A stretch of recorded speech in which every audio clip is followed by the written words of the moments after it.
Okay, I definitely need a different mic stand. I think the mic is just too light. Duncan, I'll need your help with that this weekend. Yo, Yara, good morning. Where's my stylus? Where did I put... There, that's where I put my stylus.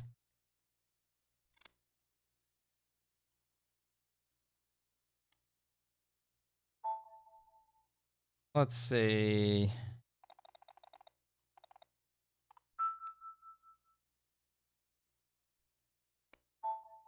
Fair enough.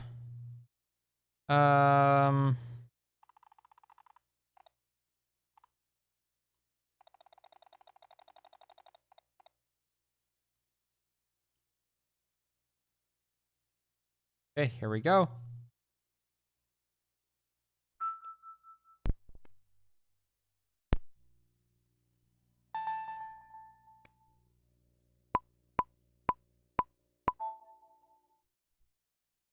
ANEM, good morning. How are you today?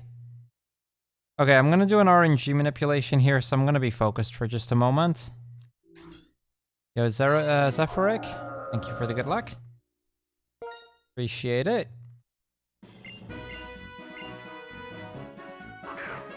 Okay, once I've done like the RNG manip, I'll explain the rules real quick.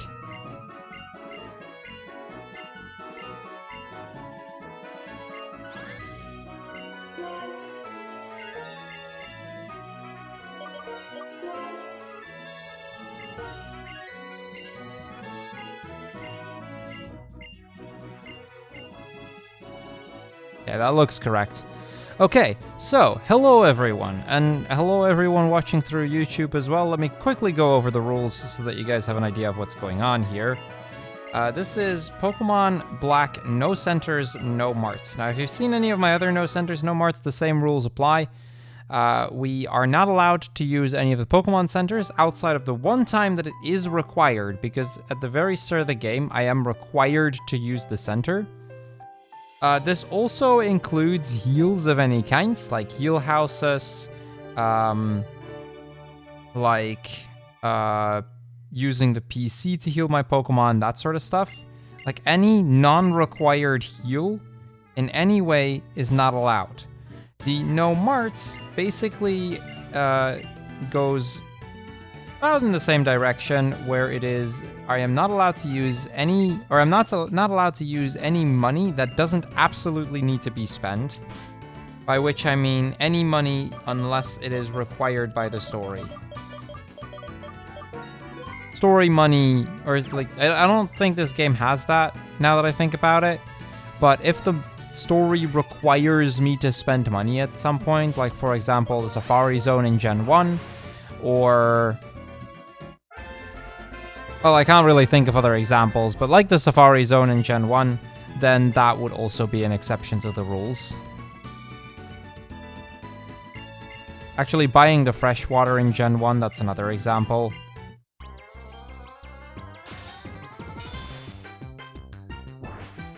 So this tends to have some pretty interesting consequences, because I'm gonna have to play much more risky. Because, you know, I don't have that many potions to work with. Normally I'd buy 6 very early on in the game. I don't have the money for that. Or, well, I have the money for that, but I can't. There are some required heals that are impossible to dodge. One will actually come up immediately after this fight. Those are fine, because they are, like I said, impossible to dodge. This isn't a hacked ROM or anything where I can't, or where I wouldn't be able to get those either. But with those limitations, that's how we're going to be playing the game. So we are just limited to the items we find on the ground and the required heals that we can get throughout the game.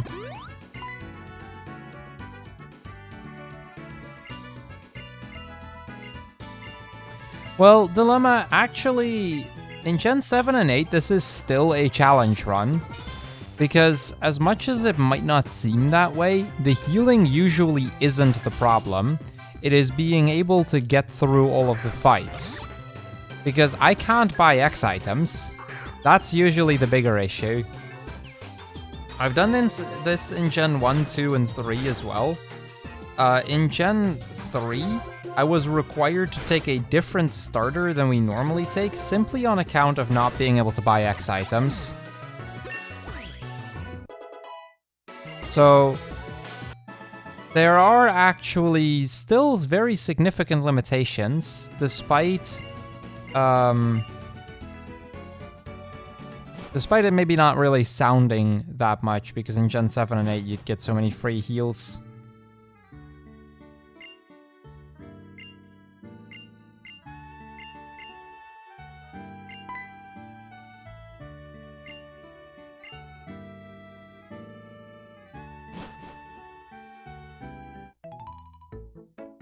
Actually, Ultra Necrozma is a super free fight.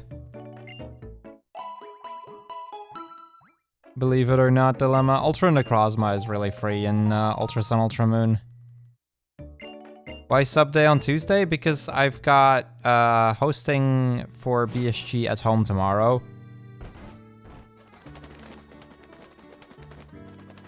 If you check my stream schedule for this week, you'll see a lot of BSG at home related stuff.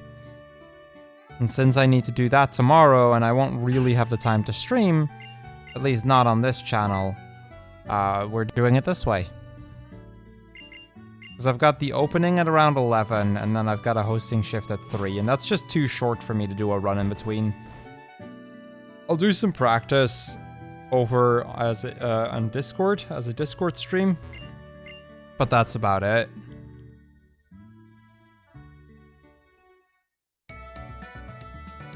Yeah, Ultra Necrozma is difficult unless you use the speedrun strat. Basically what we do is we catch a Zoroark early on, and using Zoroark we can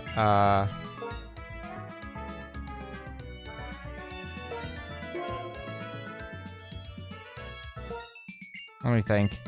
Using Zoroark, I can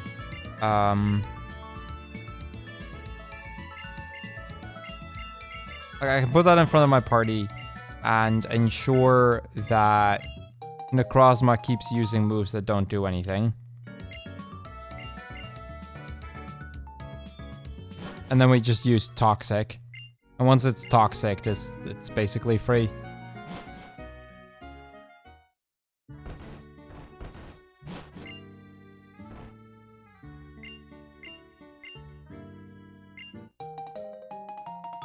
But yeah, the main limitation that we're going to deal with early on is the lack of potions. Normally I would buy 6. In this run, I can buy... Or I can't buy any. I can pick up about 3 to make up for it, but that's about it. That's all I've got to work with.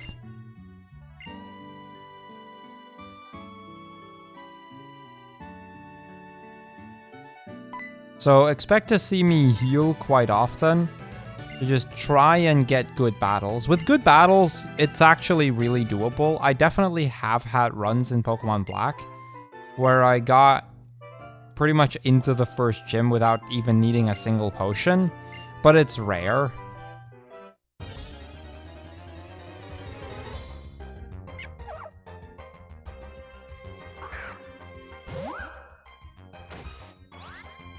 And that's one of the bigger issues we're going to deal with. I actually have found, I think, enough ethers and elixirs to never really have to worry about power points.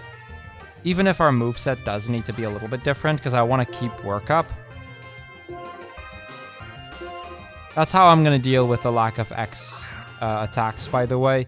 I need to keep work up, which means I have a move slot fewer than I would normally have for a good chunk of the run. Not really sure how that's going to affect things, but we'll find out.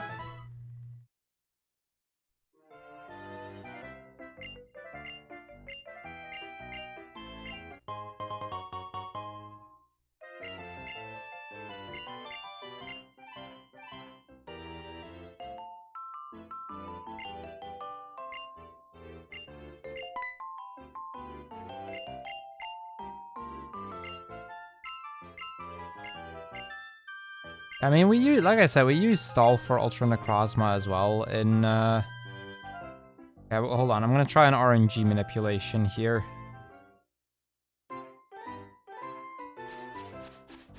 I can't manipulate this entire route because I need to talk to her.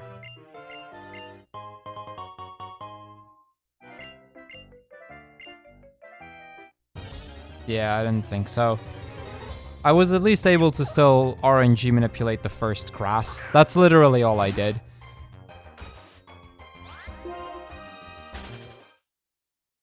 It's possible to RNG manipulate this entire part, but I didn't route that far.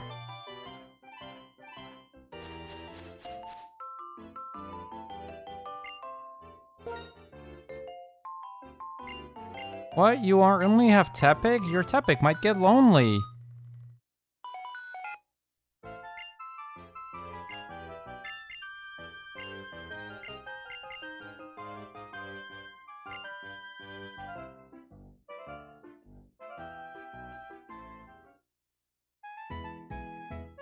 Okay, so right here, this is the one center I am absolutely required to take. It is impossible for me to beat this run without taking this center. That's just how it is. There's no way around it for me. Because Juniper is like, give it a try, and then you have to take the center here. And like, this tour does not continue unless you take it. That said, in case anybody, like if we're talking spirit of the rules here, I did not take any damage or used any power points since the last guaranteed heal. Therefore, I didn't actually gain anything by taking the center here.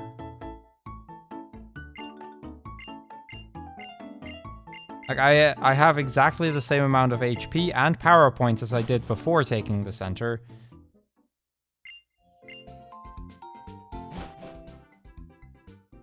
But that is unavoidable. Now, I am gonna have to save here because there is a small chance that this next fight goes so poorly I have to reset it.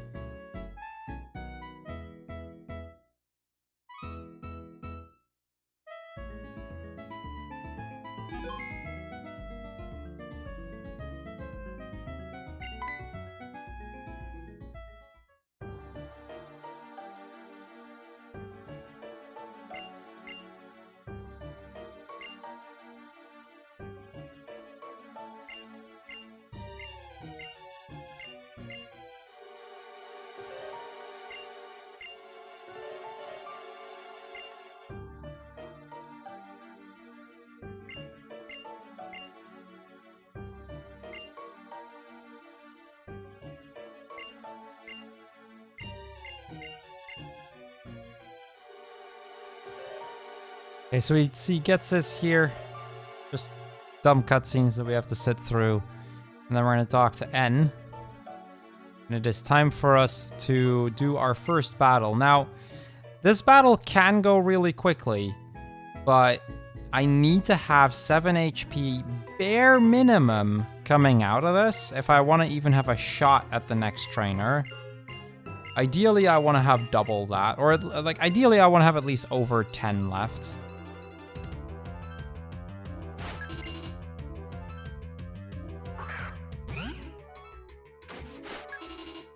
That's also why I saved. I really don't want to reset this fight, but...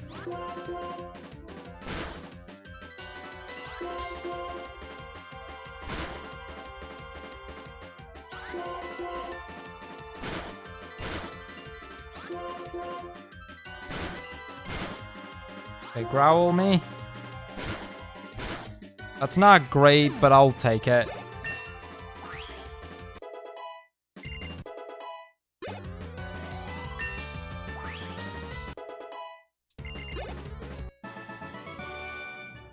I'm still at 18 HP going into Jimmy, so...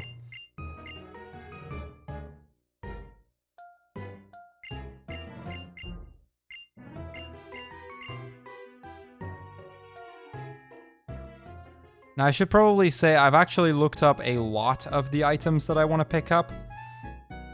Not all of them in prepping this, but I have looked up quite a lot of them. Yo, Lucius, hey Trelini. Thank you for the good luck, Trelini. Appreciate it.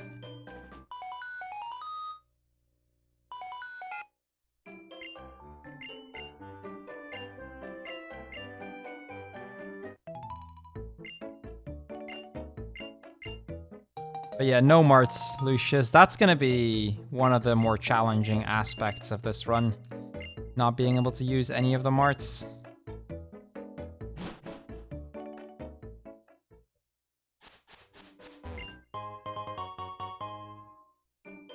What am I nervous about in this run? The fight against N. That's one that I'm a little bit scared about. Because I'm not really sure how that would go. Normally I'd use an X attack and an X speed on that. Now, the attacking part is fine. The speed, not so much. And then just in general, I don't know if I have enough heal items. Because I'm incredibly limited on potions by comparison. Power points we should be okay, but potions I'm a little bit worried about. Marts includes anything that is considered spending money.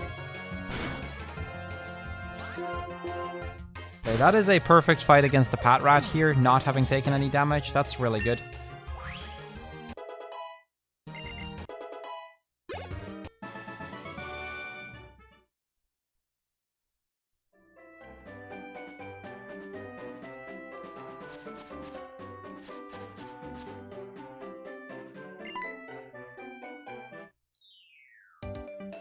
Okay, we have enough health for Bianca here.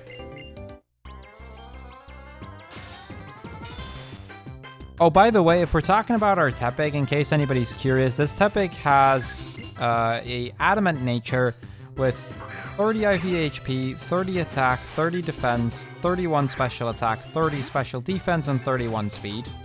So it's basically God tier Tepig right here.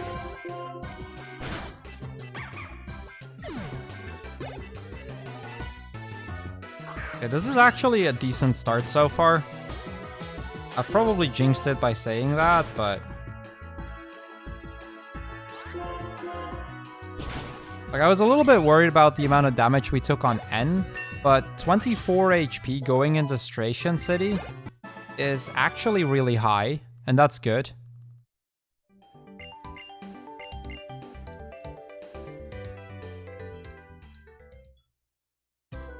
How did I cause what to happen, Dilemma?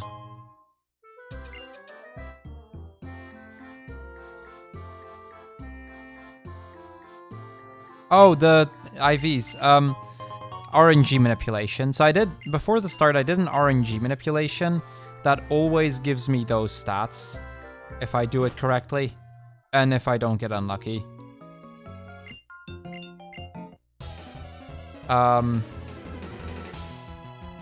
Early on, I set the date to a very specific time, and then I booted up the game while holding a very specific combination of buttons.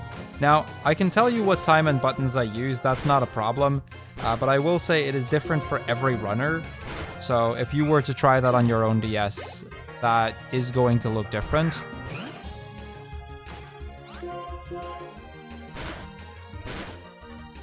Is there a reason you're not doing the Stoutland route? I don't know the Stoutland route. That said, I think Stoutland uses takedown quite a bit, which might actually not be great for this, considering how incredibly limited I am on heals. But I haven't routed I've never done Stoutland route yet. I've always done Tepig route, which isn't a huge deal. Tepig isn't much slower than Stoutland. Like, it's only a couple minutes difference over the course of the run. Hey, Clover, doing good, thank you.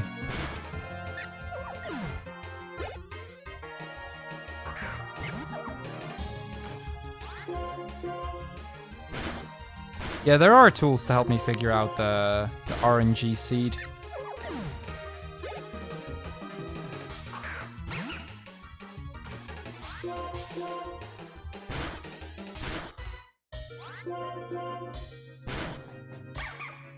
So this is not actually that bad. I needed to use a potion after this fight anyway.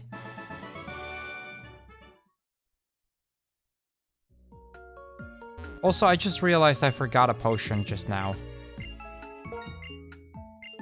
That's kind of dumb. Do I go back for that? I need to go back to that route later anyway. Yeah, I need to go back to that route anyway.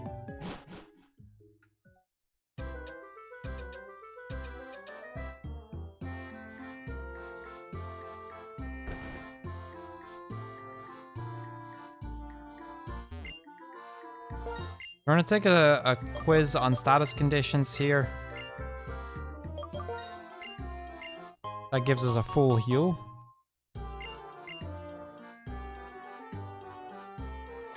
Yeah, it takes a couple hours to set up the RNG manip, but it is really helpful once you have it.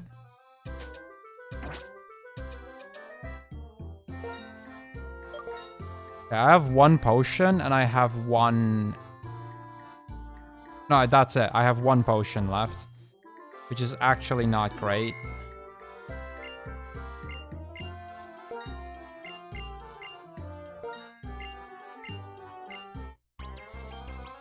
Well, good luck there, Clover. I've luckily never needed braces myself. Okay, so I really don't want to see Water Gun from Oshawott here.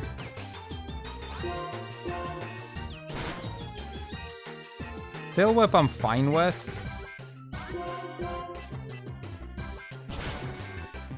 Don't like that.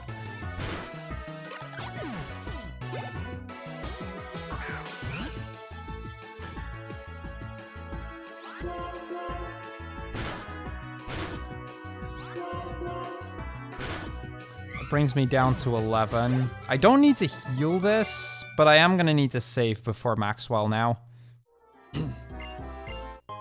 Morning Skip. Now the nice thing about Charon here is he gives me a bunch of Oron berries. I mean, it's only 3 Oron berries, but it actually... At least it's a heal item, you know? I'm going to take just about any heal item I can get at this point.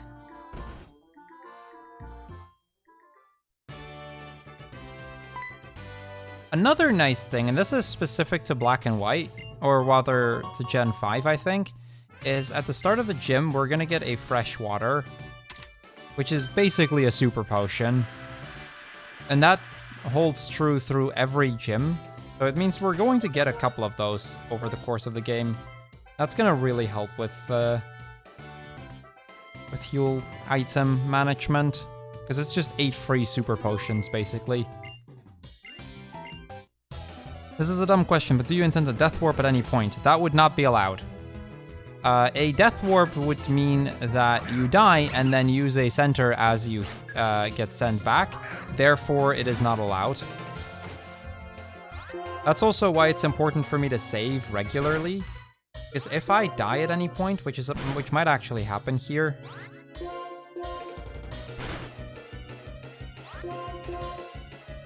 Didn't.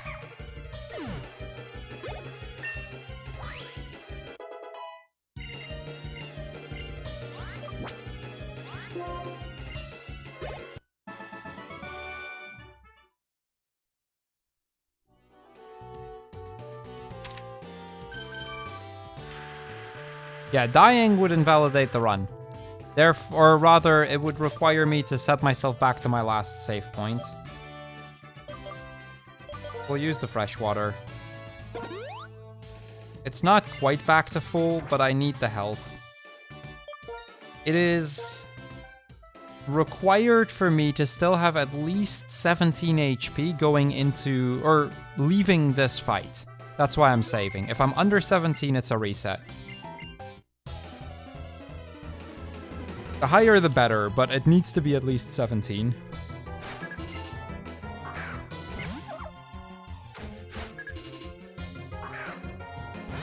I think ideally, Patrat would use Bide on turn 1. Leer is not the best. Not the worst, mind you, but definitely not the best.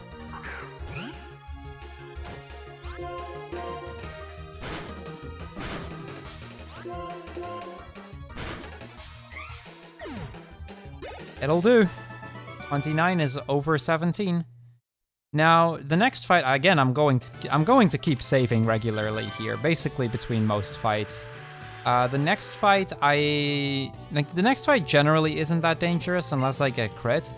But if Pansage dies, it's a reset, because normally I would take the center.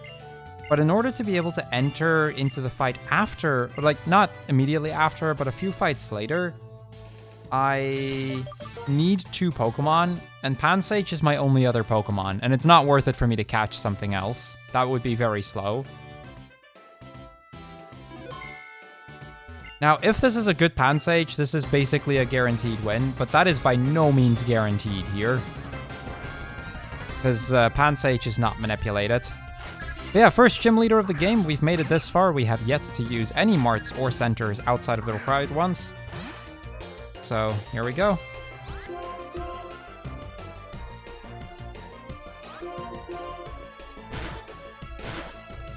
Really don't like that bite.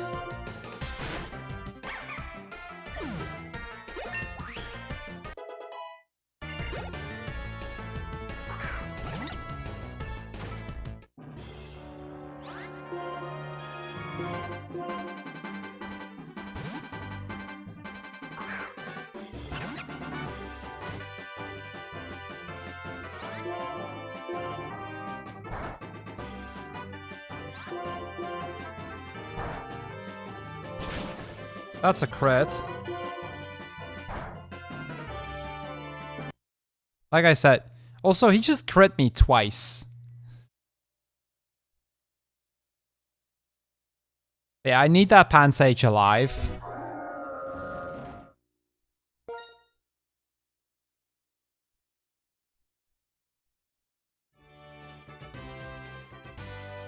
Like, it's that simple. I need that Pansage alive.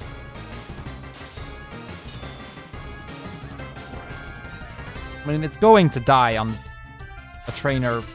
Not the next one, not the one after that, but the one after that.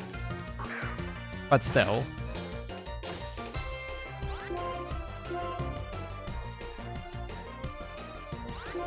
Work up again, please.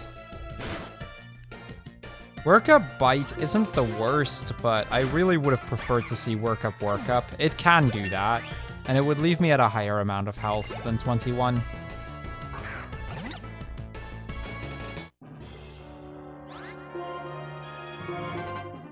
I mean, this is still not a bad early game. We still have a potion. Which, now that I say that out loud, really isn't much, but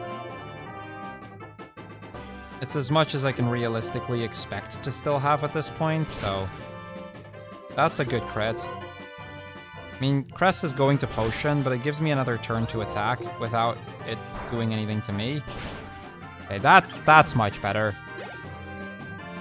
Still unfortunate how much damage we took on Tepig, but I can take this.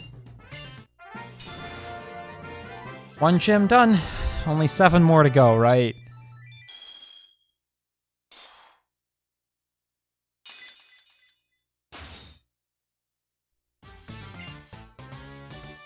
Now we do get the move Work Up here, which is really useful.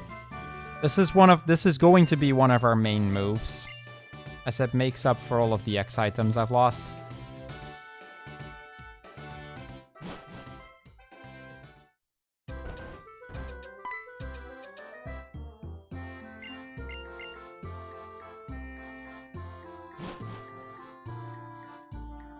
Yeah, normally I would buy 3 super potions, an antidote, and 3 repels at the center here. I can't do that.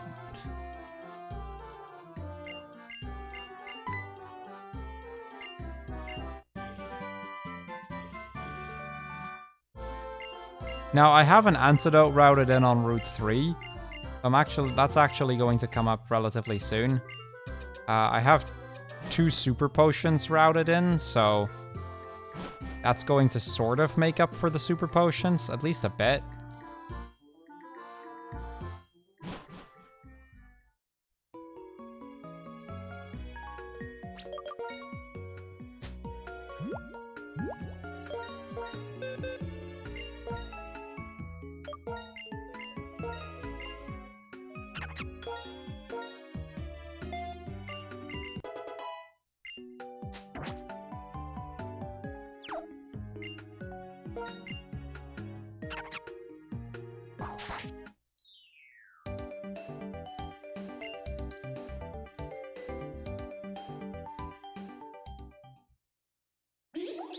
Like, the notes here actually say, use the center if Pansage died.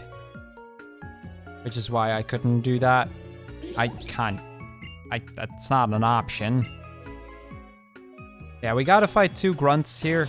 Generally, these grunts are pretty straightforward. But they can actually deal damage.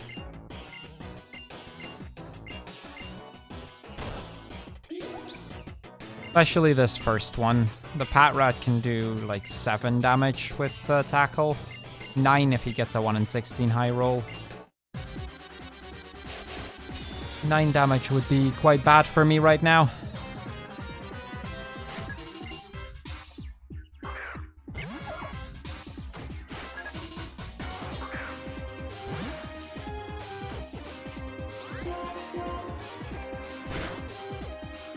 That works.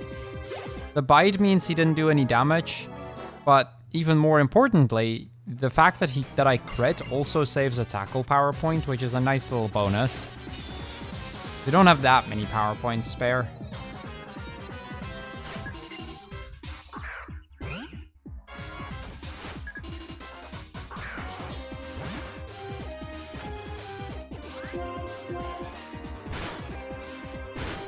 The burn is a little... like, it didn't do much, but the burn at least, I think, prevented us from taking, like, 1 damage or something.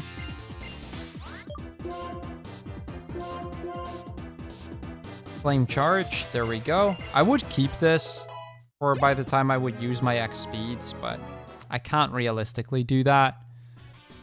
There's only one fight for which I really would need an extra X speed, which is N, like the last fight against N. Because I'm saving, I've got one, there's one you can pick up, and I'm saving that for Getsis. And there is one where it means I'll get hit, but it doesn't matter outside of that. Because towards the end, there's actually a fair few full restores and hyper potions and max potions I can pick up.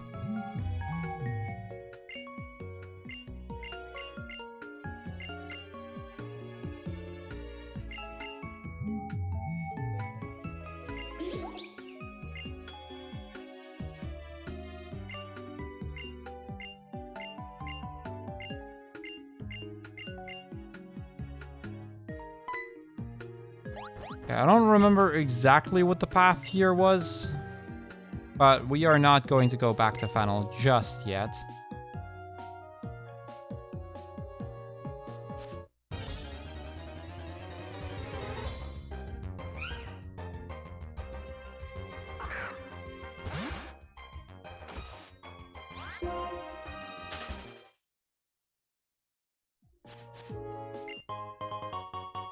That's not what I was looking for.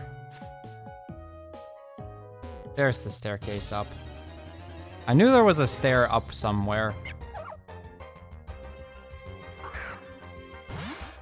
See, there is a repel, a potion, and a paralyze heal. Paralyze heal I want for Elisa's gym. The potion and repel are self-explanatory. Taking 2 encounters for a repel is worth it.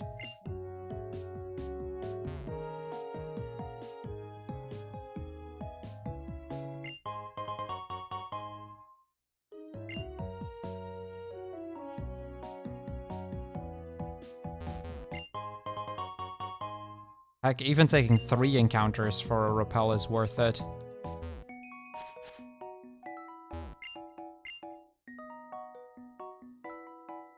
Okay, so that's the 3 items I wanted there.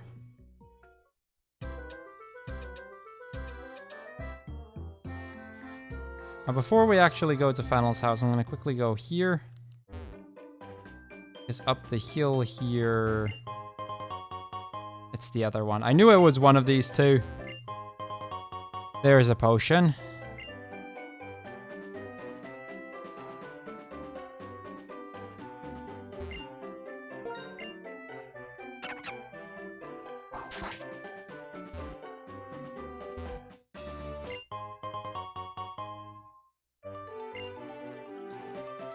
Don't tell. Again, I took the wrong item. I didn't mean to get the Great Ball. I wanted the Super Potion. Shows you how well I know every item location, right?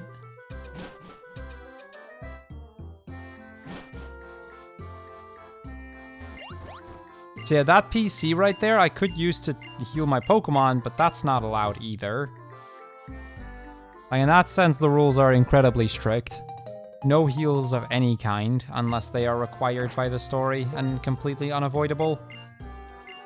Like in the red No Centers, No Marts, we actually go out of our way to specifically try and dodge a heal tile in the Lavender Tower. Like, that's how far this can go.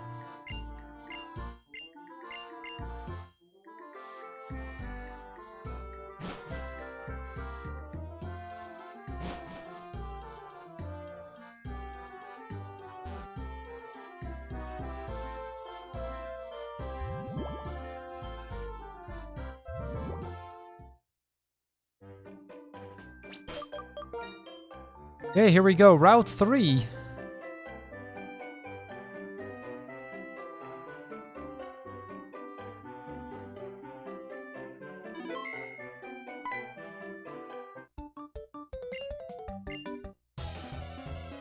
So this is why I needed to keep the Pansage alive. I need Pansage for this fight.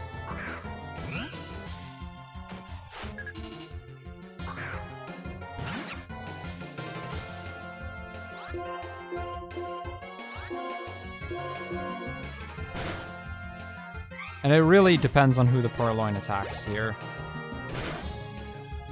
That's unfortunate.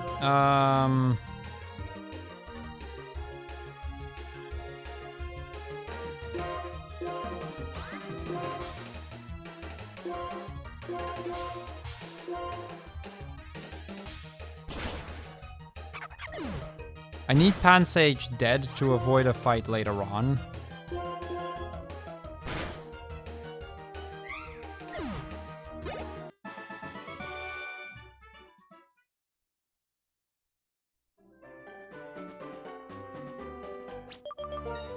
Okay, another dangerous fight coming up in a moment, against Charon this time.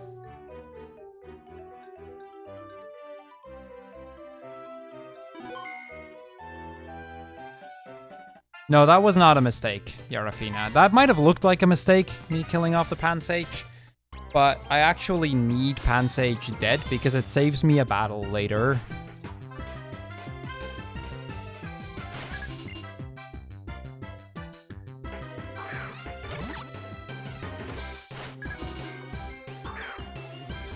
Now, the unfortunate side effect of that is kind of there aren't a lot of free heals in this game.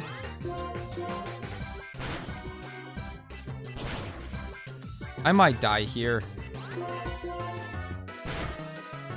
Yep.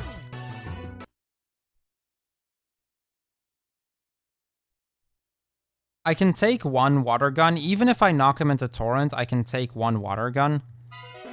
But I can't take two. I mean, if he low rolls both, I can. But unless he low rolls both and I don't hit him into Torrent somehow, it's just not good enough.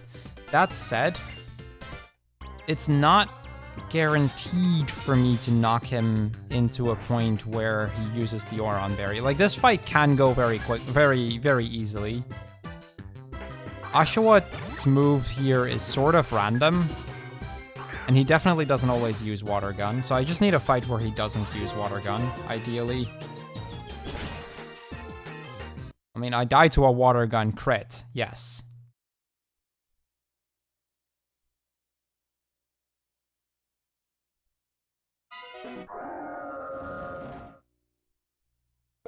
Doesn't help that my health is as low as it is. I really would have liked being higher health, but I don't want to use another potion right now.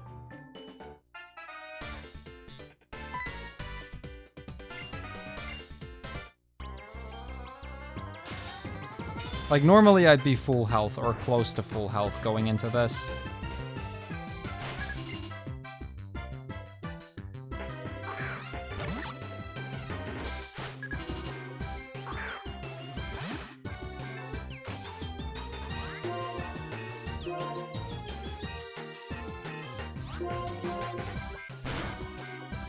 That's good. That's really good. Yo, Fast. Good morning. How are you today, Fast?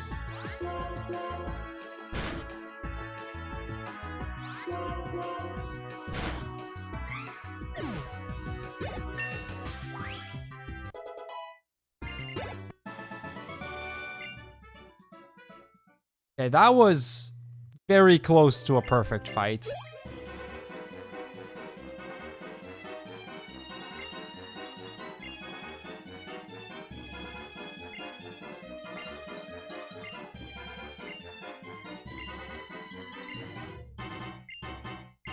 Like 32 health coming out of that fight is actually about perfect.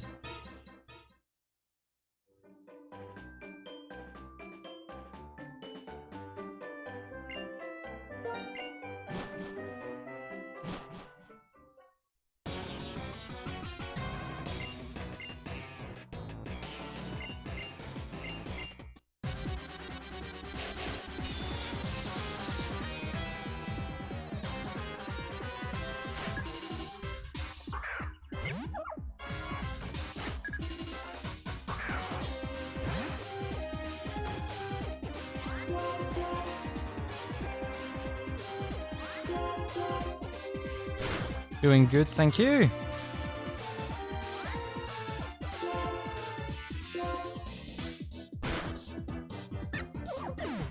Is there a speedrun of No Center? I thought it was just a challenge / playthrough.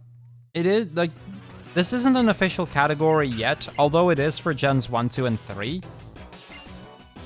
It is mostly a challenge run, although when finished, I will be requesting it for the category extensions leaderboard, as I have with Gen 1 I never requested. That one had already been done well before I did one, but I did for Gen 2 and 3 as well.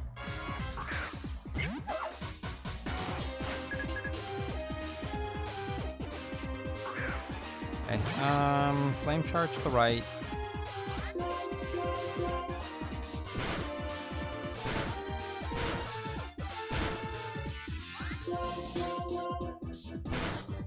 It's unfortunate that both Pat Rat targeted me. 23 still works, actually, but it is stupidly close to the border, basically. Like, going into the next battle, I need to be between 22 and 38 HP. Now, we are still between that, but it's not far off. And now I need to find a Woobat.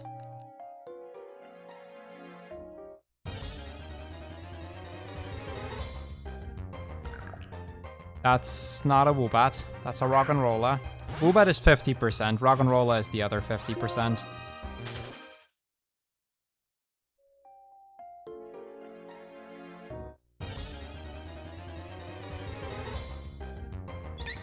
That's a Woobat.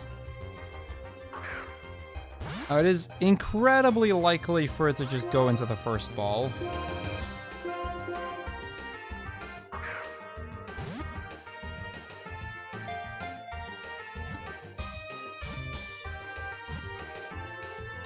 Good. If it had broken out, it might have actually become a problem, so I'm kind of glad that that didn't happen.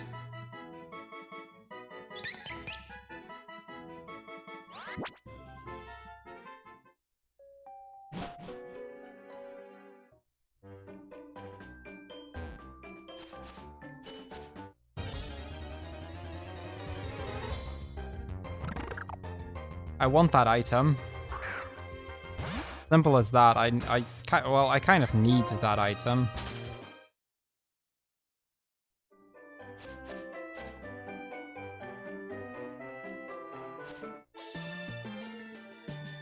This is unfortunate, though not the worst.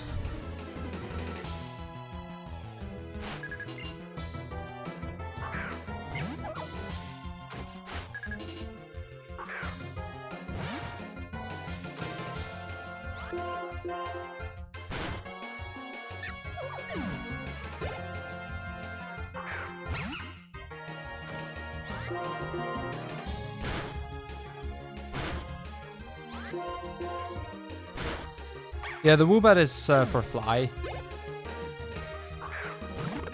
Oh, this isn't gonna give me enough experience, is it? Okay, this is actually kind of bad then.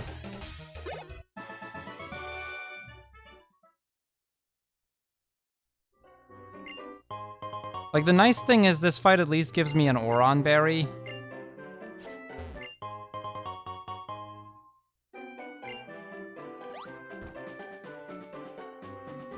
This one then? That's the super potion.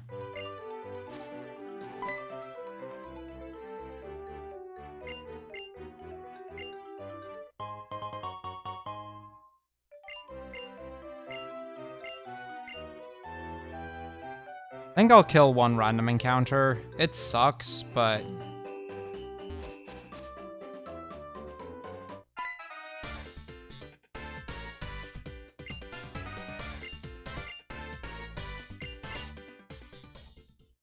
Actually, that might be the antidote.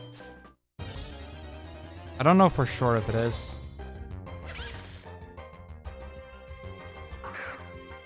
Yeah, the Oron Berry can help me restore health again. That at least is a good thing.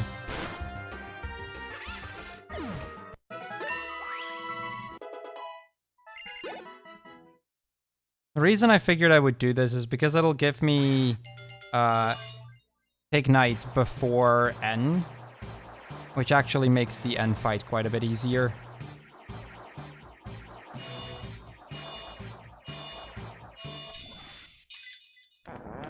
Yes, exclamation mark YouTube.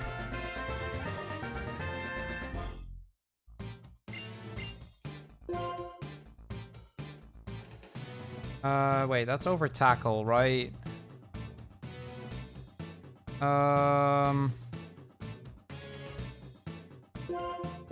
Probably should have used tackle a bit more then.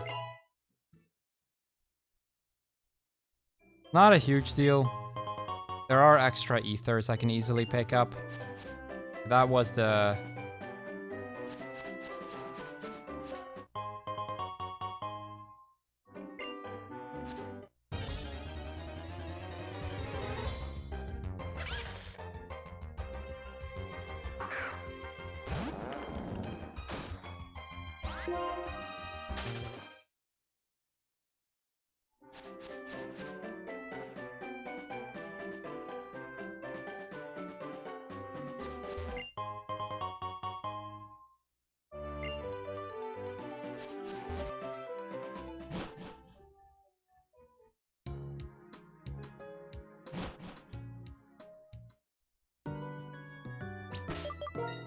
Another thing I need to do here is I need to teach workup. I'm already going to need that on the next fight.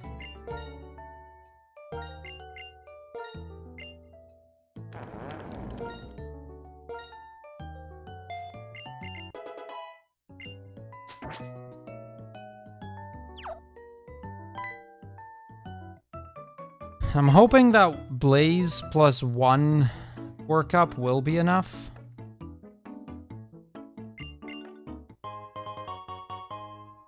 And this is normally the point where I would buy X items. Well, thank you, Fass.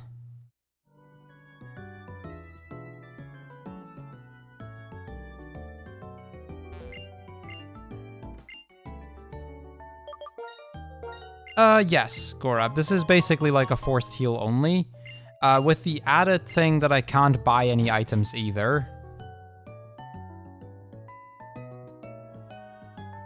Giving us an even bigger limitation than in just a forced heal run.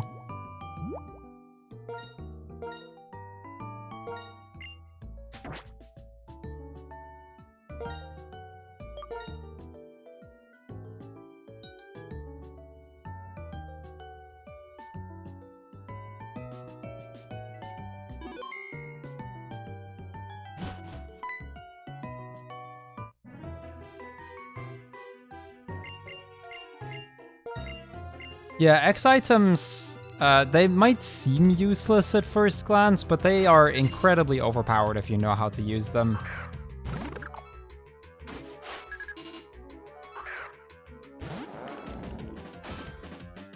In case Tepic faints, if I don't have a... Well, if I have a revive, it's easy. If I don't have a revive, I am going to have to do a reset. Simple as that.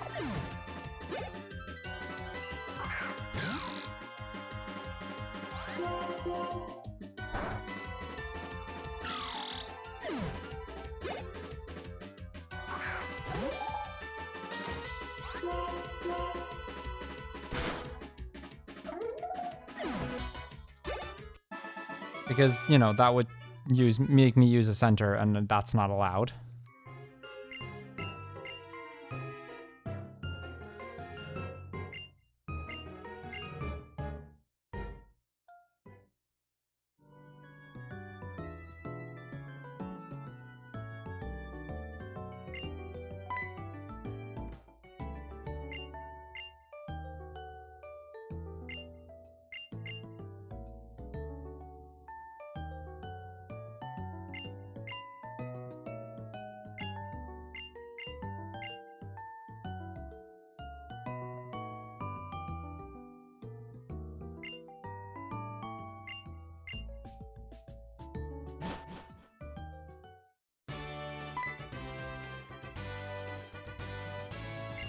I think for the Pat Rat, we're just going to use Arm Thrust everywhere.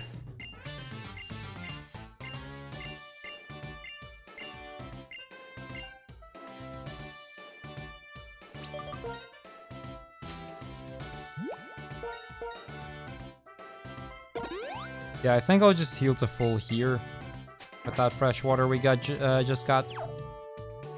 I was able to heal for 49, so that works, honestly.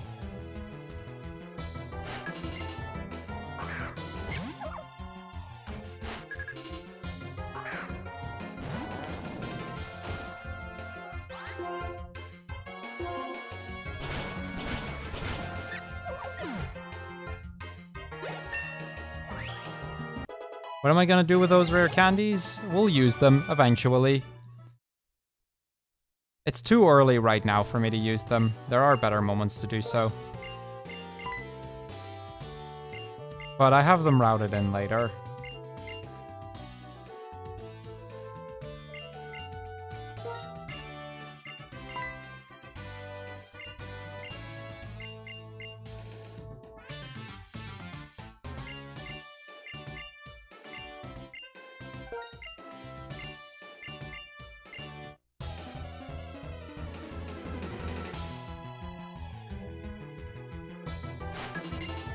Okay, another big thing actually coming up. In a moment, we are going to go into the fight against Lenora. Now, for Lenora, it's actually kind of important that I'm not full health.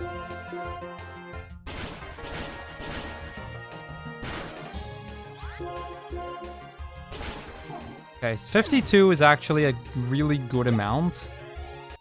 Like, ideally, I want to be above 61. But not full, because that way I can set it up in such a way that if the fight goes the way I want it to, and I will probably end up resetting for that, I can come out of that fight in Blaze, and that actually saves a lot of power points later on.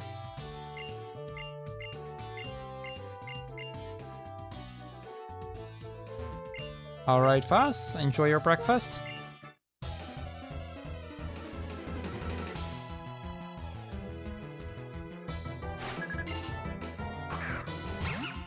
Like, Blaze does put me in low health, but it makes the PowerPoint management a lot easier.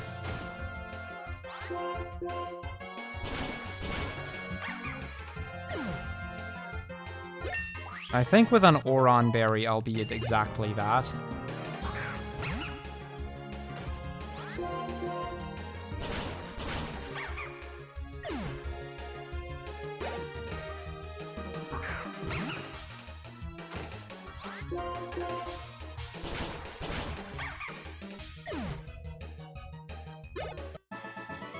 Yeah, with an Oron Berry, I'll be at 65, which is actually perfect.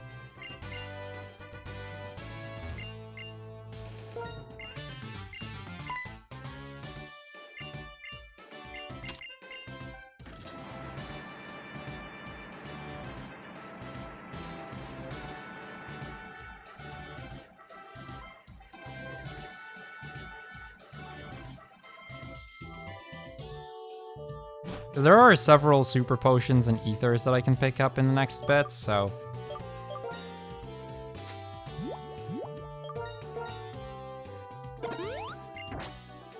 We still have 3 Oron berries. We still have some potions.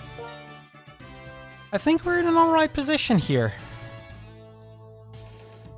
Not gonna lie, I think our position's pretty good right now.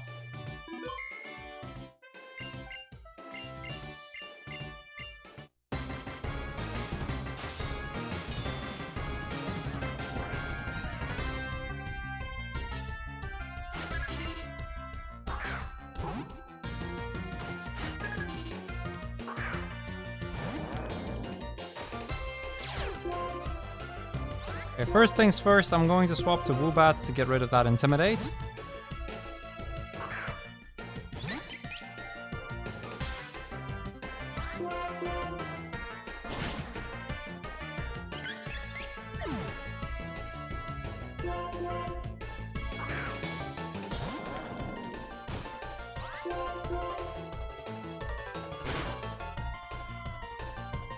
Okay, that's good. Perfect. Flame charge.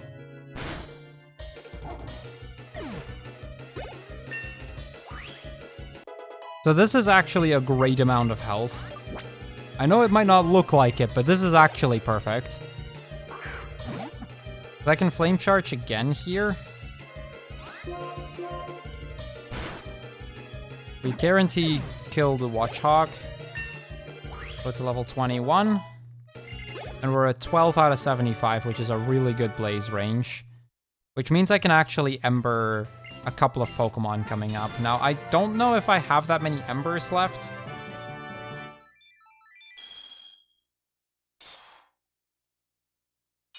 How much do I need for the gym again? Assuming in Blaze. 1, 2, 3, 4, 5.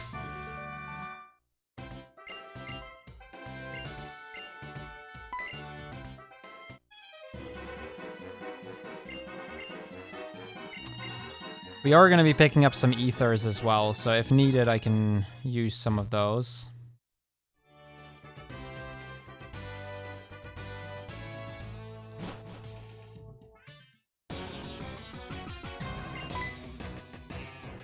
Oh, also split. That's a very late split.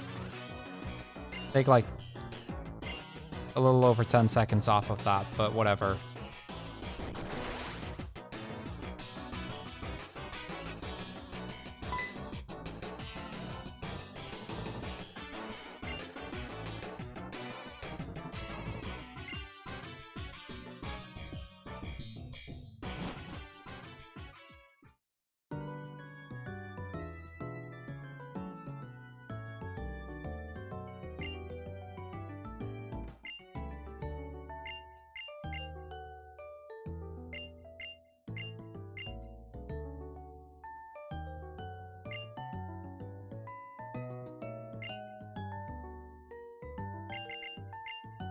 Okay, so we meet the next gym leader as well.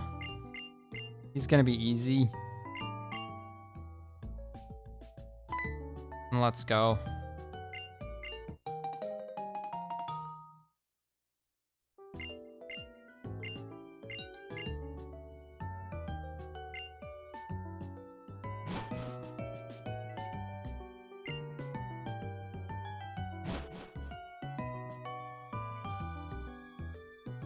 Good morning, Tsuko. Okay, so at the end of the hall here, or at the end of the line here, there's a hidden super potion. We want that.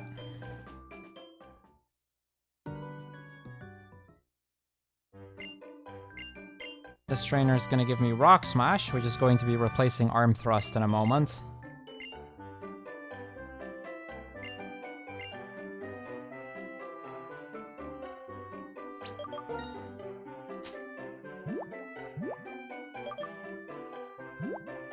Where is Rock Smash?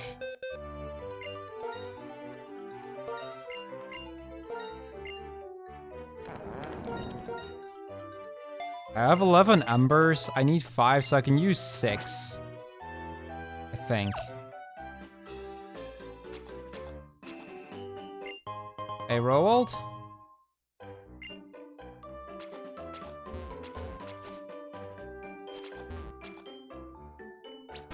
I'm gonna save because I really can't afford to take many trainers anymore. I just don't have the power points. I need to go down here because down here I'll find a super potion and an ether. Let me ban that bot in a moment.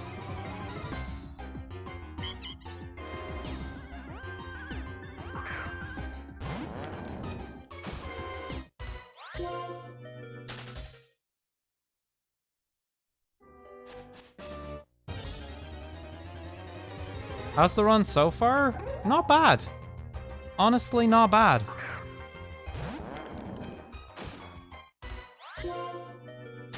And we still have a long way ahead of us, but I'm quite happy with how it's been so far.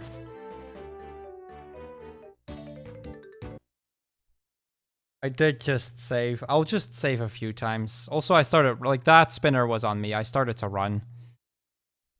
That doesn't work in this game. Unfortunately, the items here are quite far out of the way, but I do need them. Like, that's not really a choice. We do need them.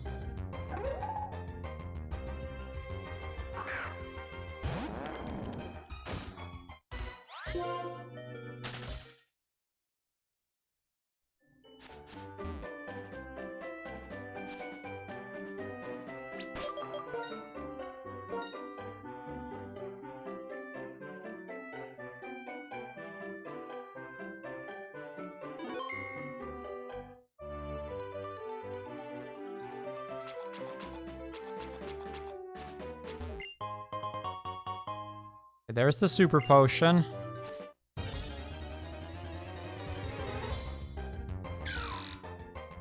Now, just because we got the super potion does not mean we're done.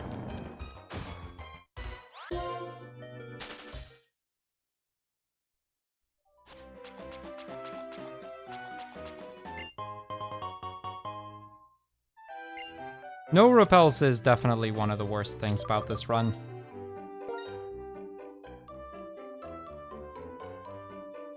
But you kind of know that going into this run, that you're not going to have repels. So, well, or you are going to have them, you're just going to have a super limited amount of them. Because I actually have 2 repels right now. I might use one of them in the forest. It's not a bad place to use one.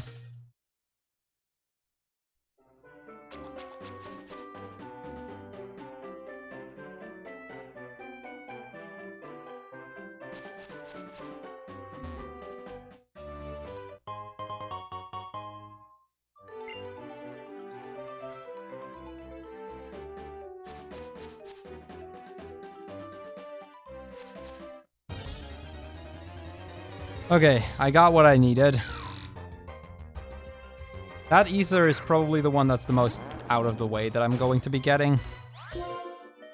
But there aren't any required trainers. There's a couple of spinners that I need to pass for it. But I kind of want that because I know there is going to be some places where you would normally have a center that I'm not going to be able to take. Honestly, I probably have way more PowerPoint items than I need, and that's like that ether I'm probably going to route out. But for now, I'm gonna take it for safety. I need to go down here anyway for the super potion. That one I do kind of need. The super potion's honestly the bigger deal here.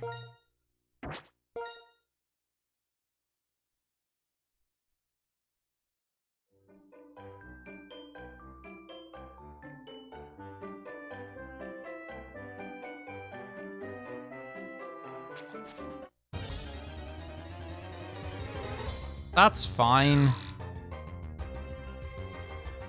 Simple is whatever.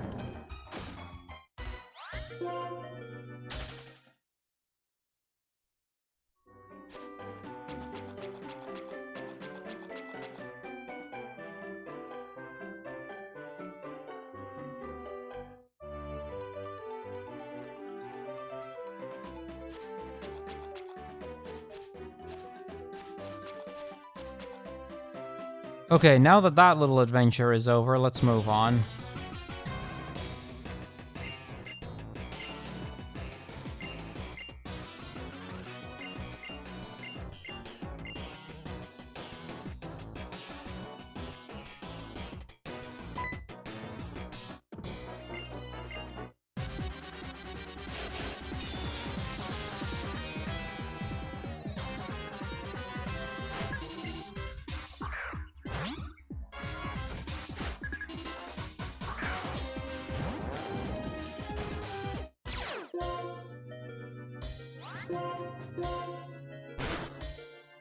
Understandable, Tsuko.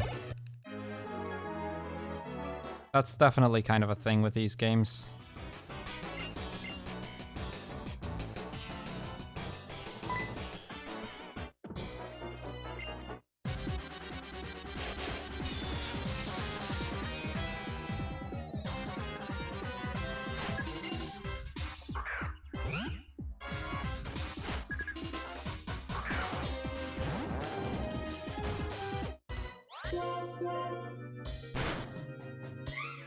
Yeah, this is basically how I'm going to try and save a couple of power points. By being able to flame charge those. Or ember those, instead of having to flame charge or rock smash.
Welcome back, Clover. Did I know it is very hot outside, but it is even hotter inside? Well, for me, it's the other way around, but yes, I knew.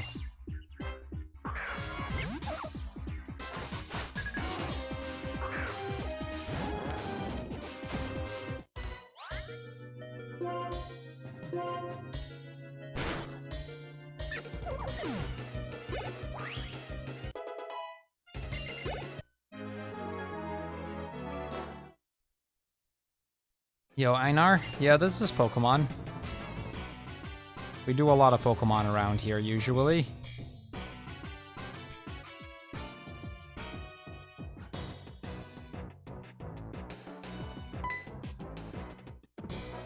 Second floor life here. Yeah, fair enough, Clover.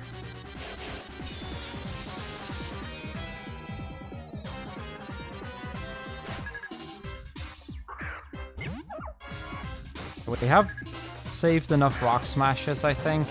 I saved a flame charge and like 3 rock smashes already, so... You love Pokemon? Well, you've come to the right place. We do a lot of Pokemon around here. Lots of weird and quirky Pokemon challenges, usually.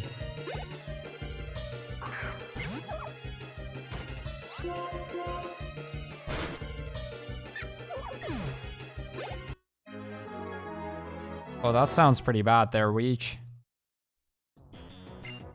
Hopefully it'll start cooling off a bit again soon. This is a bit extreme, even for my liking. Although I guess at the very least my electricity production is pretty good lately.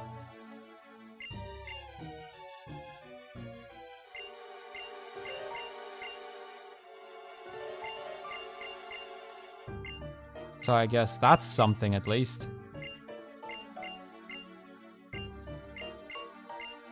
That did not look like a sentence I could understand.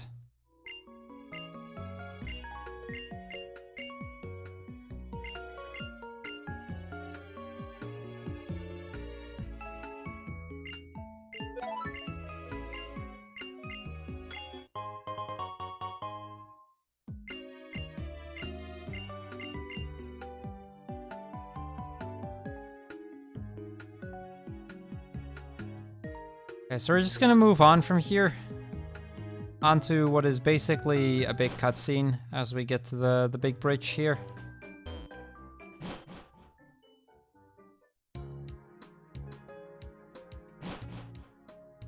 Oh, if that's the question, Patrick, I mean the answer would be You've already seen it, it's my pick night.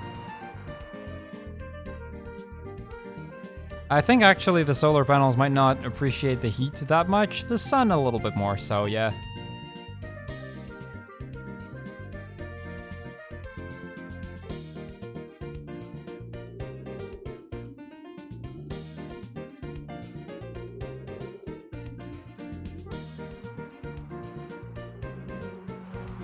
Ooh, that sounds rough, return. I can't entirely say I'm surprised. Like, if it hits some kind of big line somewhere, then I guess it's to be expected. It may take a couple of days to repair. That's still rough, though.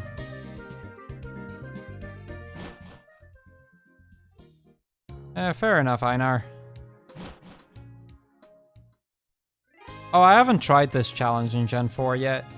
I've started routing it, but Gen 4 is just challenging. Because the difficulty in Gen 4 is much higher than it is in any other generation, both prior and later. Hey, Green Snow Dog. Welcome, welcome. How are you doing today, GSD?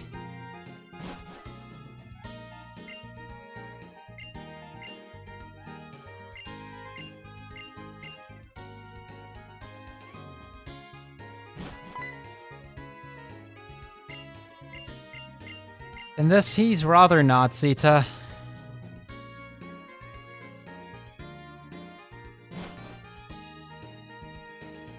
I mean, I'll give you a hug, but I hope a virtual hug is good enough.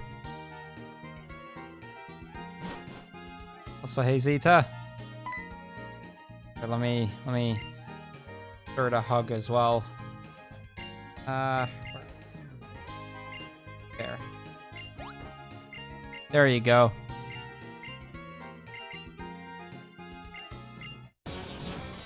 That's a decently long time to be without power at all.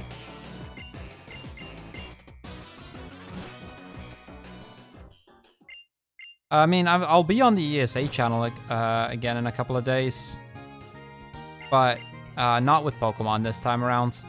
Instead, I'll be doing Lufia and Final Fantasy. Lufia on Thursday, I think, and then Final Fantasy on, I want to say Sunday.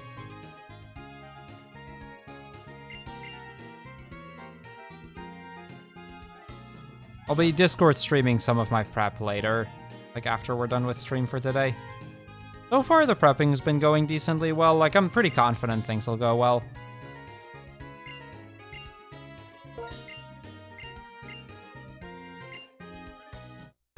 Ancient Cave or main game? Main game. I don't run Ancient Cave. Well, I have run Ancient Cave, but I'm not that good at Ancient Cave.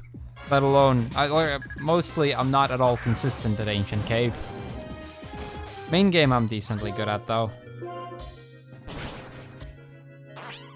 I might have just jinxed it, probably, but I'm sure it'll be okay.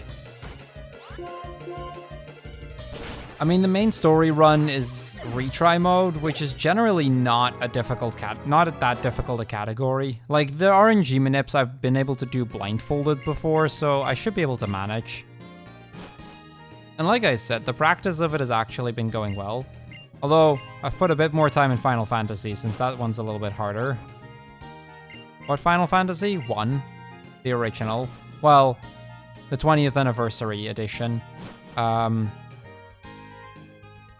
I'm doing Final Fantasy 1 Labyrinth of Time, which is the bonus, like the PSP exclusive bonus dungeon. The original, but on the PSP, yes. Now that category can be super easy, and I can go like 10 minutes underestimate, or it can actually be really difficult, because the rooms we get are random. And some rooms are pretty fast. Most rooms are pretty fast. Some rooms are really slow. Yo, Joker. Yo, Vixen. Yo, Jordan. Vixen, thank you very much for the raid.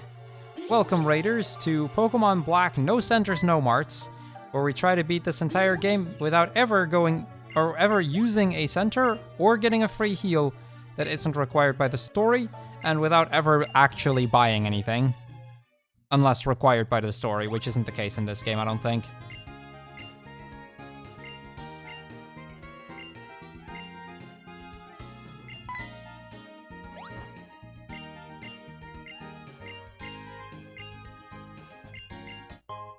No, you spelled it correctly, Weech. It showed up. Do you like black and white or black and white 2 both for casual playthrough and speedrun? I mean, I only speedrun. I've done black 2 casually, but I am pretty much just speedrunning around here. Don't expect to see much casual play.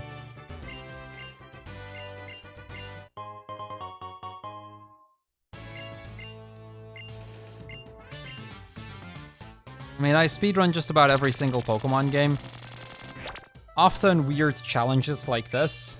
Sometimes just regular runs as well.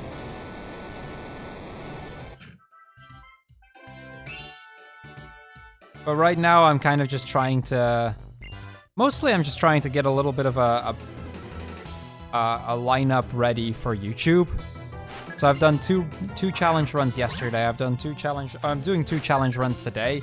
That'll at least give me like 4 weeks worth of YouTube content. That way I don't have to worry about that so much anymore. How many embers do I need to save still? Just... Oh, none actually. Okay, perfect. This is going to work out perfectly with ember power points.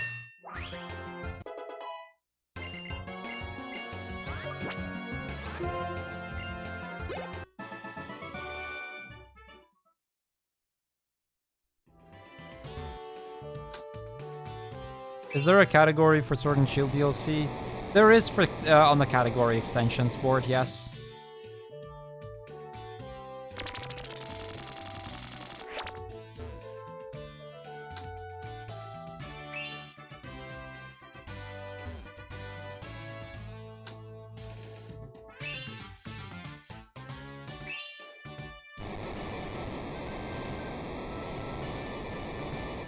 Yeah, 4th Gen Gamers run it, Pulse run it, Nox Cannery runs it as well that I know of. There is more. There's definitely more, but those are the ones I know of. Though admittedly, I haven't been keeping close track of the DLC categories. I mean, I haven't even played the DLC yet, so...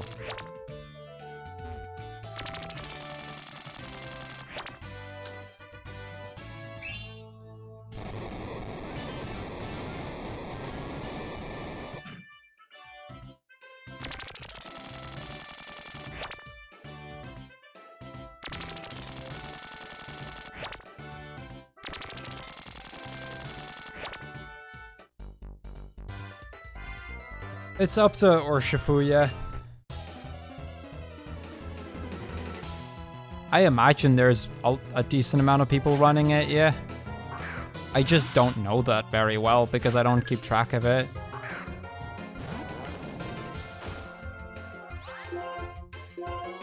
Almost used Flame Charge there, that would have been bad. I need the Flame Charge power points.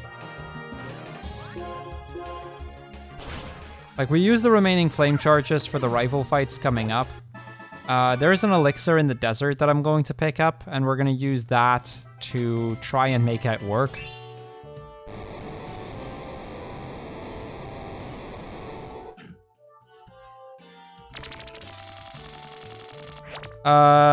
Soon TM. I don't know, Clover. I don't know when we will look into the 400 catch-em-all route. We should probably do so soon. Although, honestly, the current route isn't even that bad. There are improvements to be had, no doubt, but...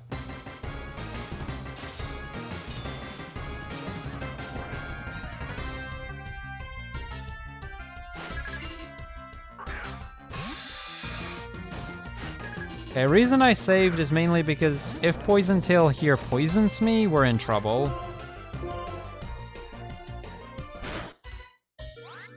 If it doesn't, this fight is free. Right, send me a reminder about that after I'm done streaming today.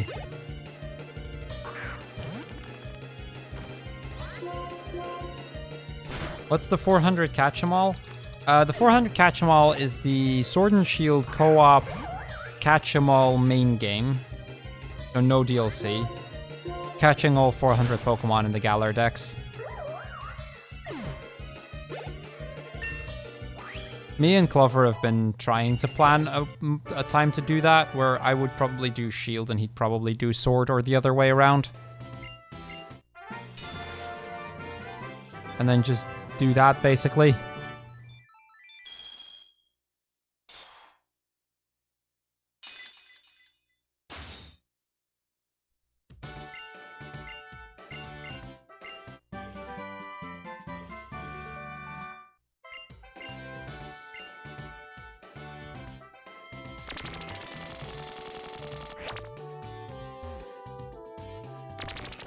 Okay, well, we're out of the third gym and we're still alive. Run is still going.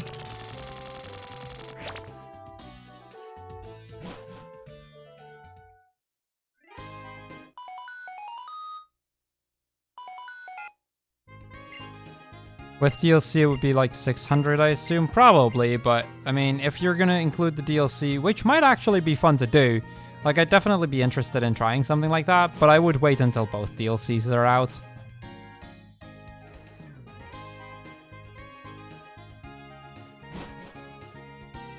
Because doing so with only one of the DLCs seems kind of pointless, when that run is going to be obsolete as soon as the next one comes out. Okay, this is where I did need to heal. We still have a decent number of heal items, which is good because we're going to need them, but I'm feeling pretty good about my position right now. Yes, return, exactly. I'm waiting for the other one to come out. Then I'll probably get both of them.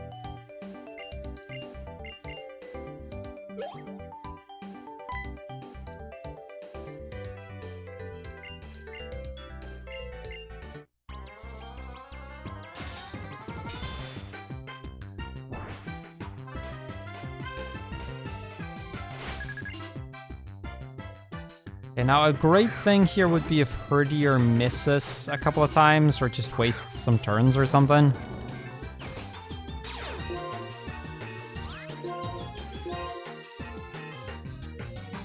Like that. And the second one was guaranteed to hit, but that still works. The reason I wanted that is because this sets me up in such a way that a super potion will heal me to full. With another takedown, it wouldn't have.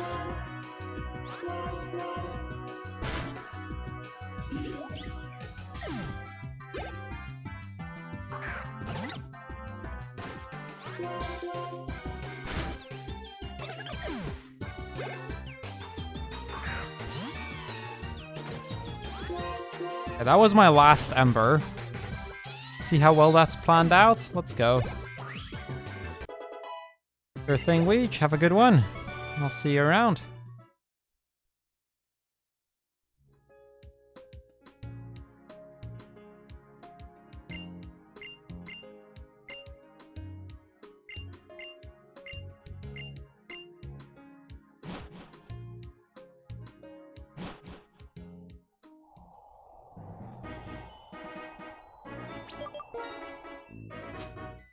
So I have to use one of my... Oh, I have 5. Okay, so we have 5 super, so we'll have 4 left. That's not bad. You consider we still have like 3...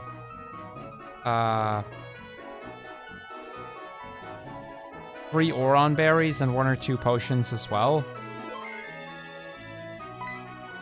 I'm not unhappy with the idea of having 5 super or 4 supers left at this point.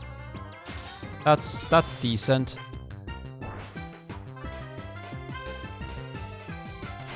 Oh, I just realized that might be a problem.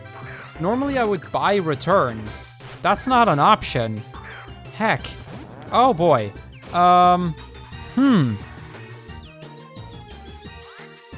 didn't even consider not being able to buy return. I didn't even factor that in.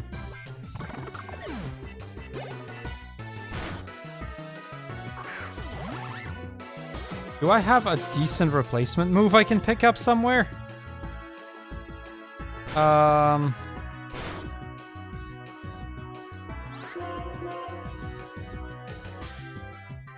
That's a bit of an oversight in my routing.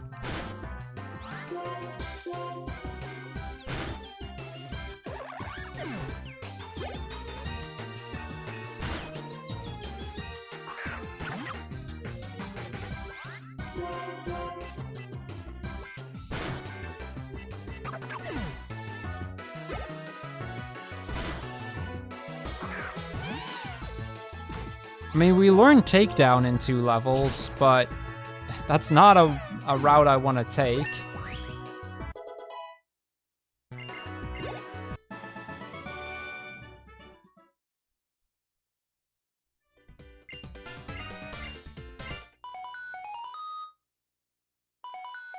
That would be too late.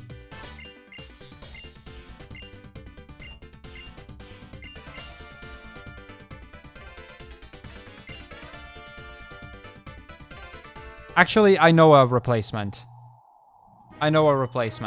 Okay. It'll be fine.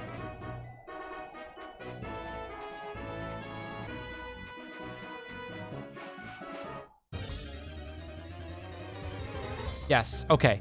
I have an idea. This should work. So I'm going to be able to pick up the HM for strength. Normally, I really wouldn't want that because, like, I normally do get rid of return, so I need to... Can somebody check where the move deleter in this game is? We are going to need the move deleter later. We are getting Break, but not for a while.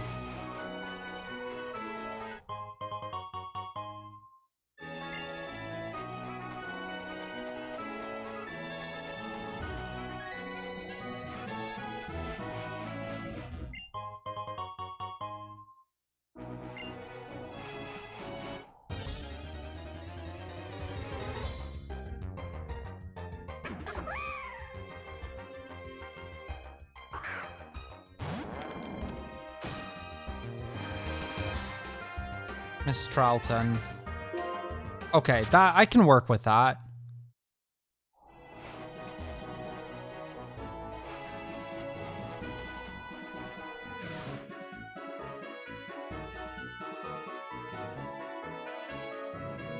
Miss Tralton I can work with. That's still a little annoying, but I think we can make that work. Yeah, that's fine though.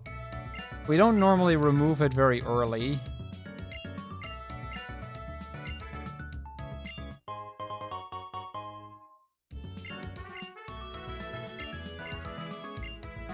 Like, we keep return for quite some time. So, I think this'll work. Yeah, it's near Skyla. That's fine. I keep return much longer normally. We do have a slightly weaker move, but that's okay.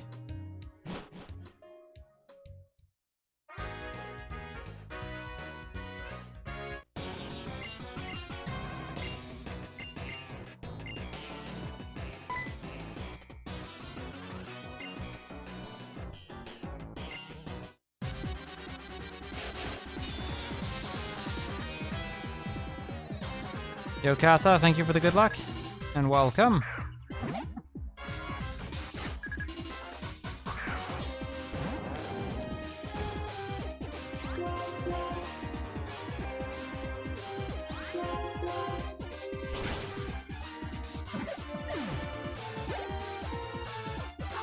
Yeah, I think we can make return work.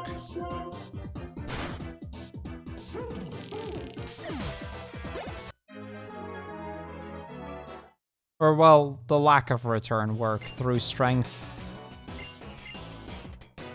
I really did not realize that we weren't going to be able to get return. I'm glad strength is in the same location. I have a quick glance if I see something better, but I doubt it.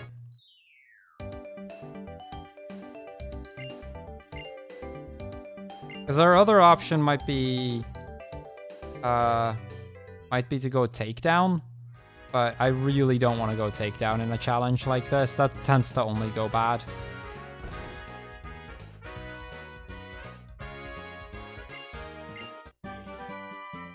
But I think we normally replace return with Flare Blitz, I want to say, which is like Elite 4 somewhere.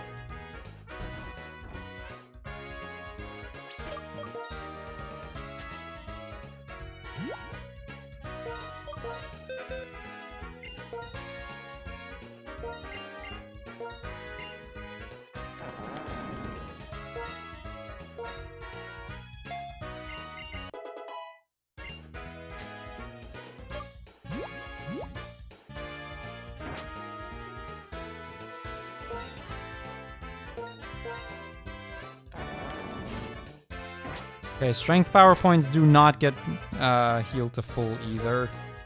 I didn't think they would. Didn't I pick up an elixir already? I did not. Okay, flame charge. Strength.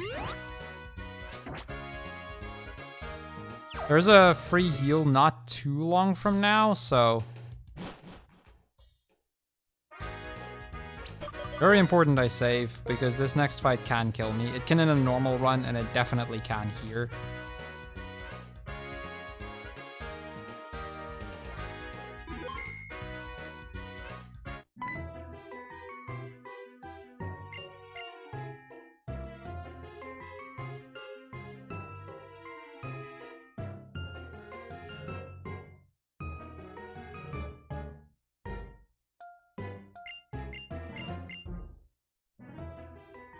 Basically, this is next level Nuzlocking, in a sense. I mean, all your standard Nuzlocke rules kind of apply. Although, not entirely, on account of, in a normal Nuzlocke. How do I say this properly? Like here, a death isn't necessary. Like a full wipe is still game over. Back to the last save. But I can use revives. Not that there are that many revives that I can pick up, but I can use revives.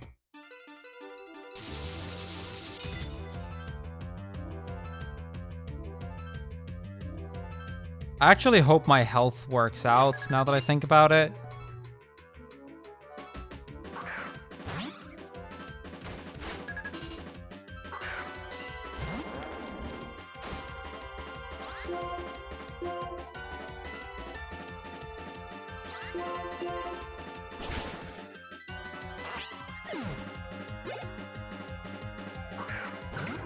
Yo, Sand.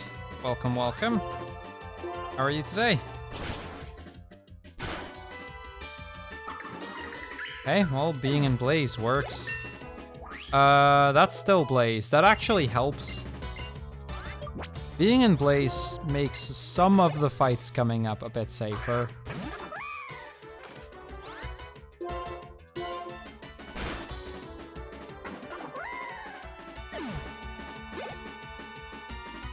Doing very well, thank you.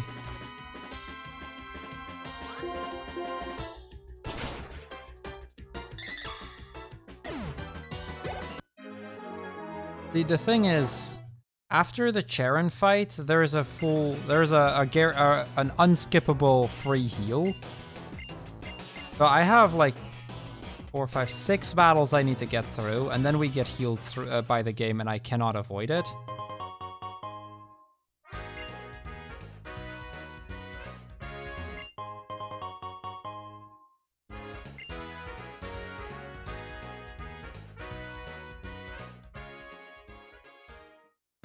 And just as a reminder, if it's an unavoidable heal, I can still take them.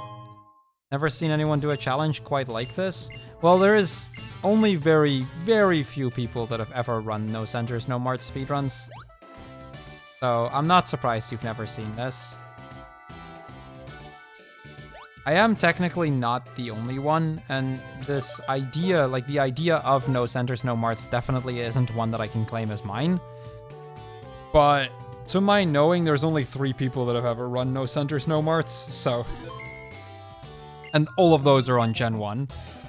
Gen 2 and beyond, I'm the only one, so... Yeah, no, not a challenge you'll see very often, I imagine.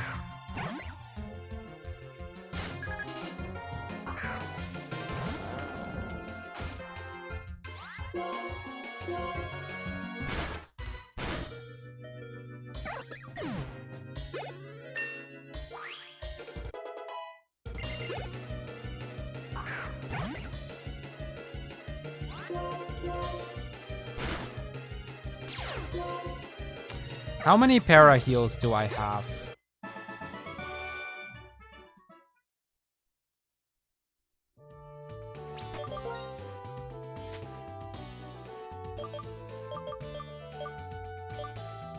1, and then I still have a full heal. Okay, I'll use it here.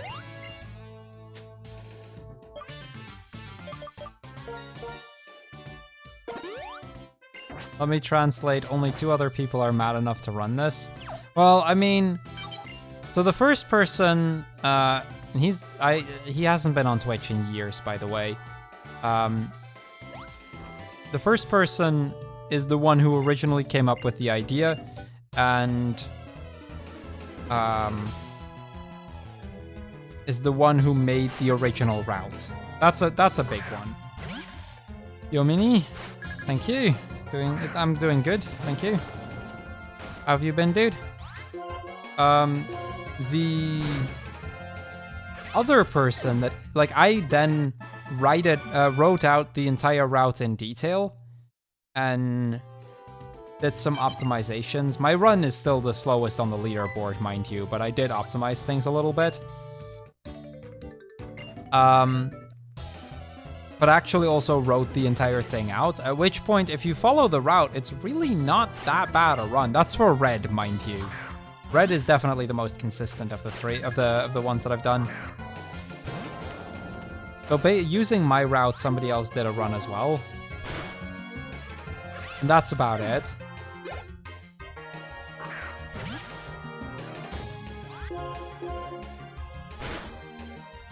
So if you black out, does that count as like you losing, or do you just continue on? If I black out, I need to set myself back to the last time I saved.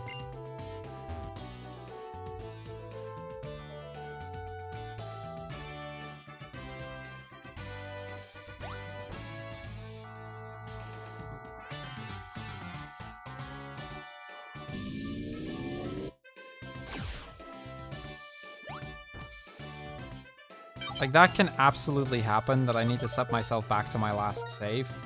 Generally speaking, we go with last save, just because otherwise it'd be almost impossible to finish these runs. Like, Black in that sense might not even be the worst one. The run in Pokemon Crystal, like, if you don't save scum everywhere, you will lose the run. No heal scumming with blacking out against wild Pokemon. Nope, that's not allowed. So the reason I saved there is I've already used up my 1 Terra heal. Which means if we get static, it's a reset.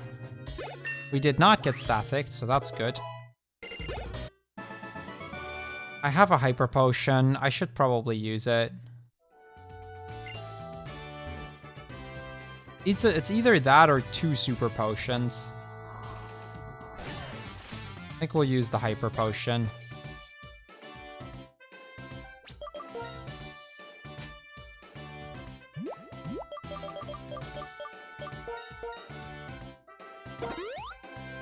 Platinum I haven't tried with this challenge yet. I have not been able to find a route where I realistically think I have a win condition. Crystal is tough. Like, Crystal is incredibly difficult because you are so short on heal items. But it's manageable. I don't remember, like, I've only done Emerald once, which actually didn't seem to be that bad, although I think I did run out of heal items by the end.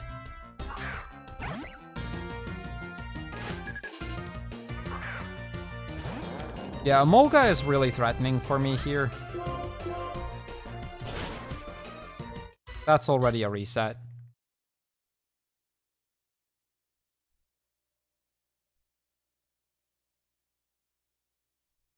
The level curve isn't so much the problem in Crystal. Like, you can actually follow the normal route pretty closely.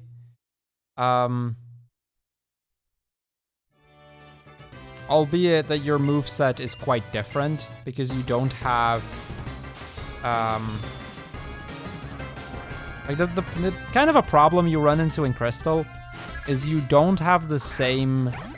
like, you don't have access to return, because that's like, you get that from somebody in the mart. You don't have access to...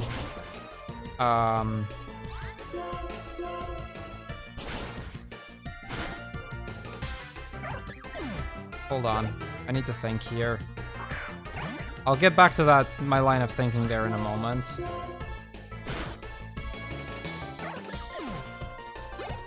Where do I teach Heat Crash? Normally I would teach it over Work Up.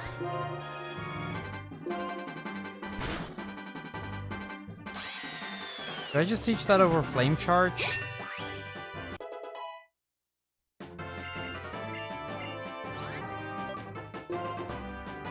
Or do I get rid of Work Up? I think I'll get rid of Work Up. I can relearn Work Up later if I need to. Like, if I really desperately need to relearn Work Up, I can.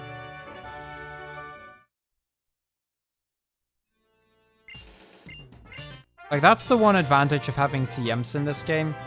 Now, just because I can relearn TMs multiple times does not make it free, because the number of power points actually stay the same. That's also why when I taught Return, I needed to also Ether it, because I had 0 Return power points. Or, not Return, Strength. Yeah, that's how Elesa goes if it goes well. Elesa can be a nightmare, but if it goes well, it can go like that.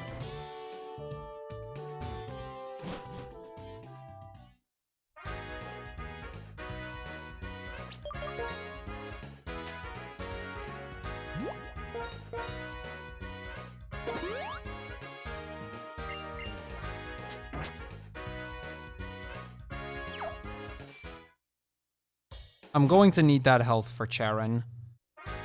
Normally I'd be able... Like, normally I probably wouldn't have needed to. Like, with Work Up I might not have needed to, but... Yeah, no, we're going to have to. I'm supposed to use 2 X attacks there. I don't have any.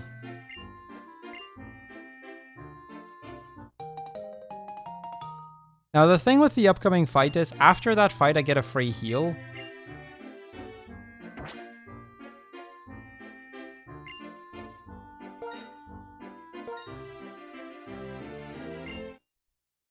How many times do you talk to the gym guy for free water in the run? 8 times. Every single one.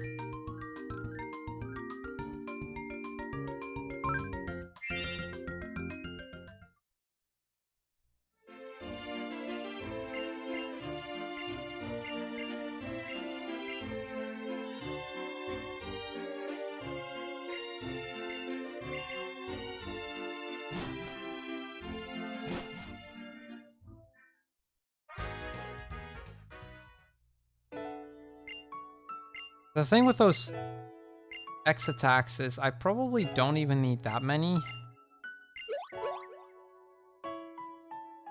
There are going to be some fights that are going to be an issue, though. Though maybe if I use Blaze cleverly, I can kind of make it work.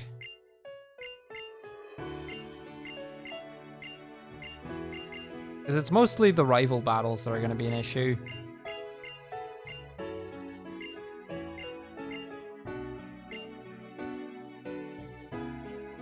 But like I said, I can relearn Work Up if I really need to.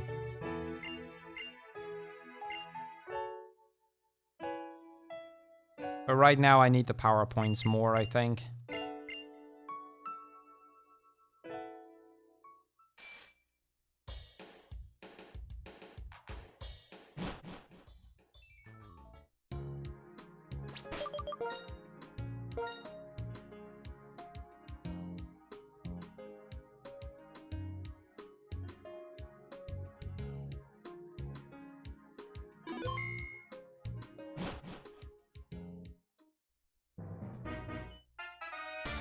I do not like running Gen 7 games, no.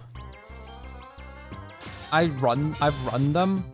I have a time in them, and my time in it's not good, but it's not terrible. But I don't run Gen 7 like basically at all, because I just don't like the run at all.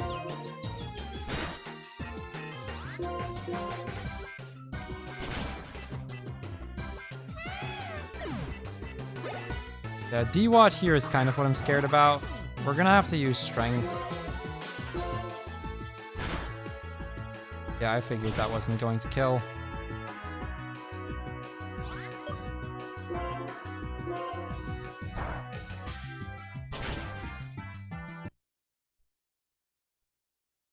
boy, how do we go about this?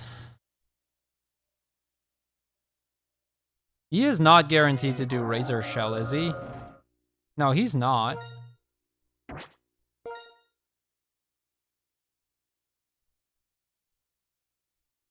I'm gonna just have to wait for a fight where DWAT doesn't use Razor Shell, I think.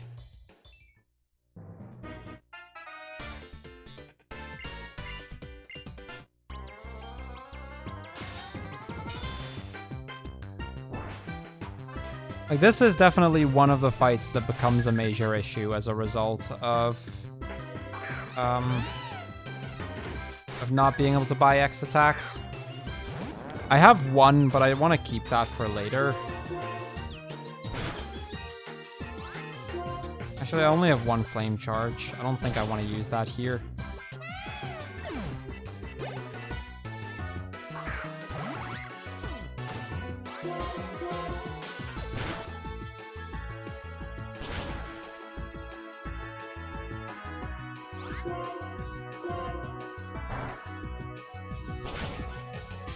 Like, the alternative win condition is if one of my two moves crit on the DWAT.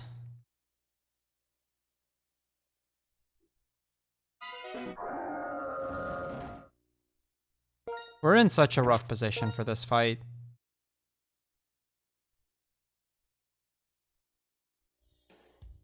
Because I don't think healing to full works for me either. I think I just have to somehow luck out on this fight. Or relearn workup, but then I don't have Heat Crash, and I kind of need Heat Crash later. Or I get rid of Rock Smash, which I also need later. Like, this is where we really suffer from the problem of only having 4 move slots.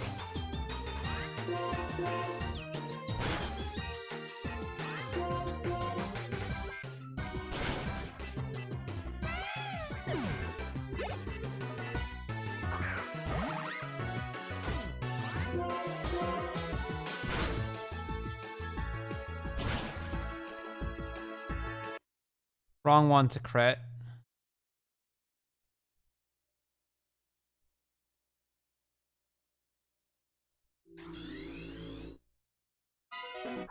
Because, like, I can use the 1x attack. But I don't think that'll be enough.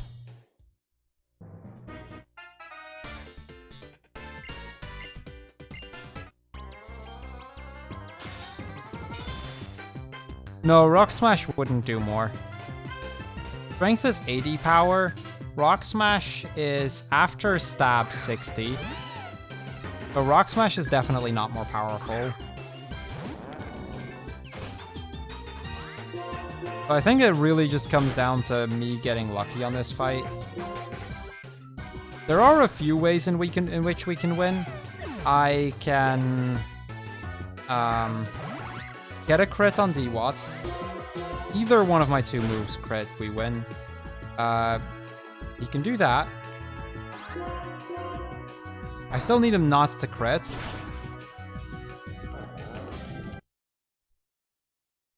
Wait, that must have been a crit. Like, he can do a different move, which is absolutely possible.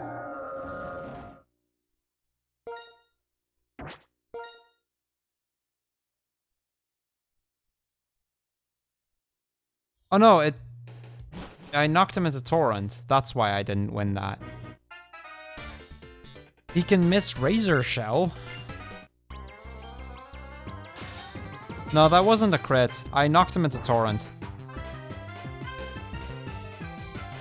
Torrent is another bit of an issue.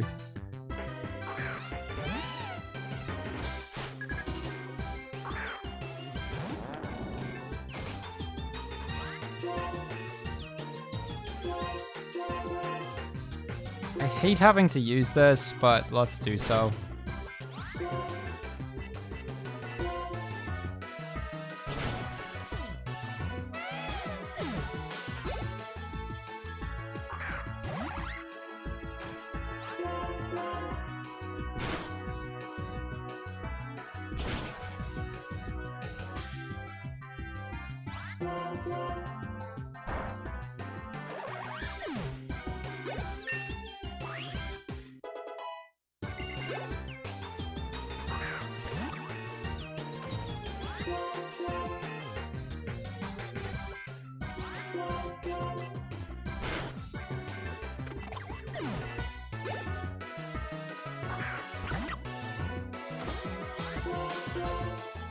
Okay, well, we lost our X attack, but we won. We're still in a weird position. Like, eventually this'll be fine. Like, once I get to Icarus, I can relearn, Work Up.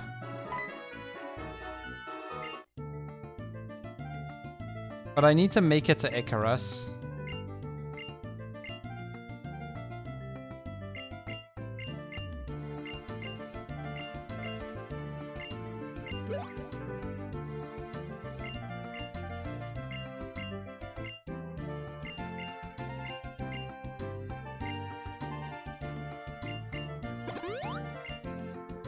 Okay, so we get our Pokemon fully healed here. This is one of the very few guaranteed heals that we have over the course of the run.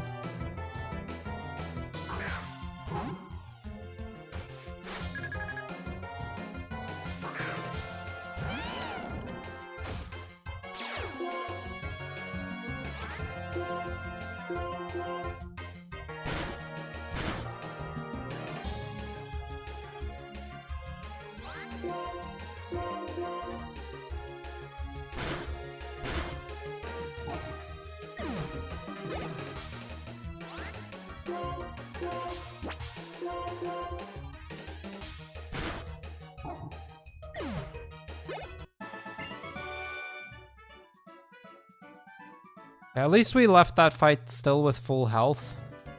That is not guaranteed, by the way. You can get as low as like 30 from that fight. If they spam takedown on you, you can take a lot of damage. No worries, return. Take it easy and stay safe.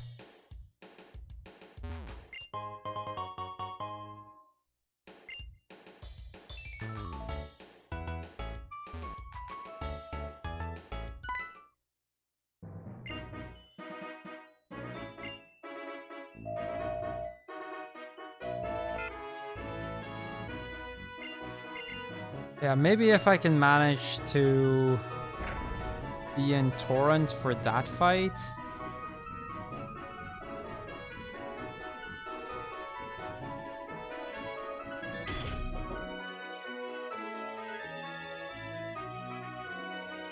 Yeah, it's gonna be super, like, this next sequence is gonna be super sketchy. Unfortunately, I think that's just gonna be how it is. I think this next part is just gonna be very sketchy.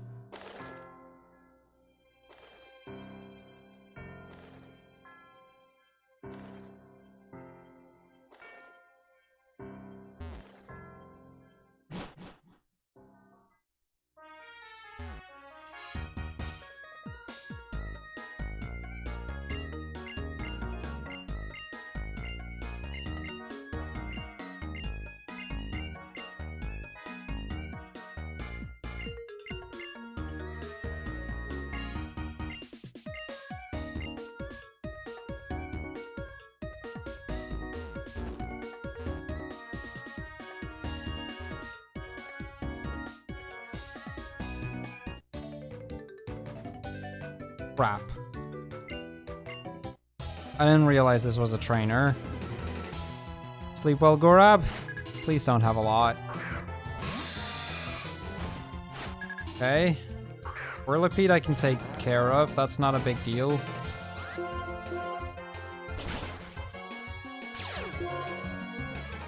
Poison Point isn't a huge deal. I have my antidote still.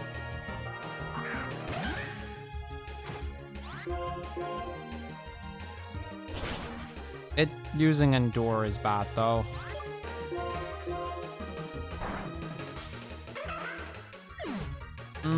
This makes it even more sketchy.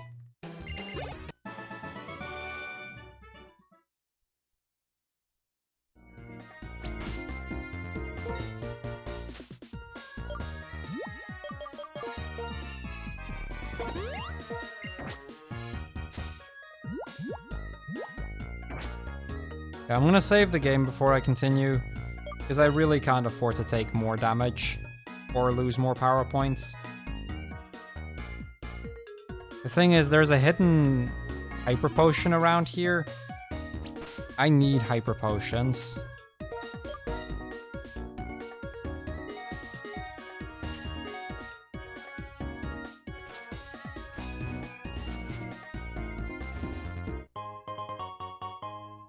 That's also helpful, actually. If I use that on Flamethrower when we get it.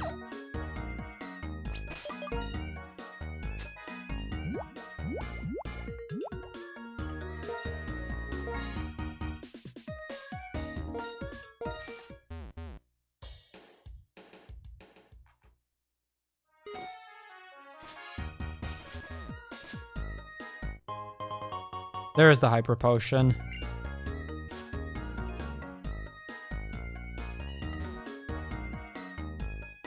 Yes, and I imagine this is not the kind of run that you see every day. Which makes this quite a fun run to do. So along the water here, there's an ether. That's what I also want to get.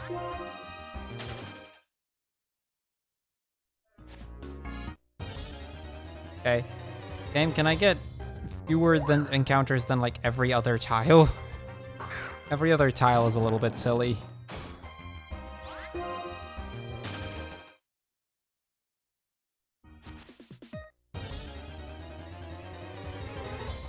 Game? Seriously?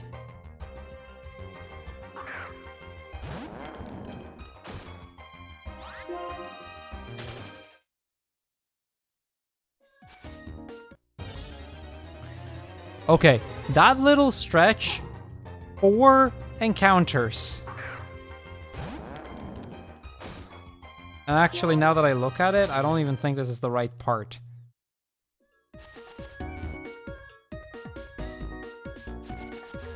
That's where it is. I wasn't even in the right part.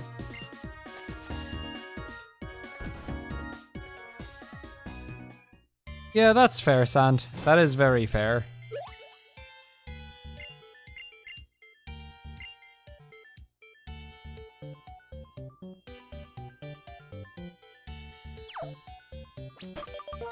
I really don't want to hit any of the spinners here. I've already lost way too much. Yo, Unique. Welcome, welcome. How are you today?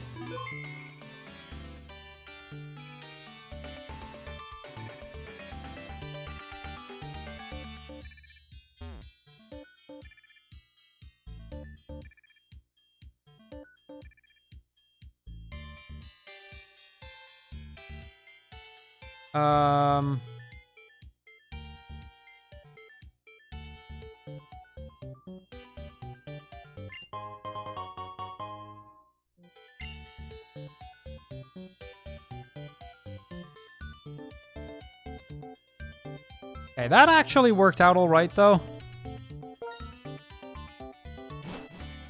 I suppose so, Amaru. I mean, we didn't really have any encounters after that, at least, so... Could have been worse, I guess. Good, had a long sleep after celebrating your birthday yesterday. Oh, a belated happy birthday, then. And, doing good, thank you. Doing very good.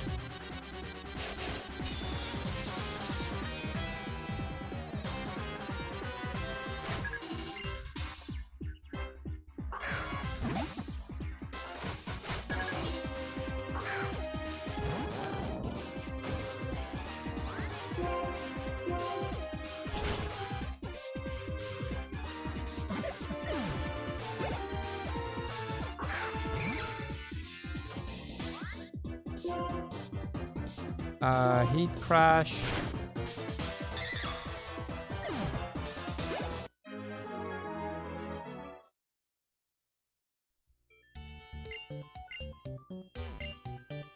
Now, admittedly, I don't know if strength is going to keep killing everything. That's kind of a thing.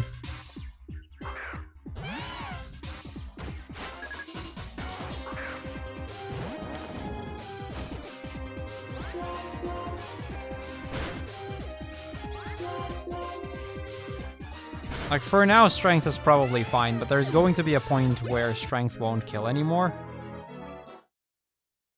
And that point might be fast approaching, honestly.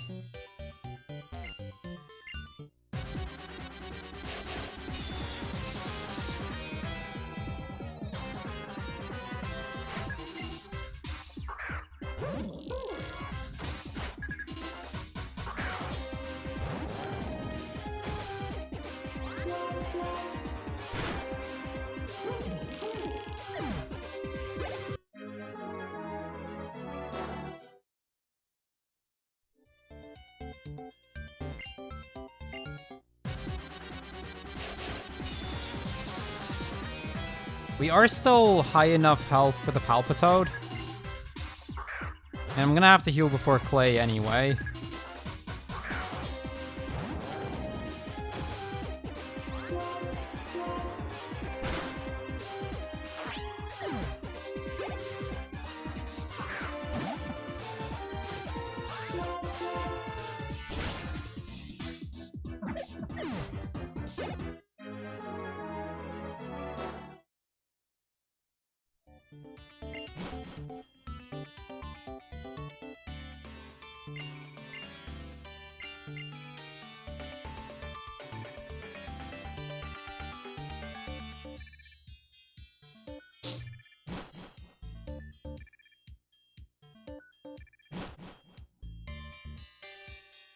Okay.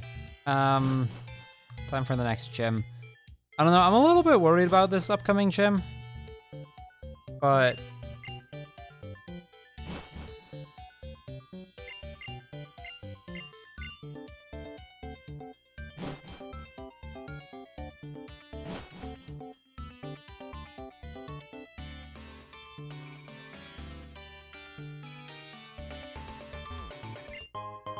yeah, I didn't think that was anything.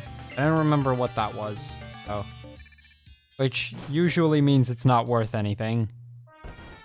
I mean, what else would you expect after that DM POP?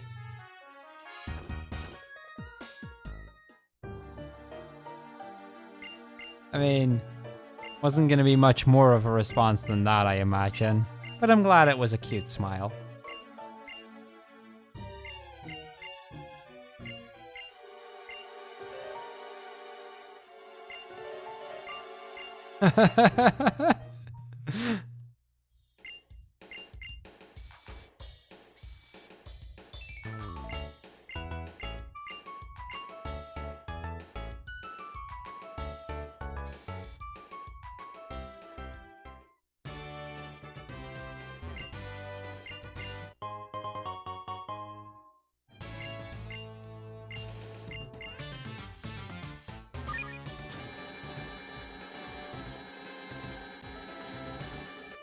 I'm gonna save before the Palpitoad here. This thing has muddy water, and that can really screw me over.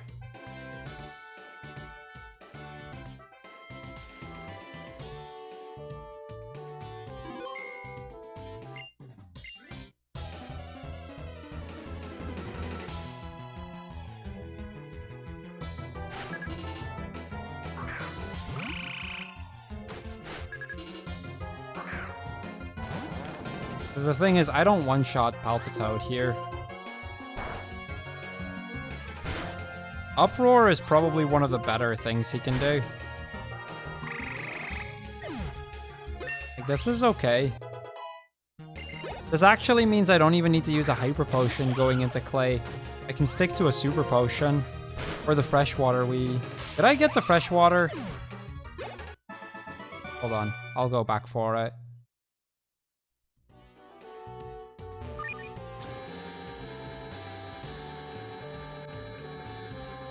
Sir, I know I just ran past you, but I would like that fresh water.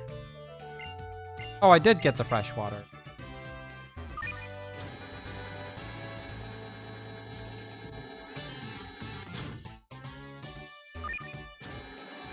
I guess I did get it.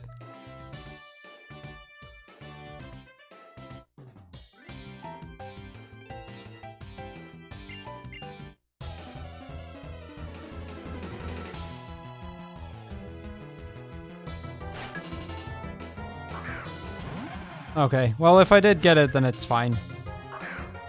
I wasted a bit of time, but fine. I just needed to make sure I have that fresh water. It is very important.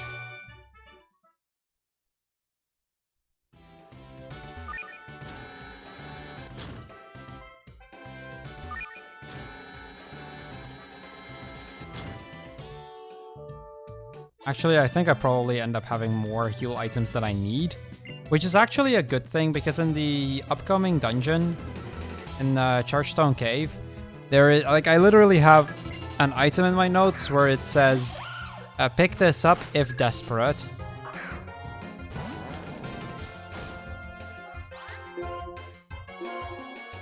Now, since we are not in a position where I'm desperate, that's a good thing.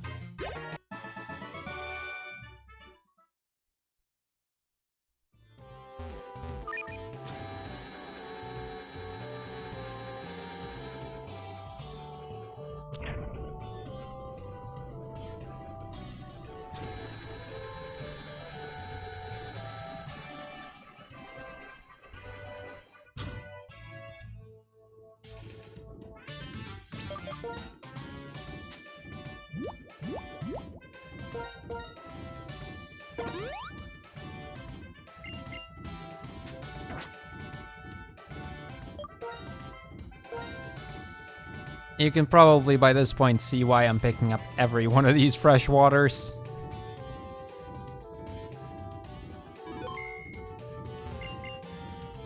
Although I think I might be able to skip one ether. I'll denote in my notes which one I think might be skippable.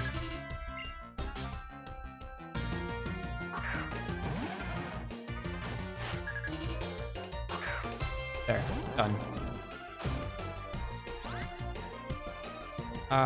Wait, where's my notes on this fight? Rock Smash. So, going into Excadrill, I need +1 speed and either be in Blaze or at +1 attack.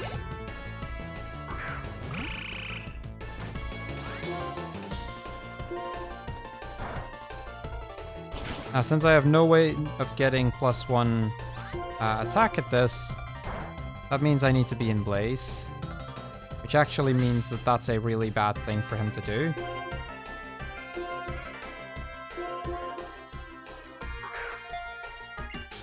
Don't be a thief!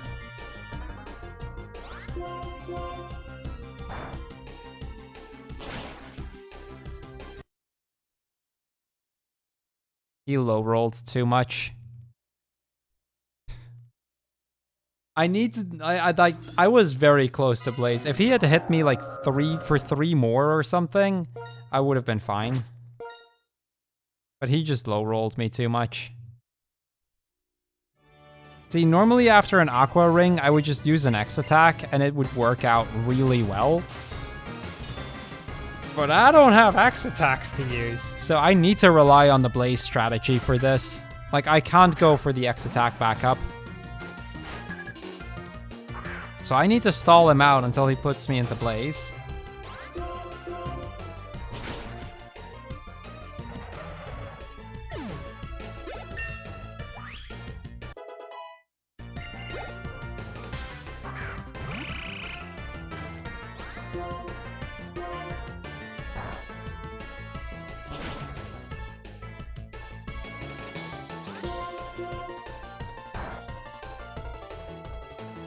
Can you not use Aqua Ring, please? Here, you're a water type, right? See, that's Blaze.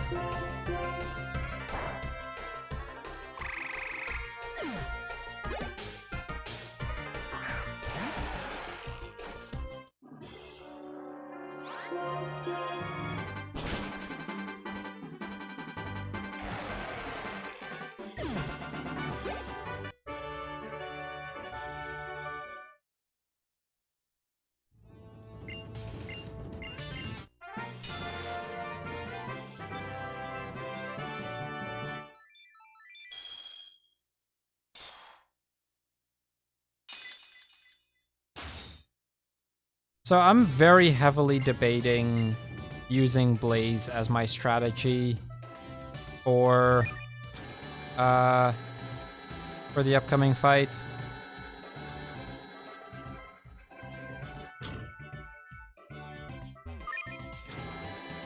Which I can do if I am between 32 and 39 HP, I think, which I should be.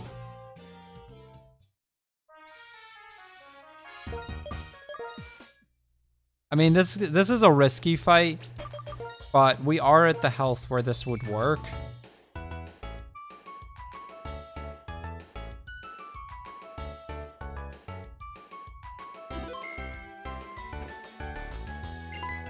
At least I think. It might not. I haven't tested this strategy.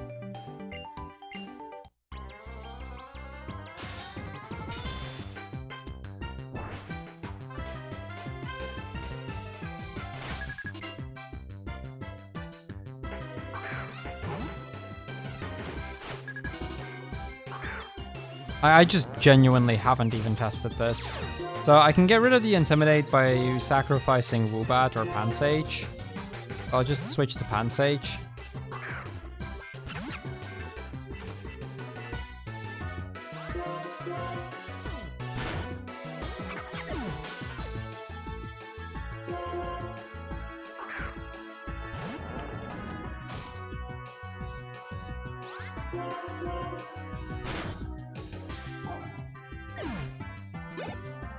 I just don't know that we kill the Panpour. We do. Good.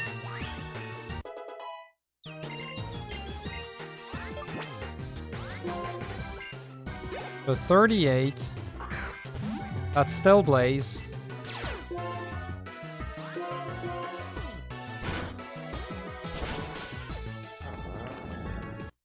But she kills like that.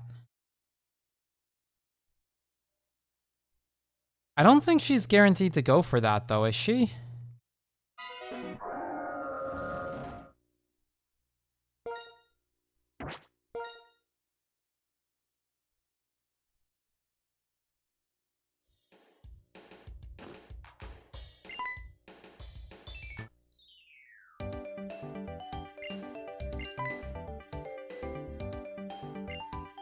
I don't know that she's guaranteed to go for that. I don't know that her AI is set up to kill when she can.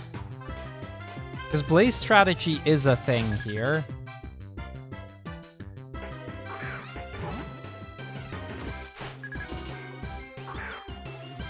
Like, that's a, like... There is a genuine strat where you are high Blaze going into this, or, like... going into the Musharna. Now, you usually only ever use it if you're down an X attack, but since I don't have any X attacks, I am down, like, 13. And that's a lot of X attacks to be low on. Yo, Lizzie, thank you for the host.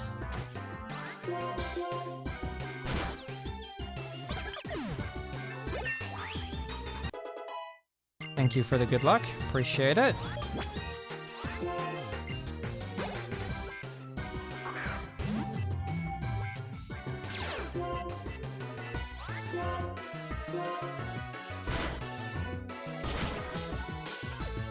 He does seem to consistently go for it.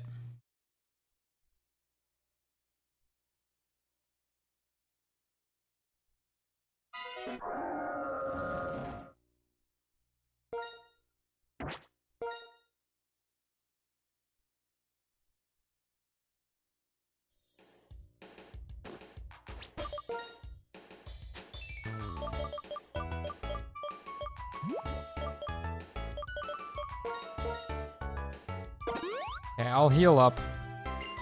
I didn't want to do that, but...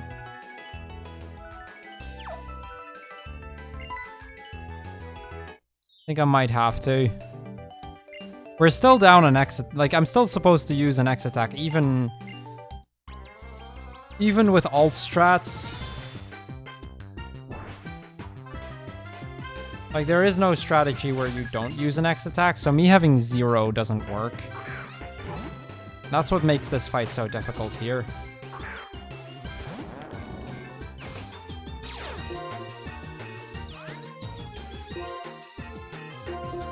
Also, why I'm just gonna switch into Pansage. That at least gets rid of the Intimidate, which is the equivalent of 1 X attack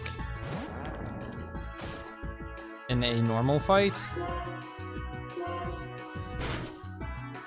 That's still not enough, but hopefully with this I can get through the Musharna at least.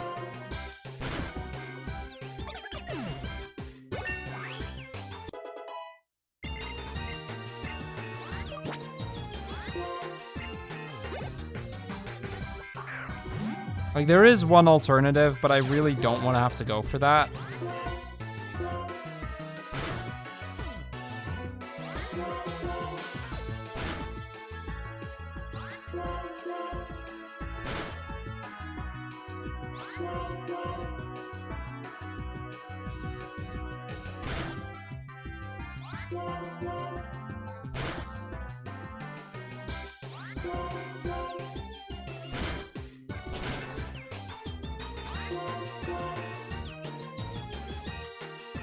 Oh, this is annoying.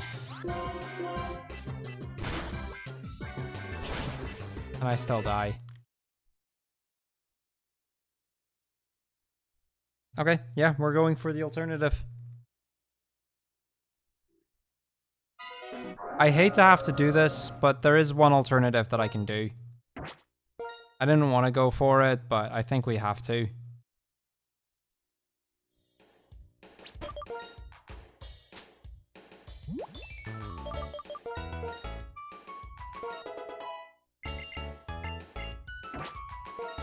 Unfortunately, I'll still level out of... Or because I evolve, I go out of Blaze.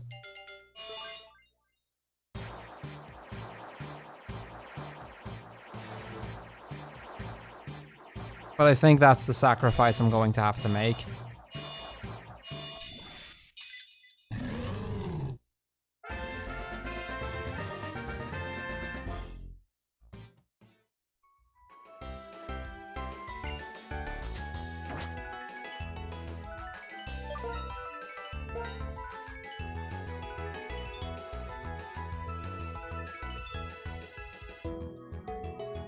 Like, I've been stuck on this fight for a solid 7 minutes now. I need to do something. If this gives me a win condition, then so be it.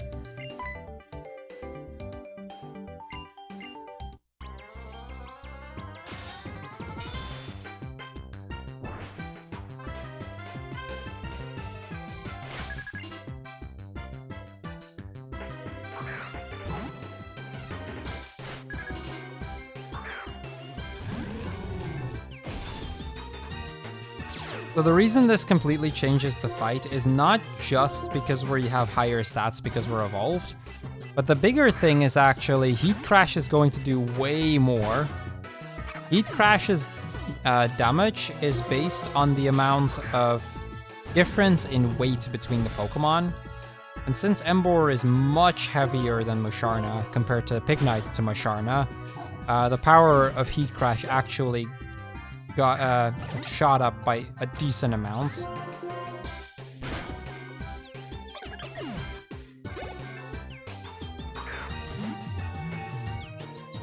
Really not a pretty strategy, but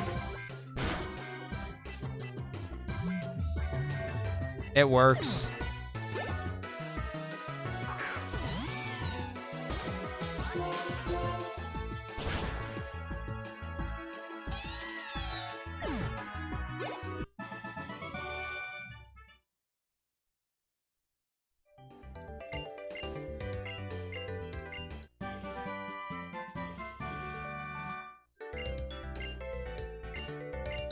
Like, this is just how it is. I just have to deal with this.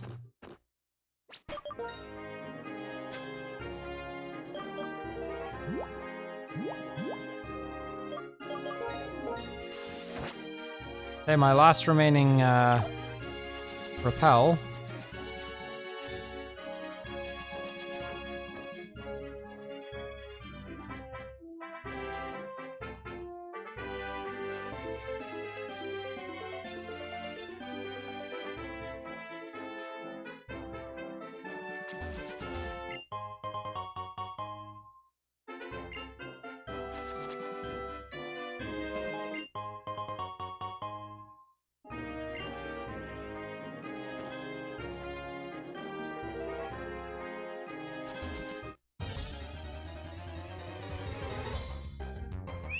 Okay, I have a super repel that I can use in the cave. I think I'll use it in the cave.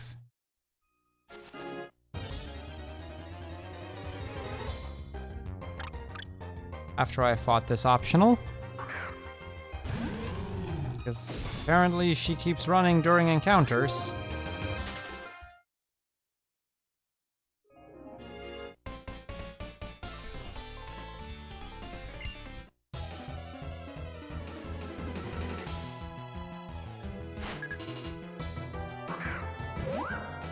That's why I ran into this, by the way. She keeps running during an encounter, apparently. I did not know that.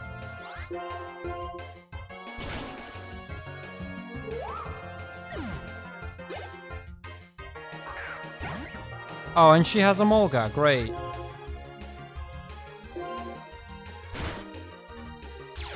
Just the thing I wanted to see. Please tell me she gives me a cherry berry.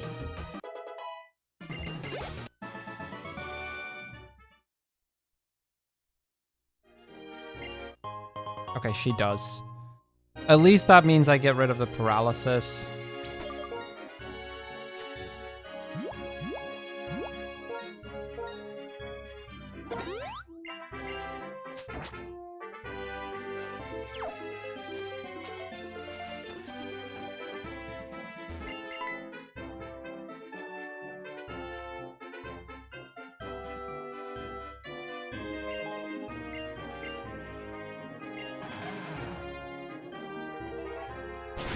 Okay, so I don't have to pick up the hyper potion that I would pick up if I was really desperate. I guess that at least is something.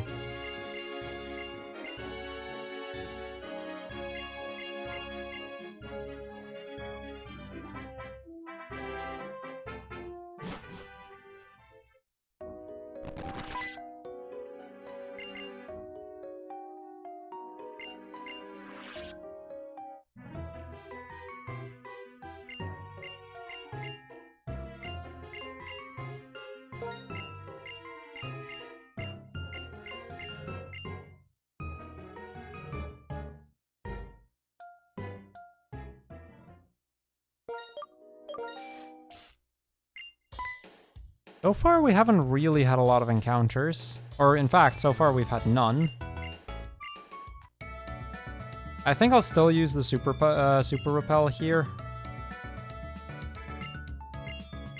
Like, this is one of the places where I actually planned on using a repel. And especially since I need to be in the menu anyway for the lucky egg.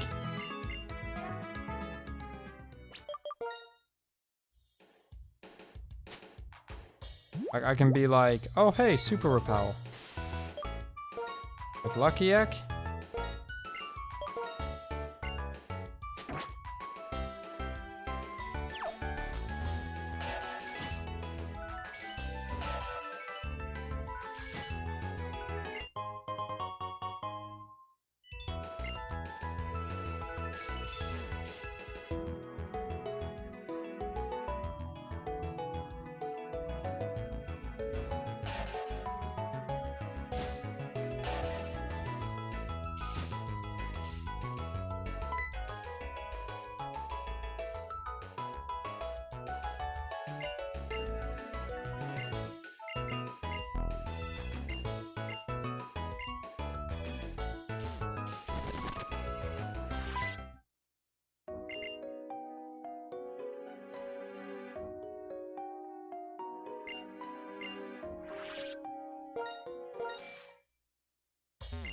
Conveniently for me, that's a hyper potion. Like, it really does help that some of these are really on the road.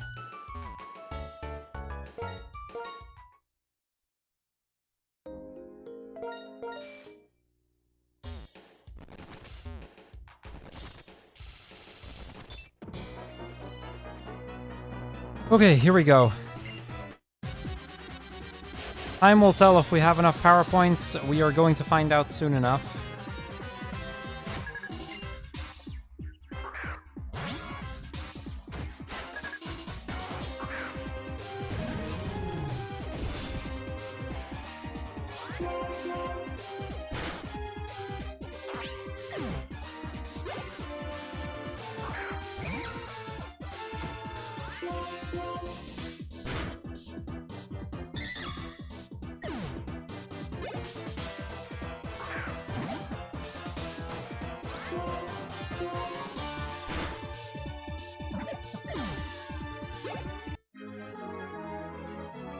We're gonna be lower on power points, but that's probably not a huge deal.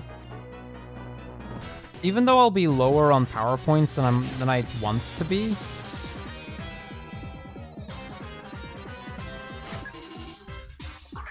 I can use an ether to make up for it.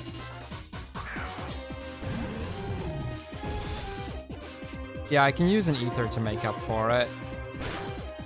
That would work.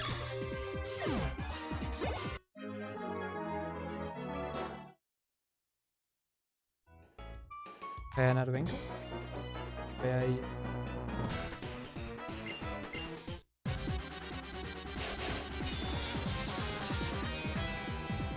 I'm supposed to have 10 return PP left, but in my current position, that would be 10 strengths, which is actually impossible.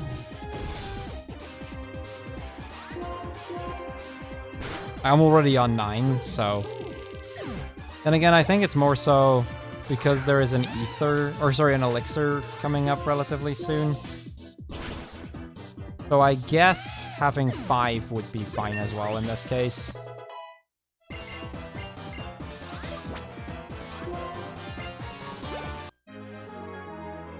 Yeah, 5 would probably be fine. Now, I don't know that I can manage to keep 5 of them. I highly doubt it, if I'm being honest. Oh, that was my last repel, by the way, so... From here on, we're at the mercy of RNG when it comes to encounters. Admittedly, this game has a decent number of repels in it that I can pick up. More than I expected.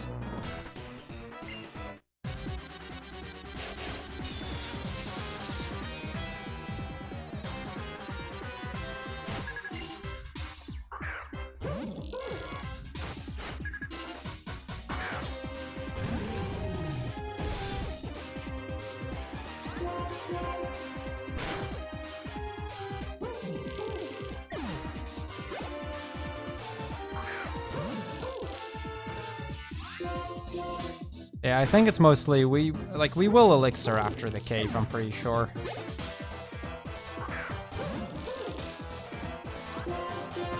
We already have one. I think we use it probably as we go into the Mistralton Tower, or whatever that place is called.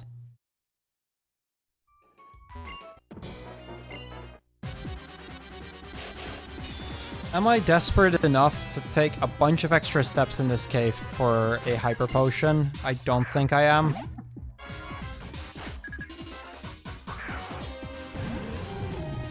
I've been very conservative with my potions so far, so...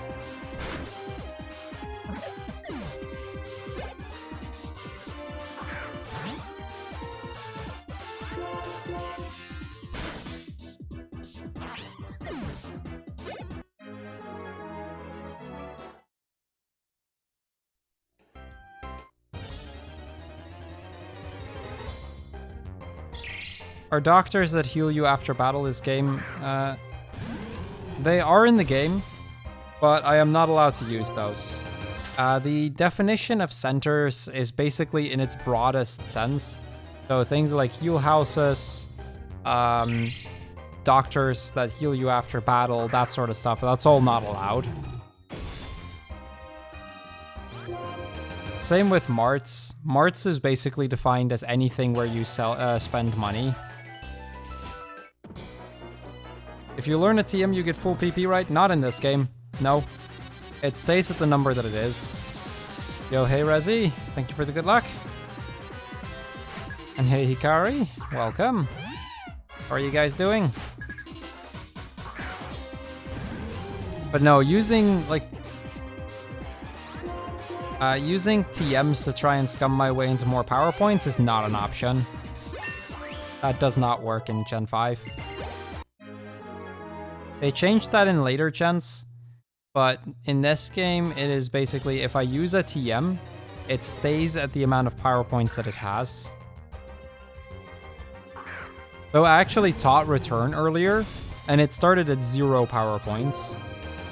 Because I taught it over Ember, and I had 0 Embers left at the time.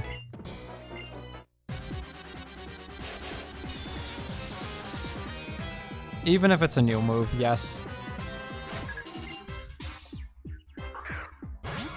Game Freak realized that you could, using that, you could scum your way into never having a shortage on power points. So they just make sure you didn't have that option.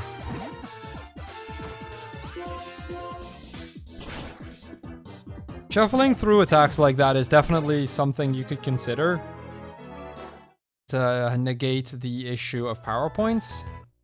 For this run, though, it will not work.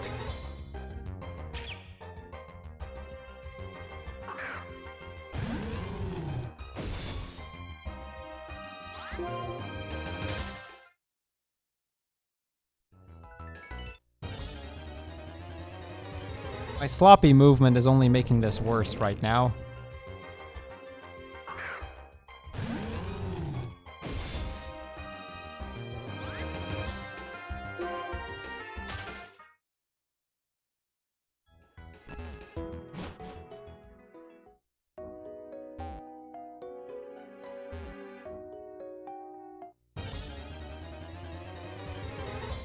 You might be wondering why I'm going to the left, even though the exit is to the right, but there is actually an item hidden in the wall somewhere that I want.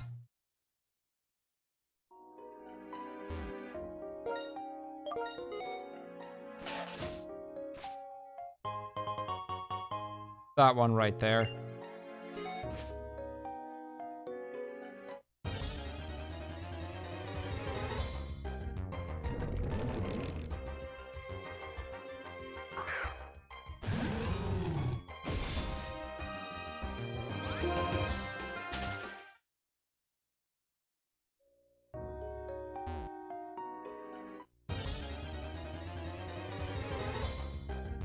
Yeah, welcome to not having repels, Lucius. I have used up all of the repels that I had. I think I made the correct call by using my super, like the one super repel I can pick up in this cave. Definitely worth it.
Hey, that's N.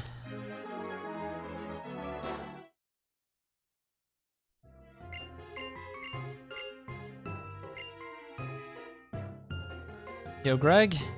Welcome, welcome. How are you today? Okay, so now that we've done that, we can go into Miss Charlton. This is where I'm going to be able to use the repel. Or sorry, the elixir. Yeah, we're gonna use the elixir here. That should give us enough power points for basically now until a while from now. I know that's very vague, but...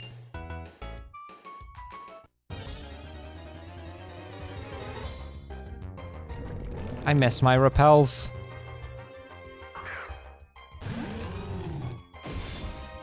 Now, there is one thing I'm very curious about. There is supposedly a repel, like, just after this cave, but it's different between black and white.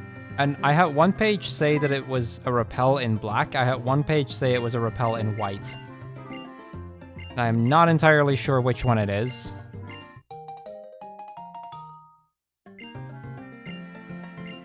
I'll pick it up on the way to Skyla, though. Not on the way to the tower. First we do Celestial Tower.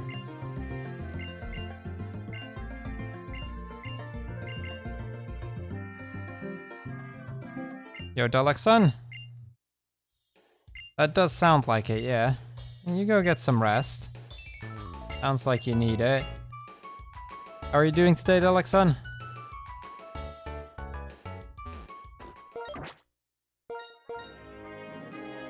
Now, the one advantage of this part is I can just go like this.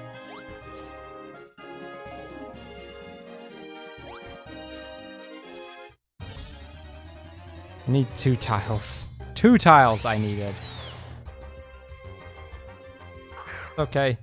Well, Elixir, I'll heal, I'll teach Fly. That is a thing I kind of need to do. Oh, this thing is faster than me? Heck you, game. I need to dip into the grass here to guarantee the dodge of the ranger on my right. Which normally isn't much of an issue, because normally I'd have a repel up, but not today.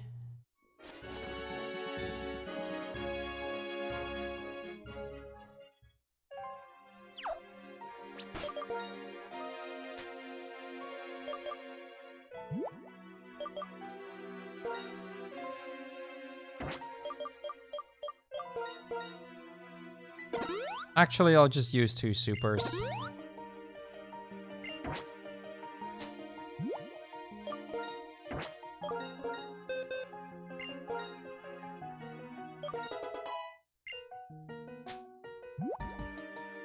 Right, Elixir. Yeah, it kind of is, Sand. It kind of is. That's just not much I can do about that. That's just, we're at the mercy of RNG for this part. Are there any forced heals after this point? There is one just before Victory Road. That one I know for sure. Outside of that, I don't know.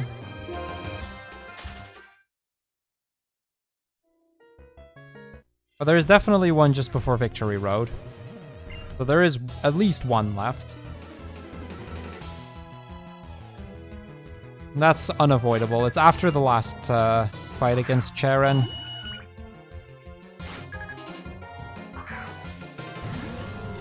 Like this game, after the early game, there's not a lot of required heals. Because essentially you have, like, after each of the first 2 rival fights, then as you get to the second town, between which there is no required battles, by the way, so I just take that one at complete full health and full power points. And then there isn't until, like, Cheren 5 or something, and then again after Cheren 8 or something like that.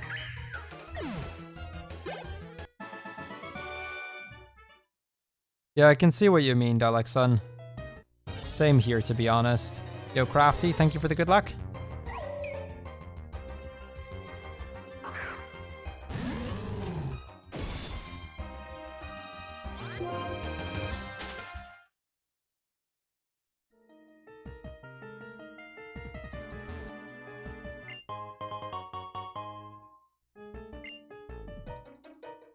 I have 6 hyper potions now, and still a couple of supers as well. That actually puts me health-wise in a really good position.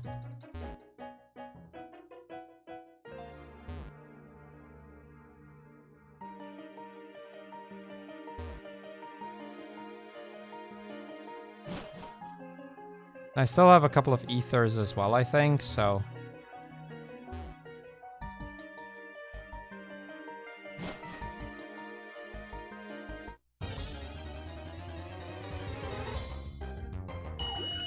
It was going so well. We did 2 floors without an encounter, though. That's kind of good. Or actually, that's really good.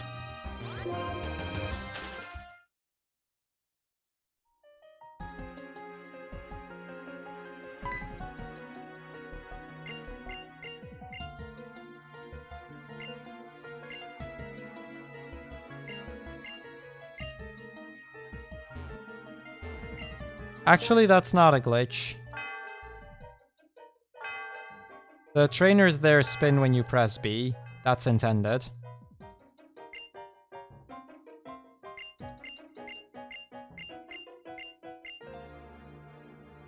Or at least I can't imagine that not being intended.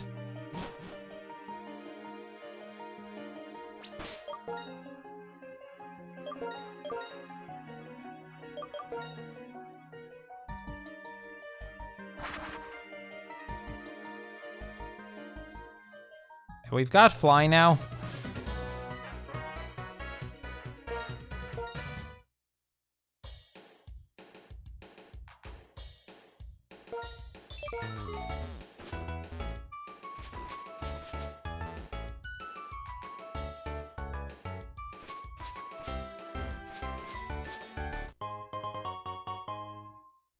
Not what I was looking for.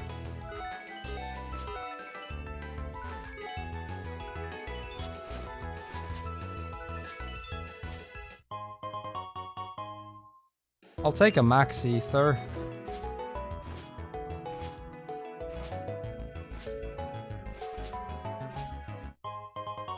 And there's the repel.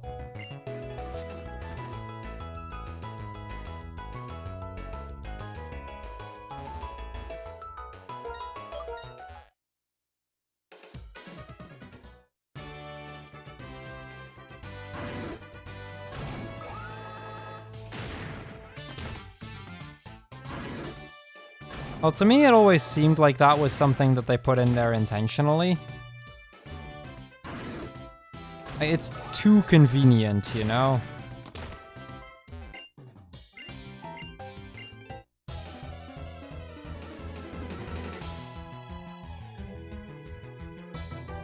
Yeah, they spin every time you press B specifically, which is the run button. That's why I said, like, I don't know. I don't feel like that's... Like, they spin in too much of a pattern, you know? Oh boy, we're gonna get these shenanigans now. Does Heat Crash kill? Because I will go for Heat Crash if it does.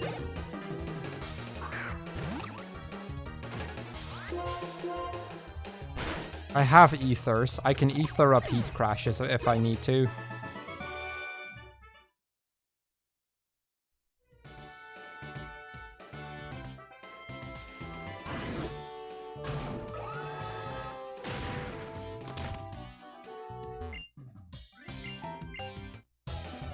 Especially with the max ether I just found down there.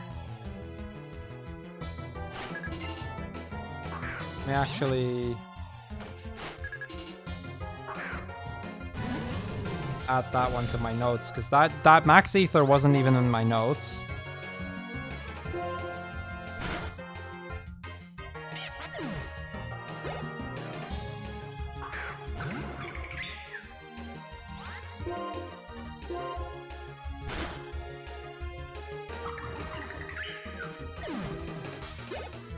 That. There. Okay, now it is.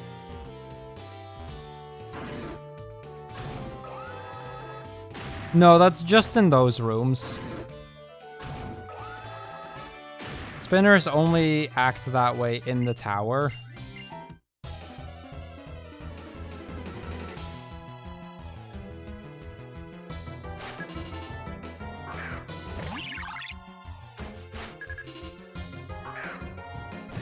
Because, I mean, it's worth going into the greenhouses, or towards the greenhouses there anyway, because of the repel.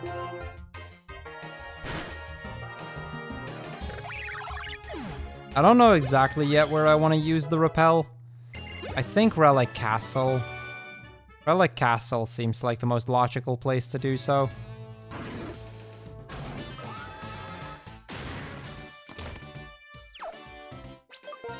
How much health do I have? 150. On the one hand, it seems like it could be an oversight. On the other hand, it's like, why do they specifically spin when you press B?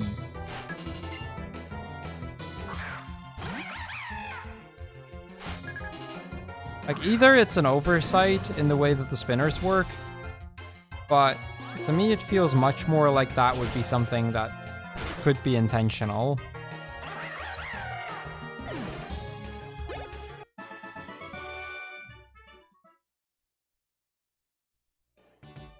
Because why would it only work for those trainers otherwise? So I just consider it as a feature for that tower. Making the tower a bit of a puzzle dungeon of sorts.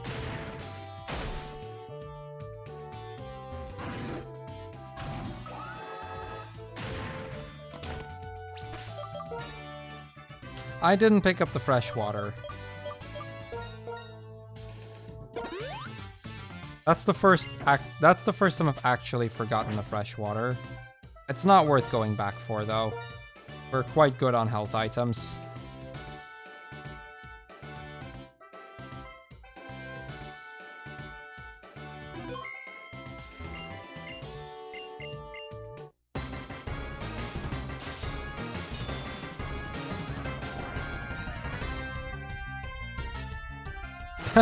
Nice one, Crafty. No fresh water during heat wave. Yes, that is what it seems to be.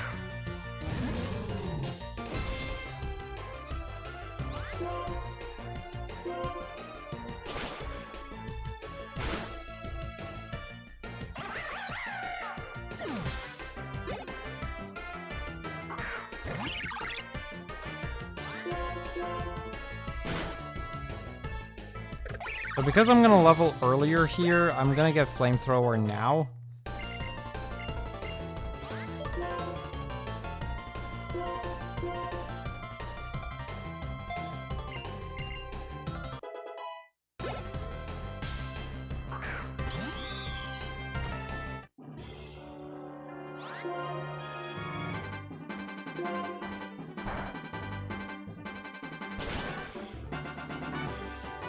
That's a crit. Do I have a revive? Please tell me I have a revive.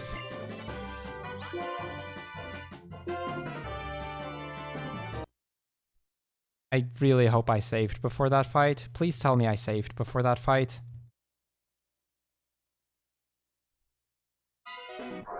When did I save? Okay, Mistralton City, that's good. Okay, phew, I did. Oh, that was scary.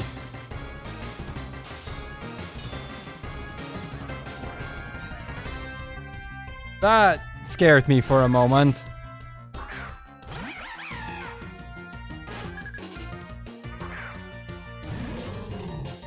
No worries, Greg. Thank you very much for the follow.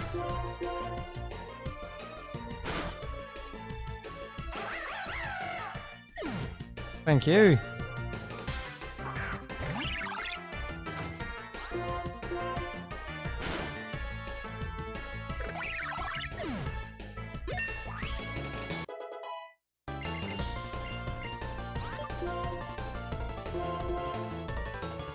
Route 3 still has another rare candy, right?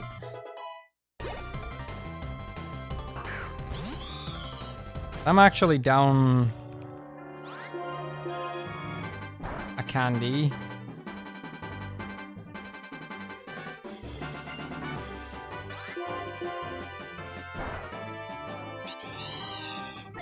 Yeah, it does require surf.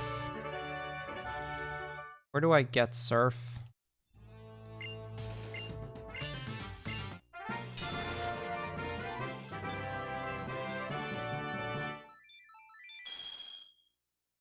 Oh, right, yeah, we get that guaranteed. Oh, wait, but I have nothing to surf with.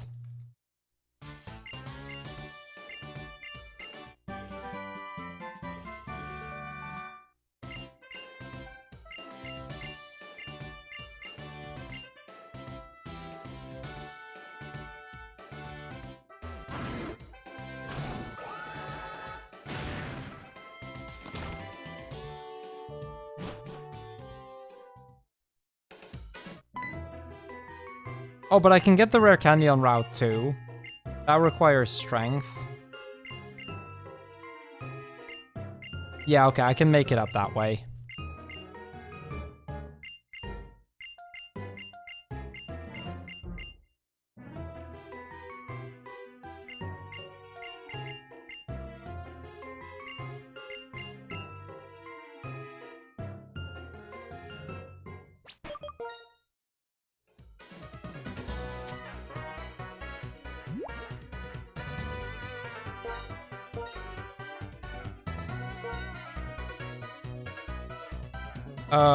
Yes. Ether Heat Crash. And... TP up Flamethrower. Very much so, Blast Egg. Very much so. This gym... I imagine they must have had a fair few lawsuits on their hands. Because honestly, like, they changed the gym design completely in the sequels, which play a few years later.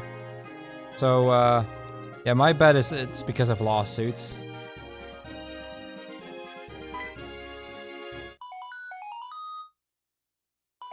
Granted, the newer gym isn't necessarily much safer. It's a tiny bit safer, I think, sort of, but not really.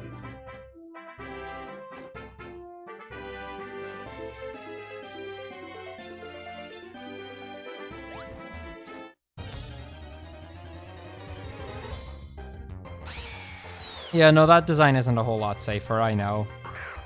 A tiny bit, if anything.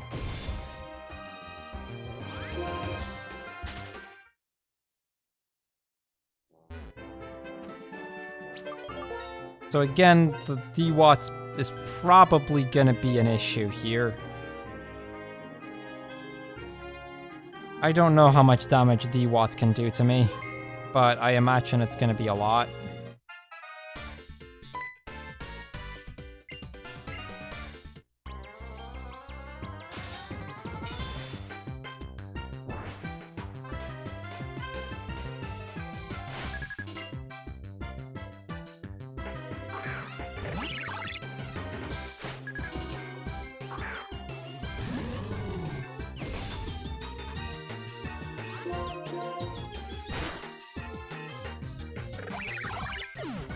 The Unfazant isn't so much the problem, but I am a bit worried about D-Watt here.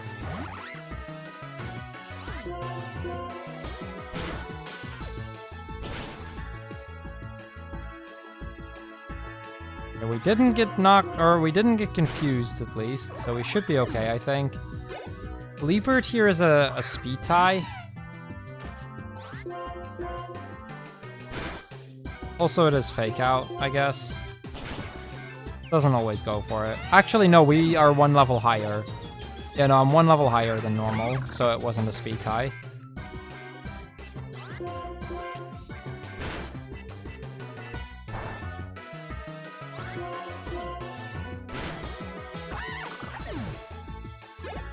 Okay, good enough. That's another place where I don't have to worry about an X attack anymore.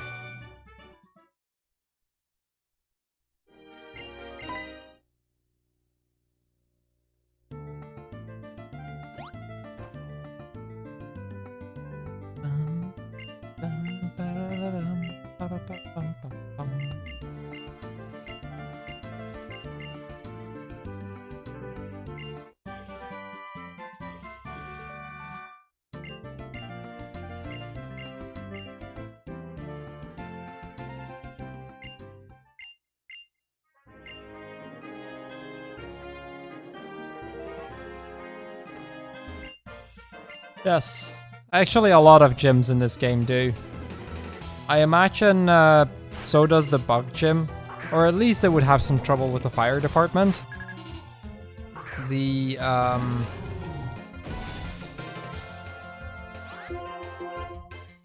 let's see, what other gyms would have lawsuits on their hands? Like, the first gym is fine. That one's not a big deal. The second gym is as well.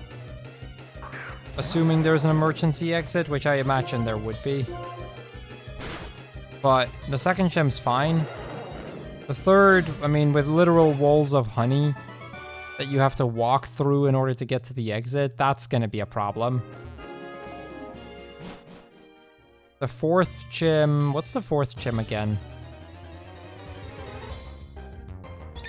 Oh, right, the electric gym. Again, if there are... Yeah, I guess if there are emergency exits and whatnot, the fourth gym's probably fine as well. The fifth gym is sketchy, with their elevators with no cables and completely out in the open with literal gaps you can fall through. But with some railing, 5th gym's probably fine. The 6th definitely isn't. I have my doubts about the 7th.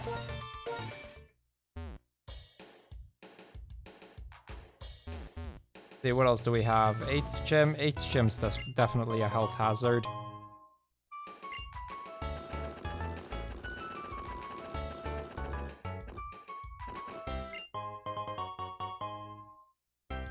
Okay, I gotta remember those 2 items right there.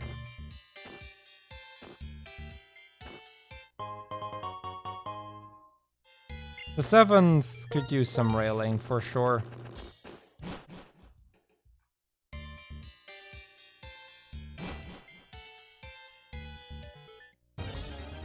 I mean, as an ice skating gym, it's fine, but the ramps they have, that if you fall off, you fall into literal nothing, I think. Probably some health issues there.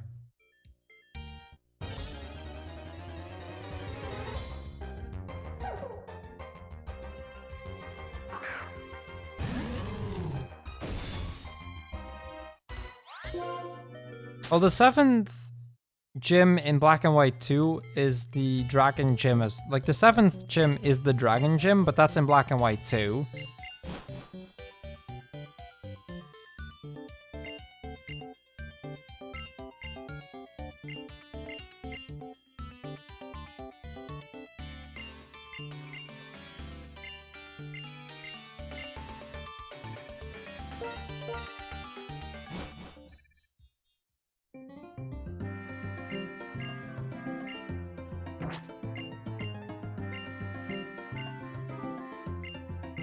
Okay, so momentarily we're going to get Brick Break. I think after Dragon Spiral Tower, I'm gonna kind of do a sequence around the map a little.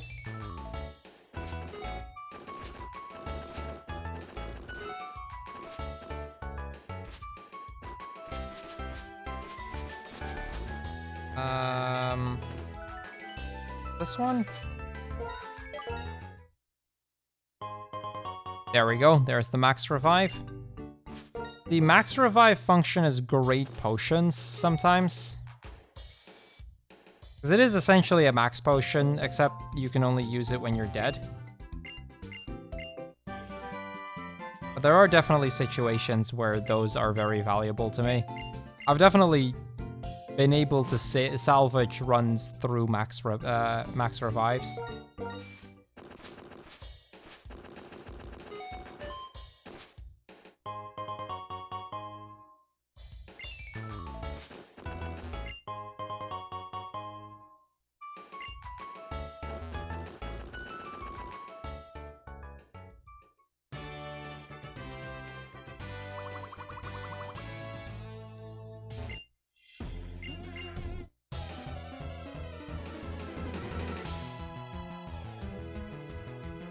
Yeah, the Dragon Gym in Black and White 2 has definitely got some problems there.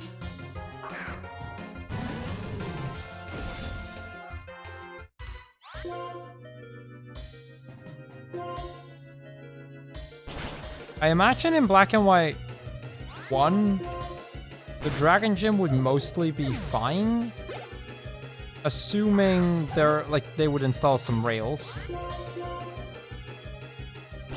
Double Endure, that's unfortunate.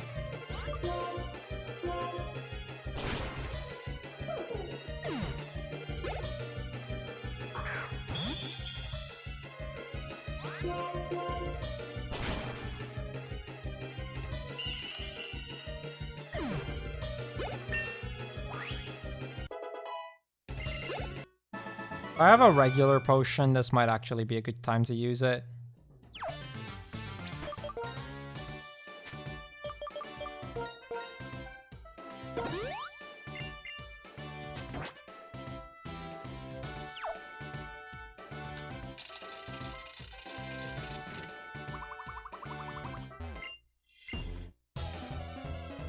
Welcome back, Weege.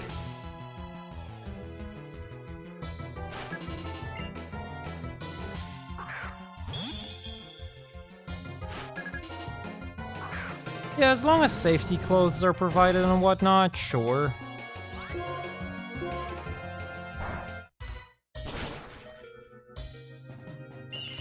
And now I actually... Before I continue...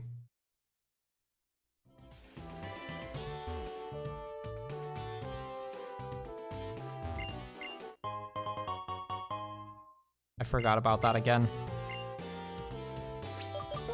And I can immediately use it. The advantage of using it is that even if the gym leader's Cryogonal, which is the only Pokemon that's faster than me, crits, I am still fine.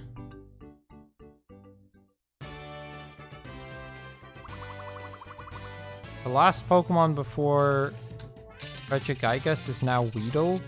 Okay. Yeah, this part is probably the problem with this gym. Those ramps right there. If you were to not have enough speed and fall in between there, you would instantly die, considering how deep that fall is from the looks of it. I think outside of that, pretty much everything in this gym is probably fine.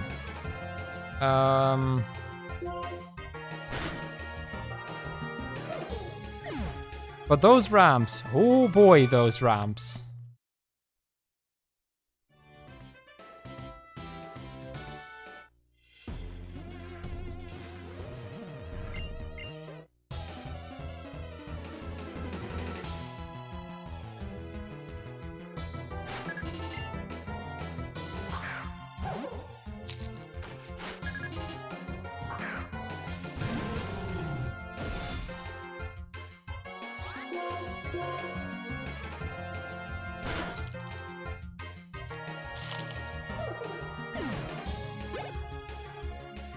Well, we've already gone over the third gym and why that one would be a massive health hazard. We've gone through all of the gyms and considering which gyms would have massive lawsuits on their hands. The third gym is definitely on that list.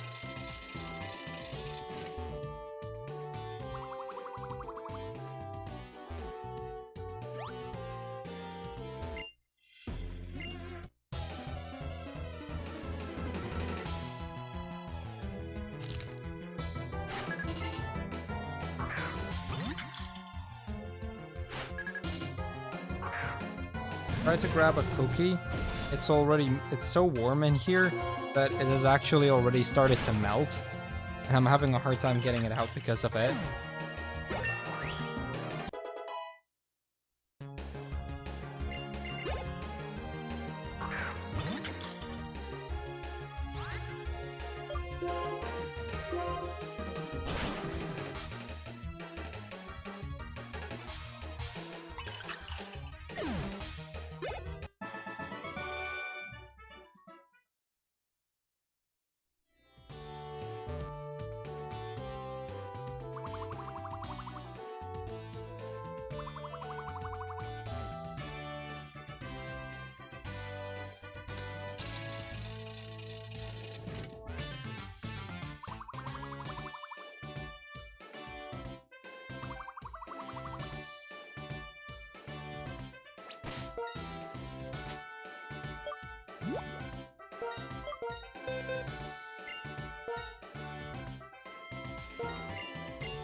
I'll go over the other regions in a moment.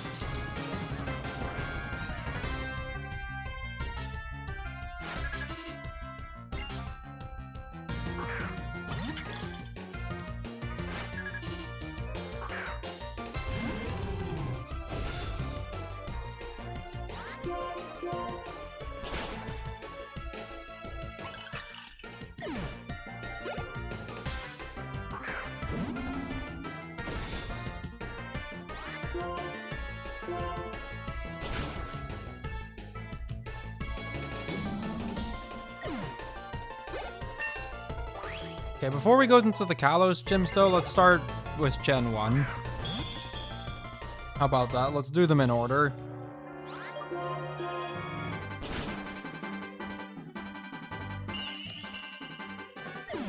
So, if we're talking gyms and they're safe, like whether they would be safe enough that they could exist in our world, that's basically what we're analyzing here.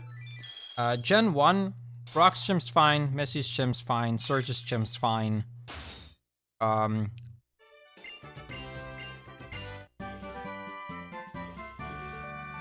Erica's gym might need a safety door, but other like in the center room, but other than that, it's fine.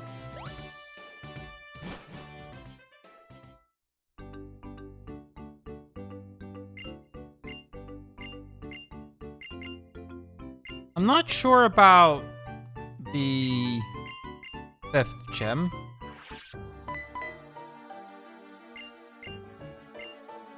Because of the invisible walls. Although if there are markings on it, then it would be fine, I guess.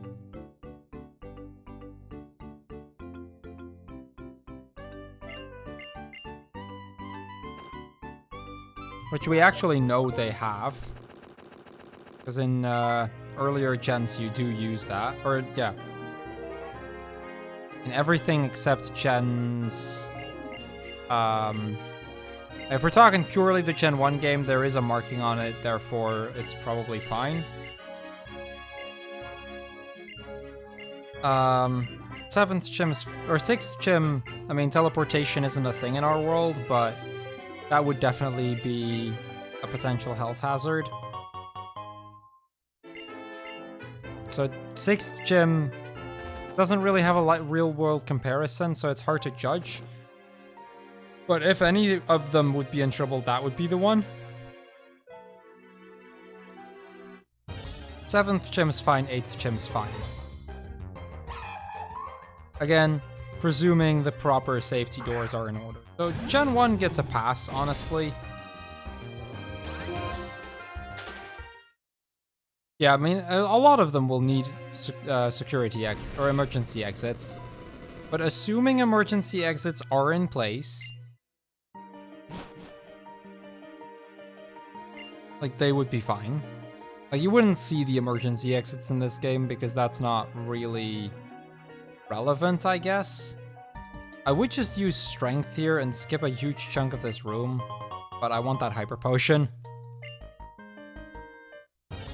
I mean, if the spin plates are properly marked...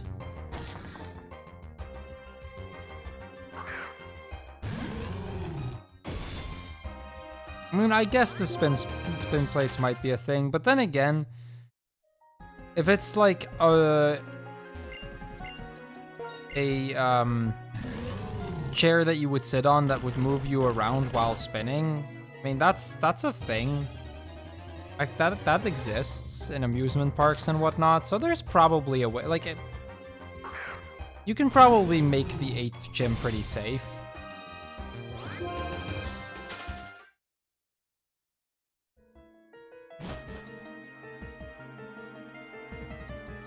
Like, okay, so the 8th gym might need some minor adjustments, but...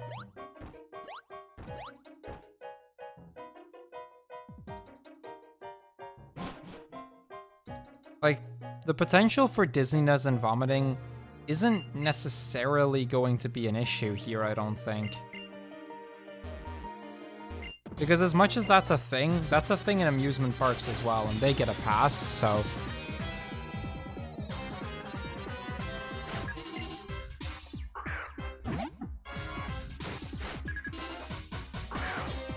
like, I'll give the 8th gym a pass, honestly.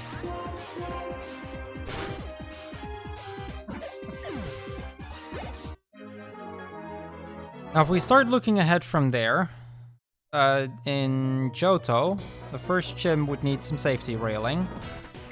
A lot of safety railing. The 2nd gym's fine.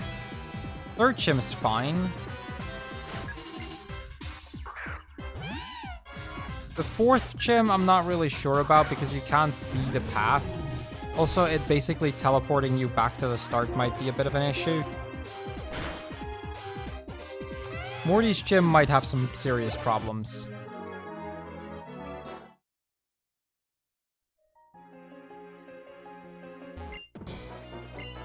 Let's see, from Morty's gym, you go to Chuck's gym. If there's a safety door, Chuck's gym is fine.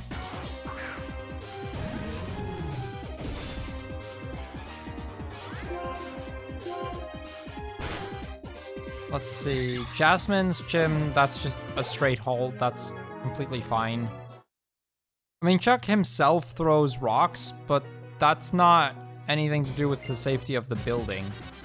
People can lift rocks over their heads if they want. That's their risk.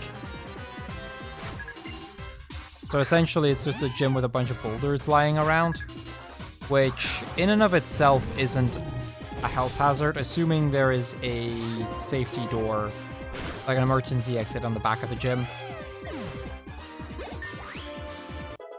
That's Heart Gold Soul Silver. I'm going with the original Switch. Yeah, Massey, got a new mic. Still need, my Go XLR still needs to come in once that's done, and I still need a new mic arm, but other than that, we're pretty good in terms of audio setup now.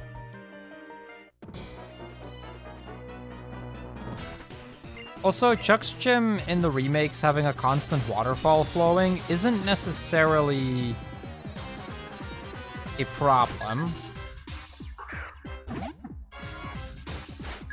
Like, that wouldn't necessarily disqualify the gym.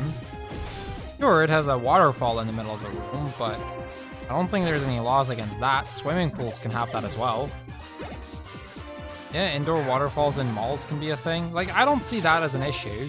And again, the fact that Chuck himself decides to stand underneath it doesn't disqualify it, because that's Chuck's decision. Like, he doesn't have to do that, not by any means.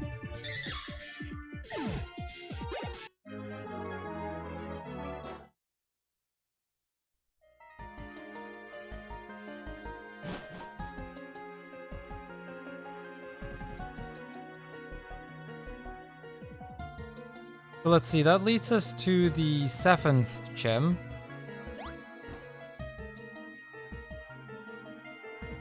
Seventh gym's probably okay. Could use some railing. But it is basically an ice skating hall, which in and of itself isn't... Like, he might need some permits for it, but... Just like how an ice skating ring would need some permits, it's not... Like, he doesn't necessarily have anything that's against the rules. Again, if there are safety protocols. Yeah, they would need to give you a helmet, but outside of that, it's probably fine. The 8th gym, you literally have to drop from the 2nd floor to the 1st floor. That might be a bit of a health hazard. Also, there are literal holes in the floor where you have to push boulders through. That's definitely a no-no. But for the first generation, Sabrina's gym is really the only one. The 2nd generation, we're looking at a couple more issues. We're looking at the 1st gym, the 4th gym, maybe the 7th, although that's an easy fix, and the 8th gym. Lava everywhere is only in the remakes. Again, I'm considering the original games here. Also, the lava in the in Claire's gym doesn't, like, it looks like lava, but it could just be water with red coloring on it, like with red food coloring, in which case it's probably fine. Because, contrary to most gyms, she has safety railing. Well, for most of it at least.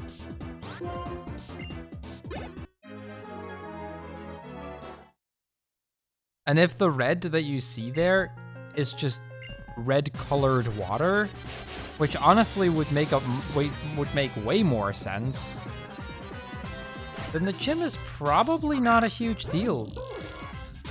I could see that gym getting a pass, honestly. She has emergency exits. It's one of the few gyms where we have confirmed emergency exits.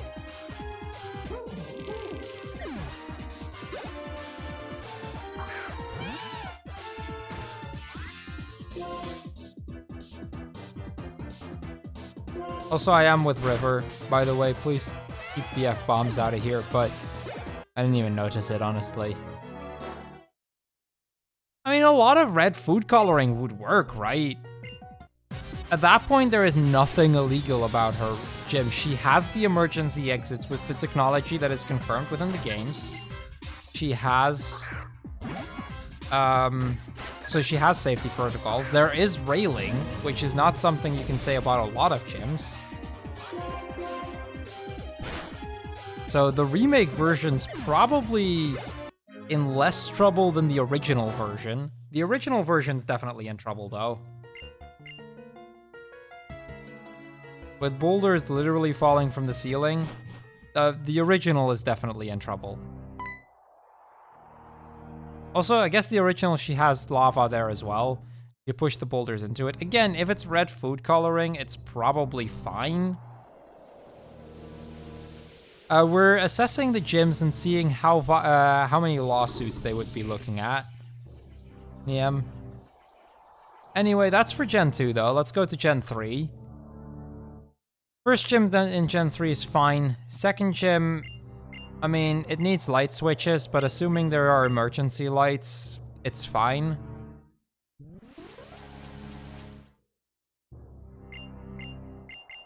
Third gym has huge lightning bolts running across the room. That's definitely a big lawsuit right there.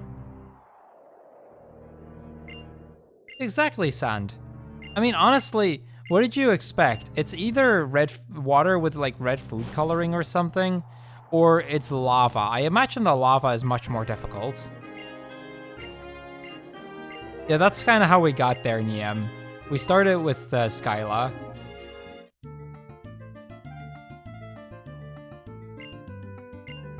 It did indeed start because of the flying gym in this game. Let's see, what else do we have? We have, third gym, huge lawsuits. Fourth gym, probably the same. I mean, you literally fall between two floors in random gaps. That's definitely a big issue.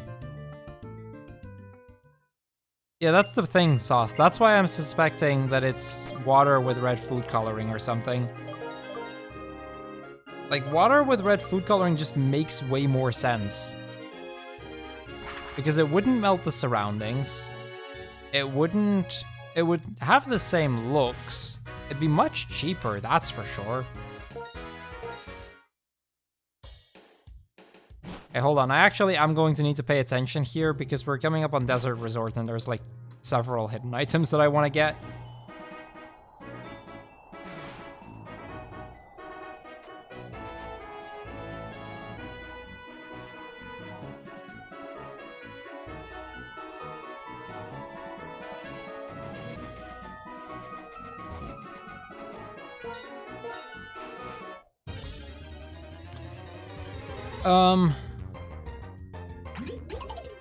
Let's see.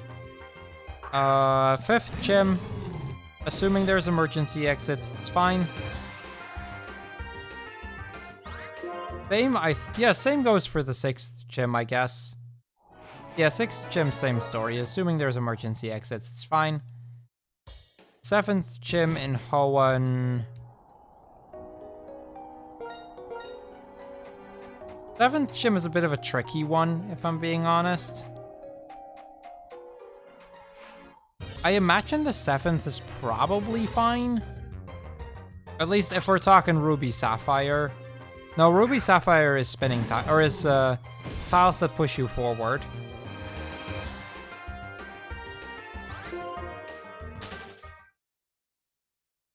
Like the seventh might actually be okay. If they're like, if the tiles that push you forward is basically you go sit on a chair of sorts where you get strapped in and then you get moved along a rail. then that's fine. Like, the 7th can work. It might need some minor adjustments, but the 7th can work, at least in Ruby and Sapphire. The Oras one is definitely a no.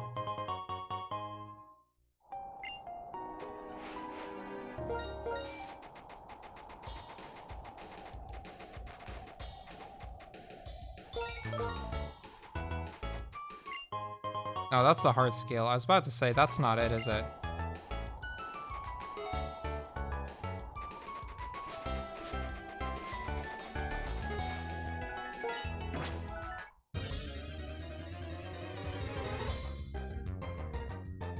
The 8th gym in Gen 3 is definitely the one with the most trouble on their hands, though.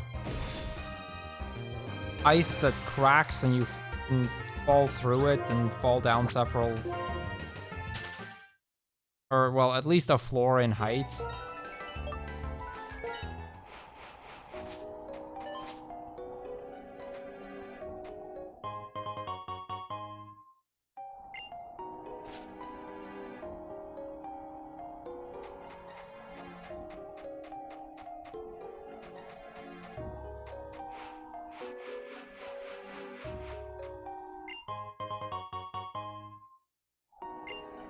Whatever. Didn't quite get everything, but it'll do.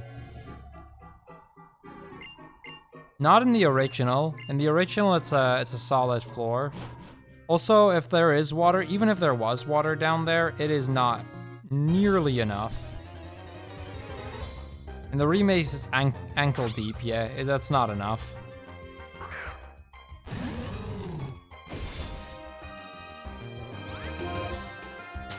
Yeah, Gen 3, the 3rd, 4th, and 8th gym definitely don't get a pass. The 7th, with some adjustments.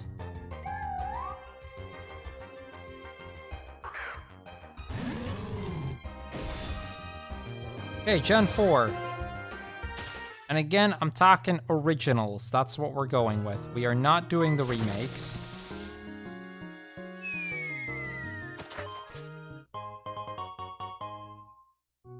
Although we've kind of been doing the remakes here and there as well. Okay, I think this is where I use my last repel.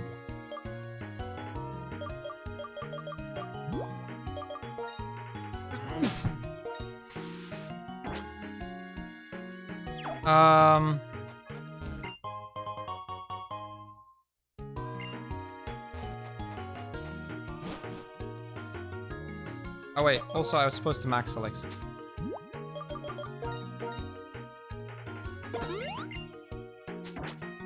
Black and white is Gen 5.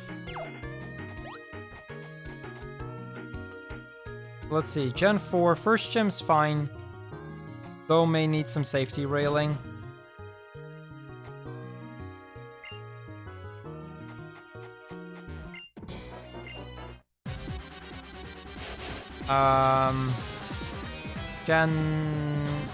Gym 2. What's Gym 2 again? The grass gym? That's fine. It's basically like a forest in the original. Flamethrower. X and Y is 6. 4 is Diamond and Pearl. Let's see, the 3rd gym would be the fighting gym. Completely fine there. Well, for what it's worth, Niem, we're gonna do Gen 4 after this. I have another challenge run still lined up for today. The 4th gym is the water gym.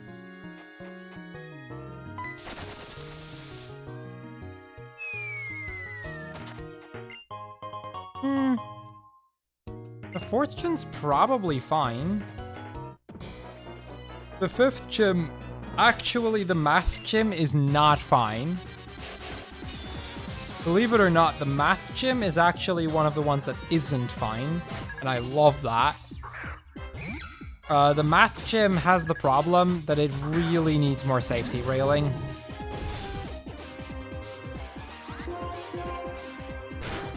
Because in the Infantina's gym, it's basically you take an elevator up, and then the upwards part has no safety rail. So even though the literal gym is an elevator and a sign with a math question, it does not... Oh crap, that is... I ran into that. That is bad. It does not hold up to safety standards.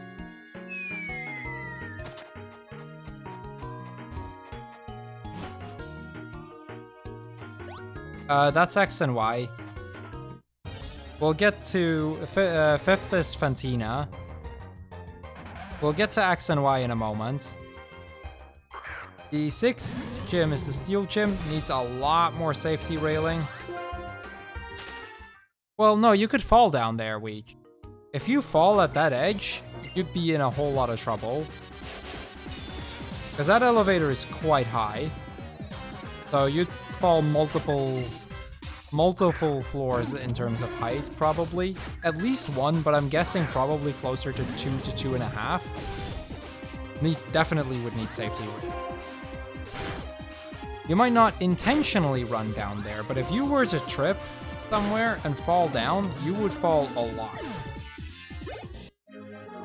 Like that's basically like a balcony on the second floor with no safety railing.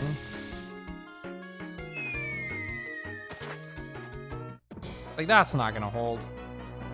The seventh gym is probably fine, again like an ice skating ring, but this time with height differences, but there's enough stairs that it would probably work. Again, you might need some helmets though. Like they may need to give out a couple of helmets, but outside of that it's probably fine.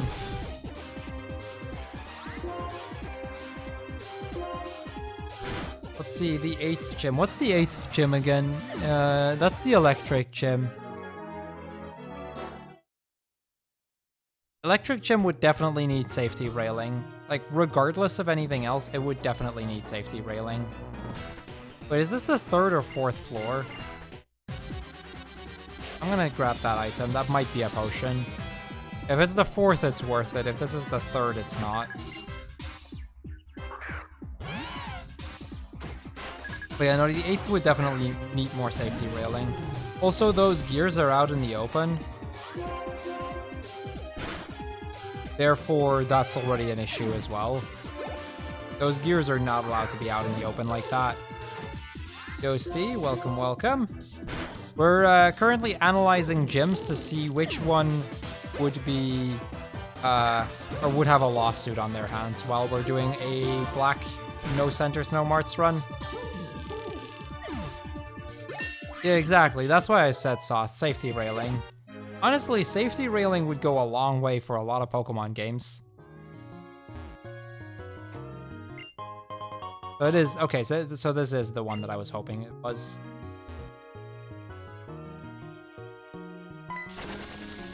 Actually, a lot of them are fine. We've been going over them. A lot of them are actually fine. So if we sum up Gen 4, the fifth one is in trouble, the sixth one is in trouble, and the eighth one is in trouble. Only 3 of them. That's actually not bad.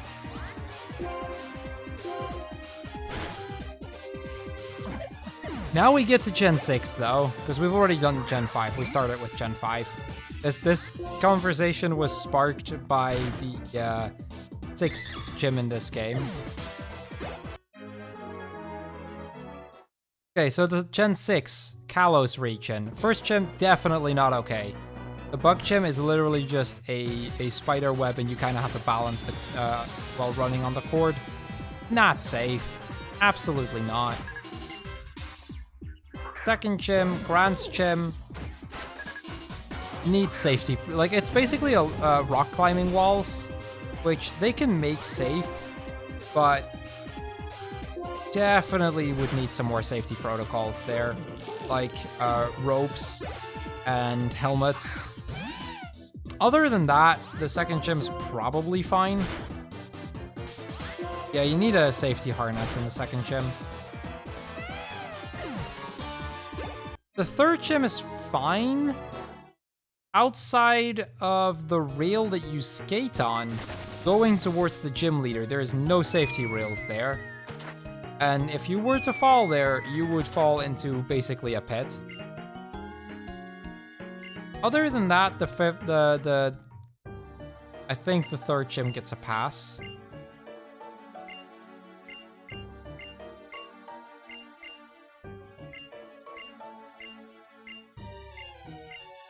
Let's see, fourth gym in... I mean, indoor skating is a thing. Wait, that's allowed. Like, indoor skating isn't necessarily a problem. Indoor skating rigs exist. So it's really only the rails leading up to the gym leader that would be an issue.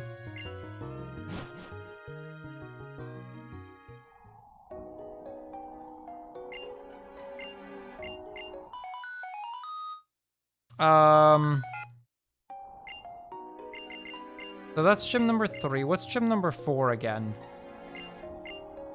Gyms are so forgettable sometimes in that game. Oh right, Ramos's gym. Actually, I think Ramos's gym is fine. It has safety nets for if you fall. It has rails. Imagine that, the fourth gym being fine there because it has safety rails and whatnot. No, yes, you have to jump over gaps, but those gaps have a safety net underneath it.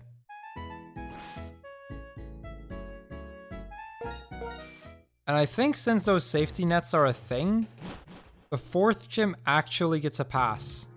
Ramos's gym has actually thought about safety.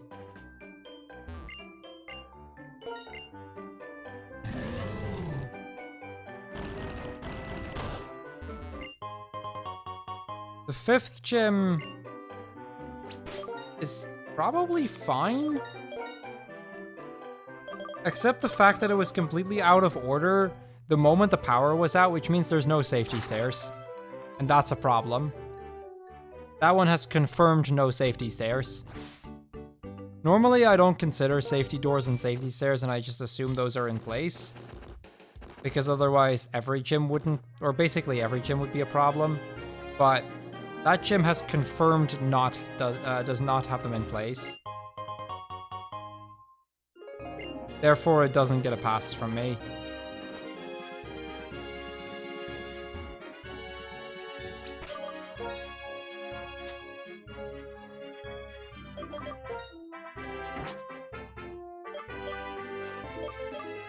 I have 8 hyper potions and 4 max potions.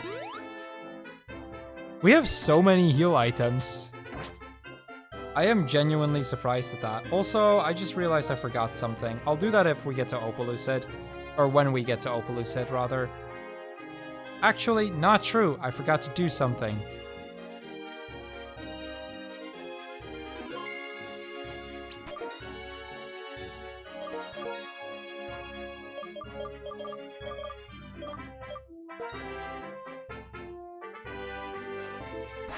Well, see, the thing is, with Fantina, you don't know that there are no safety stairs. I mean, there's no stairway out, which definitely indicates that there's not. But let's for a moment assume there are safety stairs, generally speaking. Otherwise, there would just be too many gyms that we could instantly write off. Because that's not a thing you would necessarily... Like, as a gym trainer, you wouldn't see it.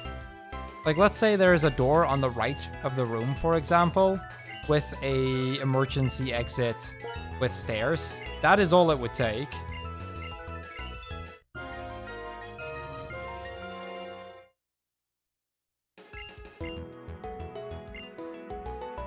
Yeah, 6th is the same story as Sabrina. We've already talked about that. The 7th gym... Safety rails. A lot of them. Outside of the teleportation part, it would need a lot more safety rails in the 7th gym. Like these are like small paths that you have to walk across with no safety rails whatsoever.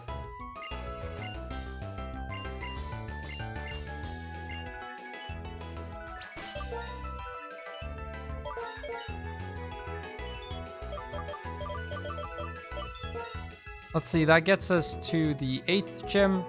Definitely not okay. The 8th gym is just, that's an unfixable mess, yeah.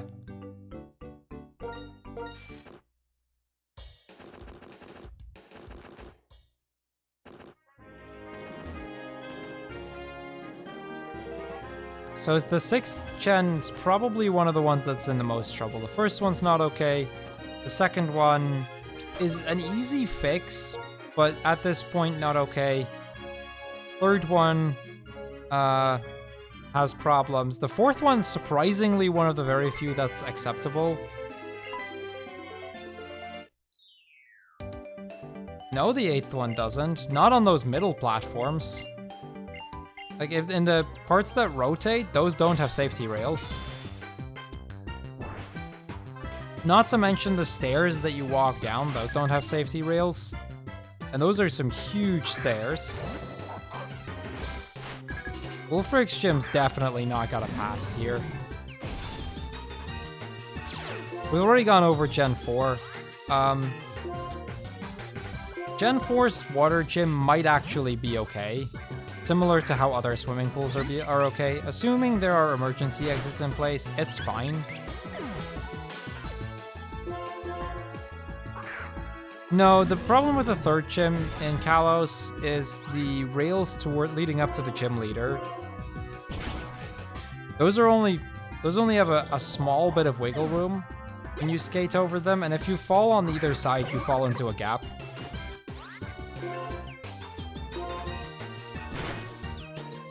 So 1, 2, 3. What else have we got? 5. 6, depending on how you look at it. But I'm not going to count 6 for now. 7. And 8 are all problematic. Kalos is a mess, dude.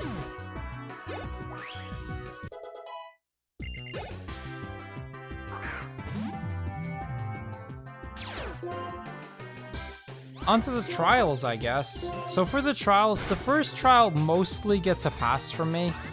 Like, I do want to take into account that some places,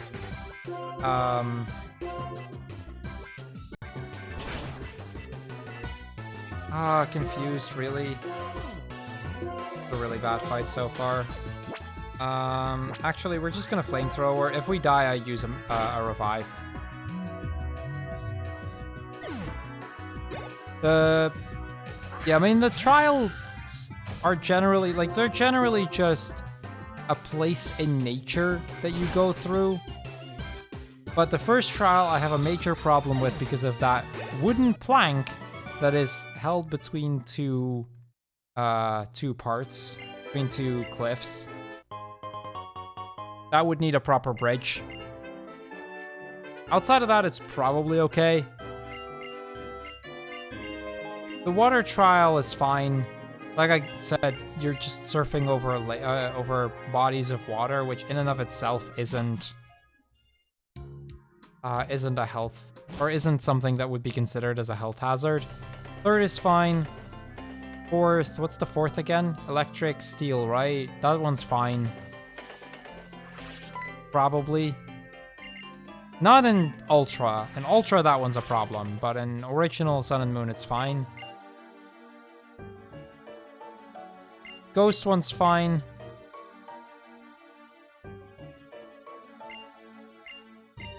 The dragon one's fine. I mean, it's a freaking volcano, but nobody forces you to climb the volcano. Also, you don't even go all the way to the top. Oh, fourth is grass. Right, grass is also fine. I think the only one that really has a major problem is the first one.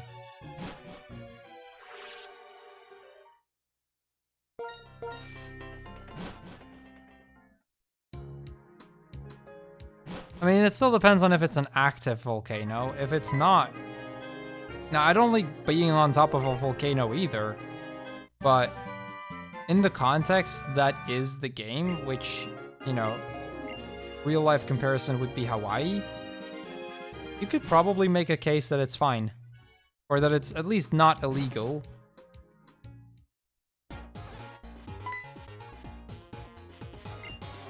Because they don't quite go up all the way, I don't think. I think there's a good bit of volcano left.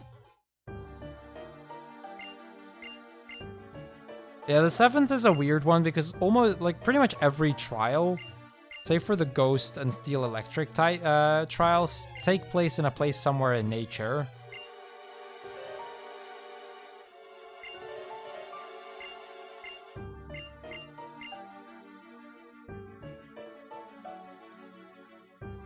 And then the electric trial isn't... I don't think that it really has anything in particular that would rule it out. The Ghost trial, it's an abandoned mart, but assuming the building itself is kept decently well. I mean, there's a lot of stuff running around, but there's plenty of paths you can walk. So the place is messy, but not in any way dangerous.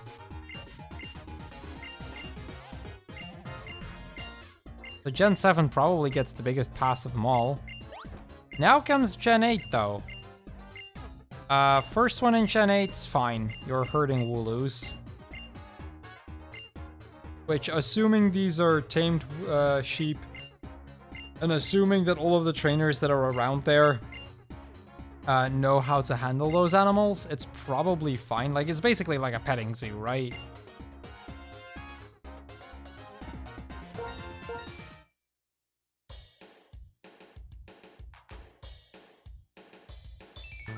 Heck, where is it? There.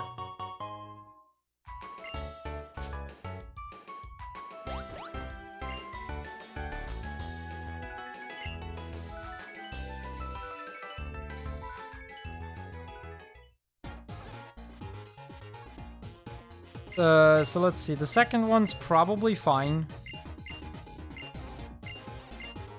Albeit a huge waste of energy, but the second... I mean, it's loud, but assuming it doesn't go over the max... Assuming, yeah, if they give earplugs out, it's fine. Like, I can see that one getting a pass.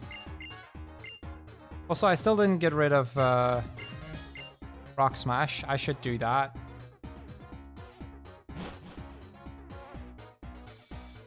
Yeah, I need to get rid of Rock Smash now.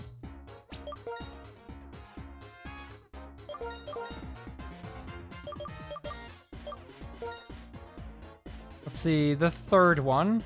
Yeah, let's go over them one by one, though. The Fire Gem, that's fine. The fourth one, I don't actually know that the fourth one isn't up to safety protocol. If you're strapped into that thing... That's a reminder, girl. That's not the one I needed to talk to.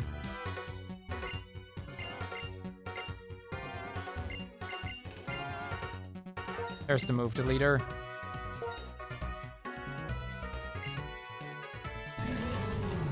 Actually, why am I doing that here? I could have just taught it over. I am being a bit dumb here. My apologies for me being a bit dumb.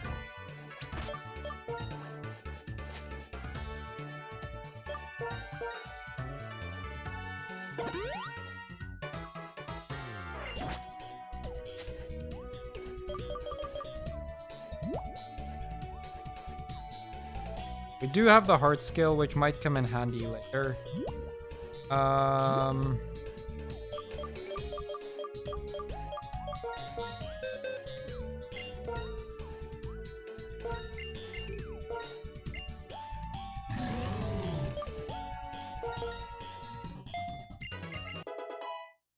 No, this was actually on me. I'm not gonna put this on chat. This was just a silly mistake.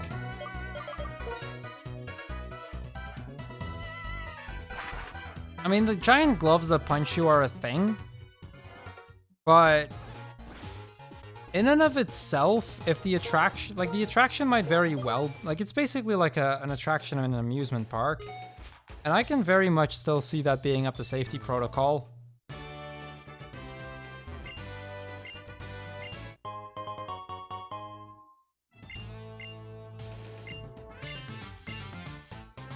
I did, Niam, yeah, we did the Porygon Z run yesterday.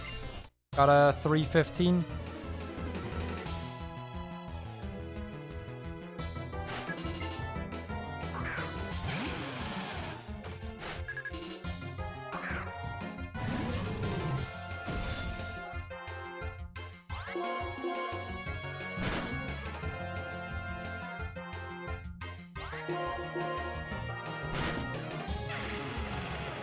The 5th gym's fine, yeah, no doubt. The 6th gym, now that one has a problem. Even with safety goggles, you literally fall down into holes there. Like, the floor will literally disappear under you, which means you're gonna be very prone to injuries. Even if you have the safety goggles, that's not gonna cut it. Because if the floor just disappears under you like that...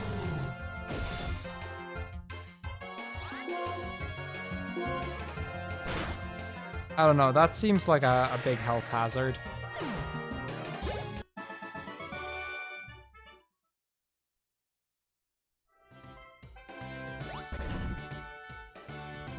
Understandable, Niem.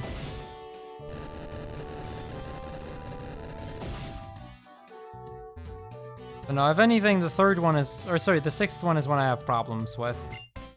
Even considering safety goggles. Because those holes are decently deep. You can tell by just the way that those gaps look. That those are not small holes they fall down through.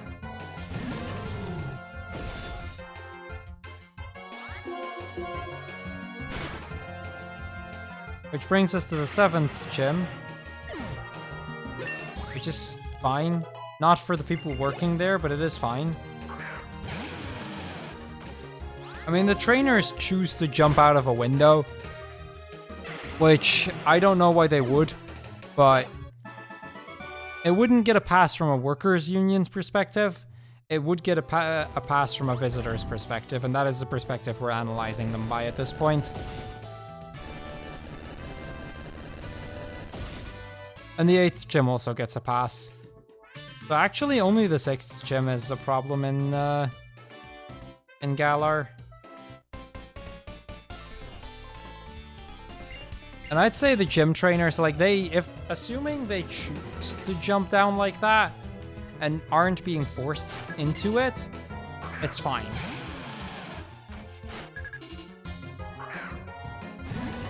Now, if they're being forced to jump like that, then we're talking about a problem.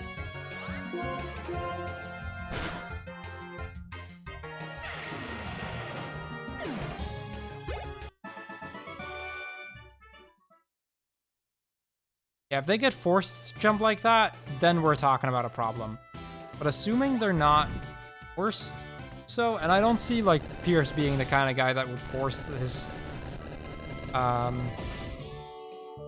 would force the trainers to do so. In that case, they choose to jump out of a window themselves. I mean, it's not the employer's fault for the employees being dumbasses to just jump out of a window. Yeah, Ryan's gym's really nothing to say about Ryan's gym. It's a very boring gym.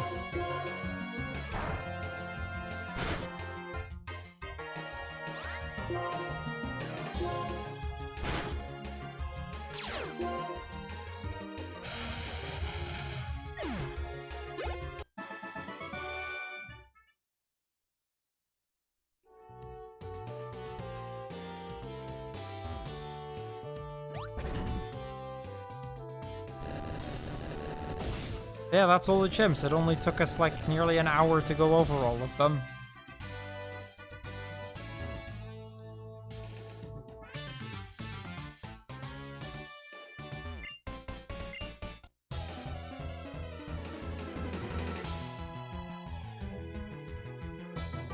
I don't agree, Weech. I like Sword and Shield. But you can have that opinion. I mean, because I don't agree doesn't make your opinion invalid. But I don't agree. I actually like Sword and Shield.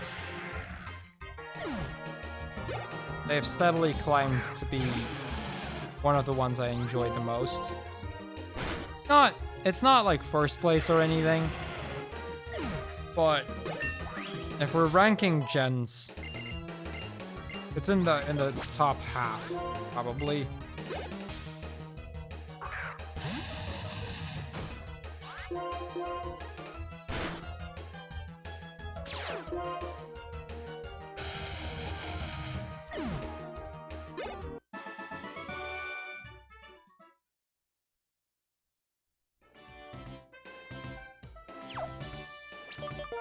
Go, Jenny.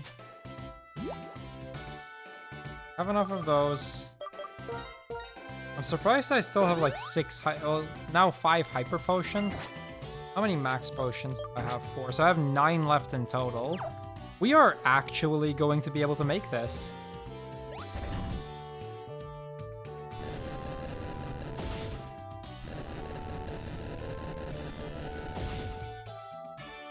Three, 4, 8, 1, 2, 7. Let me think what my ranking would be. 4, 2. That's definitely the start. I want to say 4, 2, 3, 8, 5, 6, 1, 7. Yeah, I'm counting, I'm not counting side games in that. I am counting, like, second games and whatnot, like, or remakes and whatnot.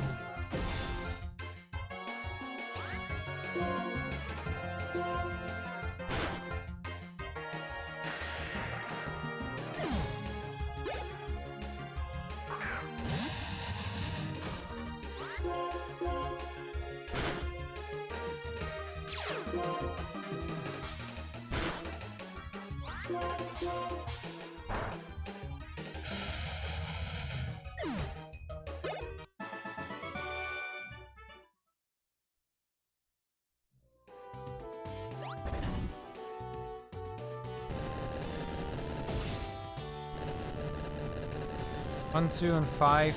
Come on, 1, don't pass this. I mean, if we're talking victory roads, you're probably right. Although they're generally speaking caves that you're not allowed to enter until you've already passed a series of trials, so...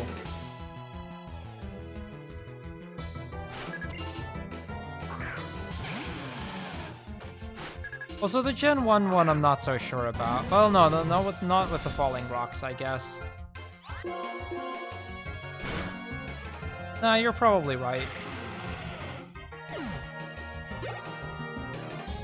On the one hand, I really want to use an elixir right now. On the other hand, I'm like, but we get a free heal after the... Like, we're 2 trainers away from a free heal.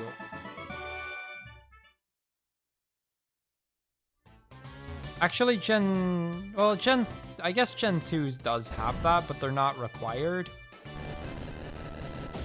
Sliding ramps in Gen 5 are definitely it too.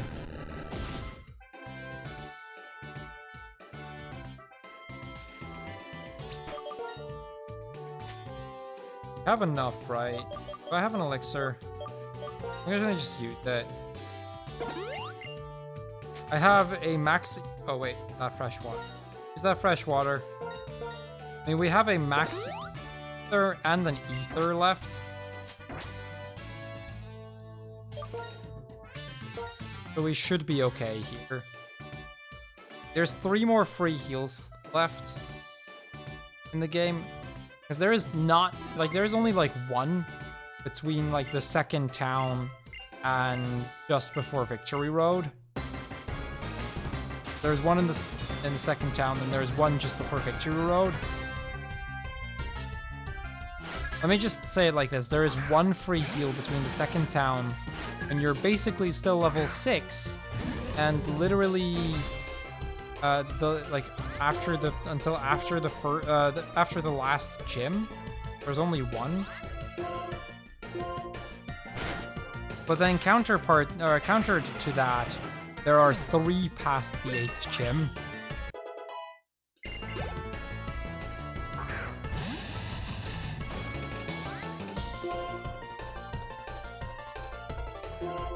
Yeah, see, the thing is with, yeah, I was worried about that.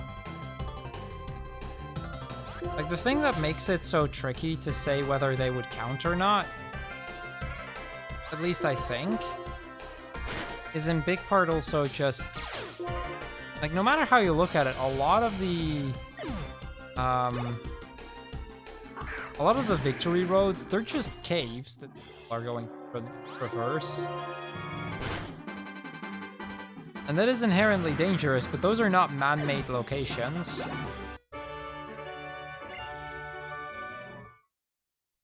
Except for maybe the Gen 1 one. That kind of looks like a man-made location with boulders you have to push on buttons. Do you get one before Getsis?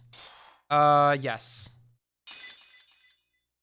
There is one after you beat Charon for the 7th time. There is one after you catch the legendary, and there's one after the last fight against N.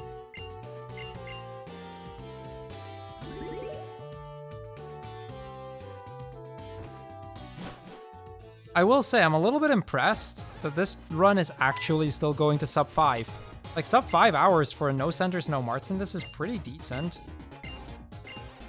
Like, usually for no centers, no marts, I tend to count about an extra hour compared to its normal run, and that holds true for this game as well. There's definitely places where I can save more time. There are way more heal items than I thought there were, so there are a few that you can probably skip.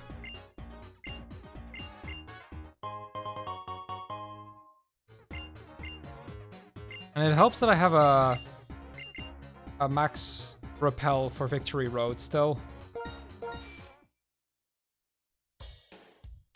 I'm not going to use that until we get them, or until we kind of get into the thick of things for Victory Road, but...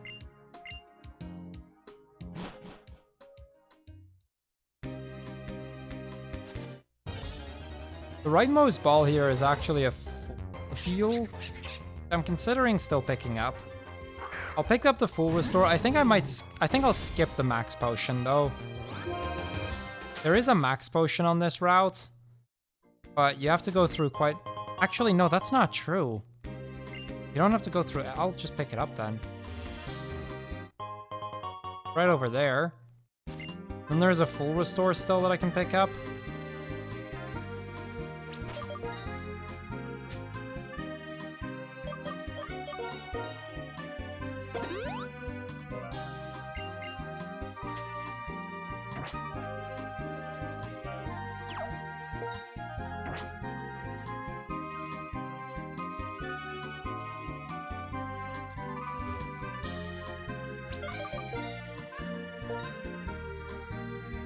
Are you allowed to catch Pokemon as a way to get more PB? I mean, if you have Pokeballs for it, sure. You're gonna eventually run out of Pokeballs, and it's generally really not worth it. There are plenty of PowerPoint restoring items in the game. Because I'm gonna probably have an Ether and a Max Ether spare at the end of the run, and that is with... that's still with skipping a bunch of PowerPoint restoring items as well. So I don't think you really need to.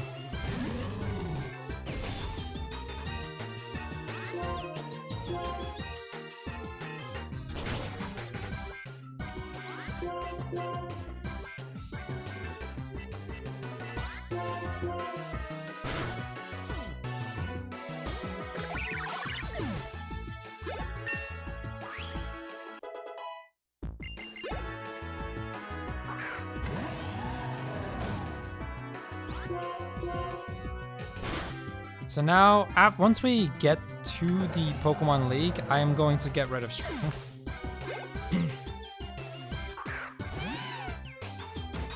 Yeah, exactly. I think it's like I think no centers, no marts is probably easier using only your main, like only one Pokemon, than it is to split the experience across multiple.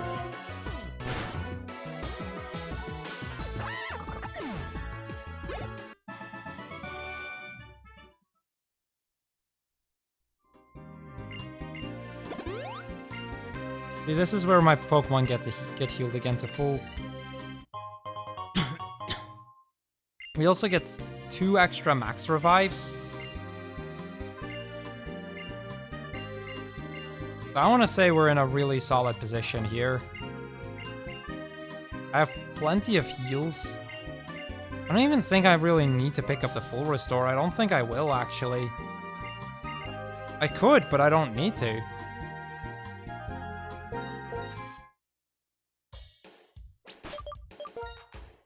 I think that speaks volumes to this run so far. I can be like... I could pick up that full restore, but I'd have to go through grass, and I really just don't need it.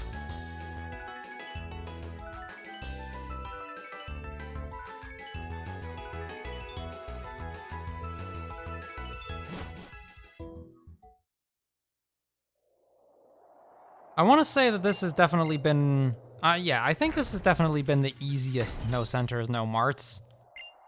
At least in terms of how much leniency there is. There's very little in the early game, but once you get to the late game, there is plenty. Except for a couple of fights. There are, like, a couple rival fights are problematic.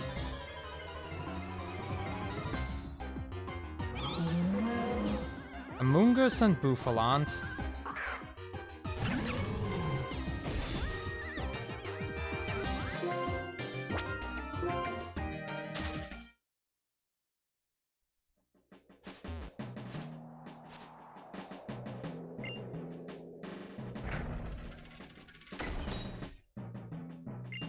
Now, just as a reminder for everyone that didn't catch on, after this we are doing a challenge decided by our subs, which will be Pokemon Pearl using only a Zubat.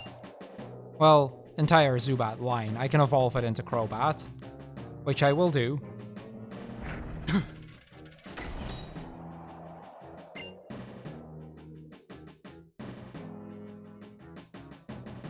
And just for the record, I'll be taking Piplup as our starter, and I will actually use Piplup to help me out with the first gym. Yeah, Zubat Plus. Which is allowed within the rules.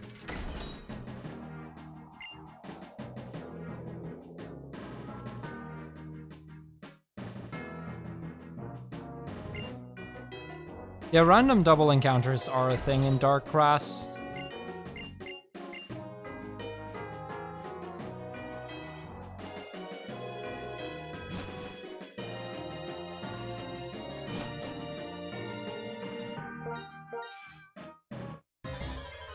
I'm not gonna max repel yet, because we're not really in the thick of things yet.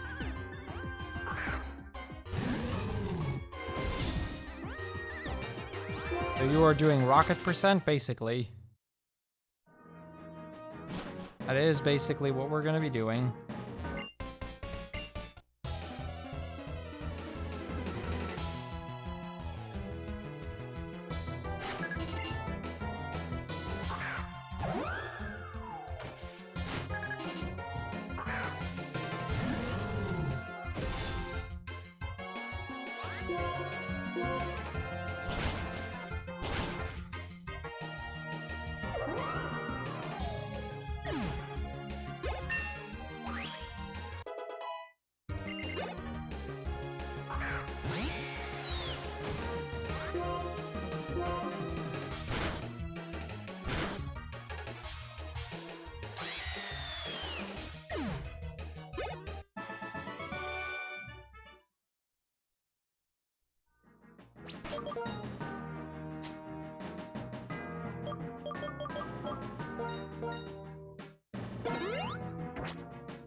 The fact that I can use a Hyper Potion for that... I had Super Potions, which I could have used, but... I have plenty of Hypers right now, and the fact that I can use it like that actually speaks volume how well we're doing.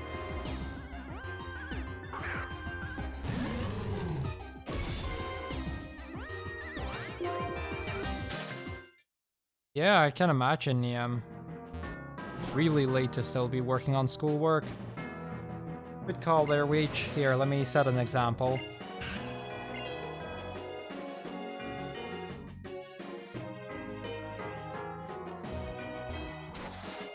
I'll refill that glass once we're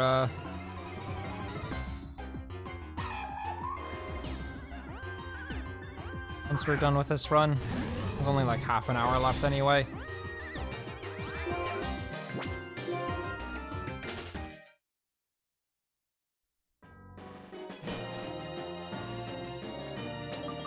This is where I want to use that max repel that we got. And we got a couple of extra encounters, but here I should be able to get through most of it at least.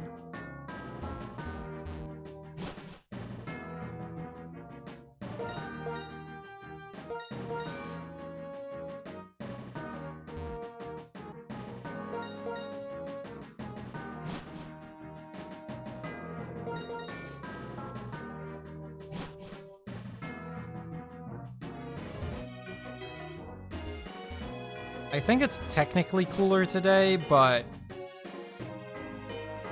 by almost nothing.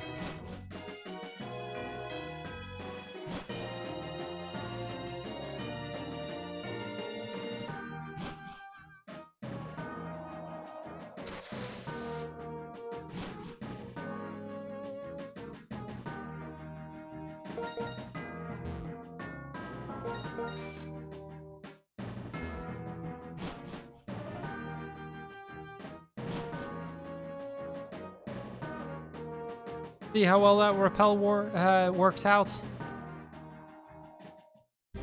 Okay.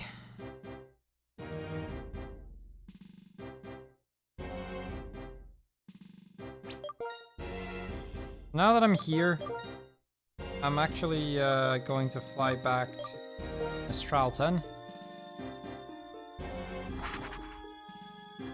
Now we need to get rid of a move. I need to get rid of Strength, because I can't teach Flare Blitz over Strength.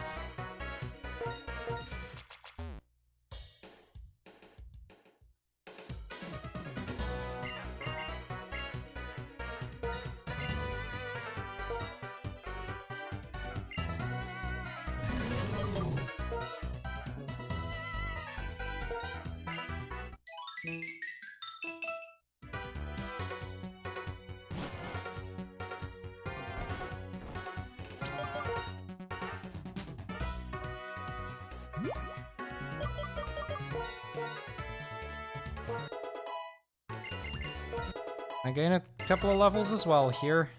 61.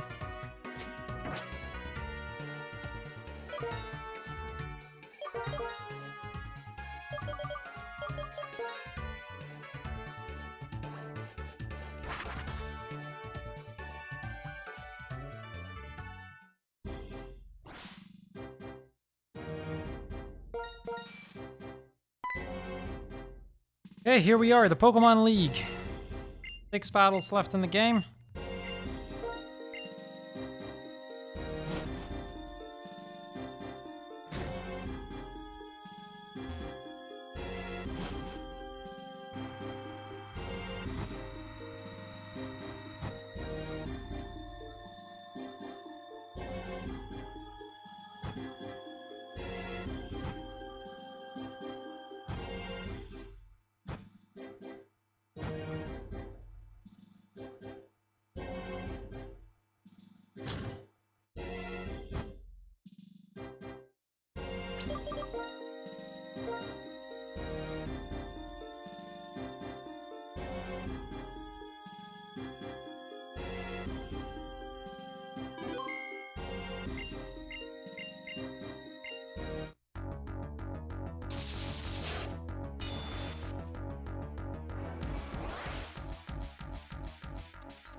Okay, here we go.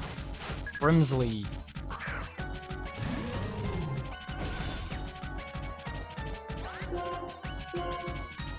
It's weird seeing Emboar with only 3 moves going into the Elite Four. We learn our next move the moment we hit level 62 though, so fine.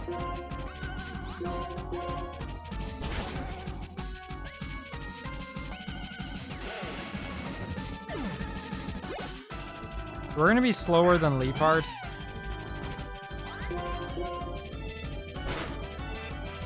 Had I had X speed spared, this is one of the places where I would have used one.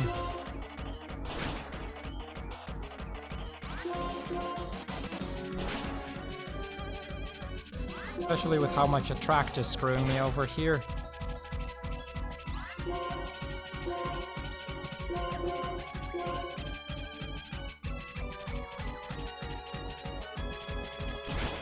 Okay, can I stop being screwed over by Attract, please?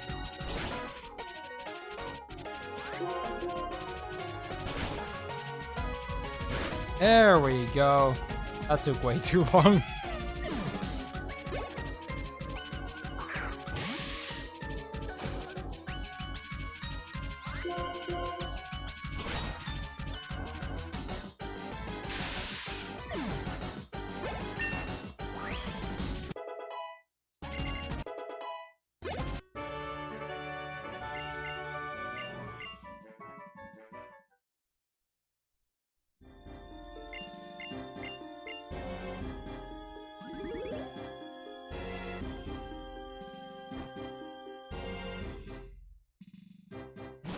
Yeah, the Elite Four music in this game is awesome.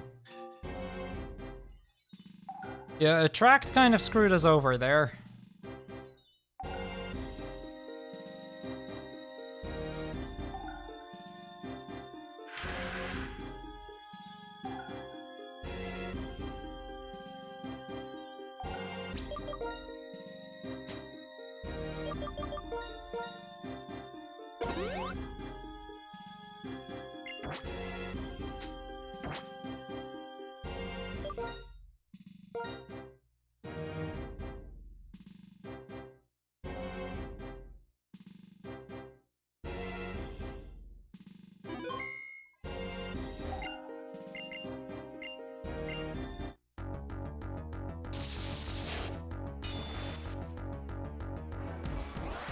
Oh yeah, you'll be okay there, Pathwick. I imagine you'll be fine.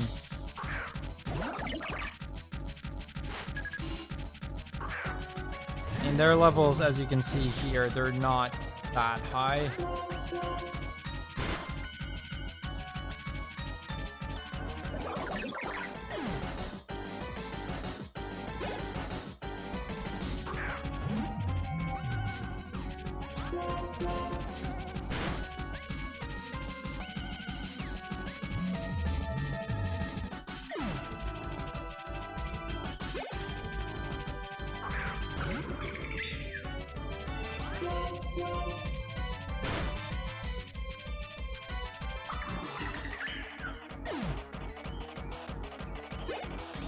Yeah, I'm not super familiar with White 2. Not as much, at least.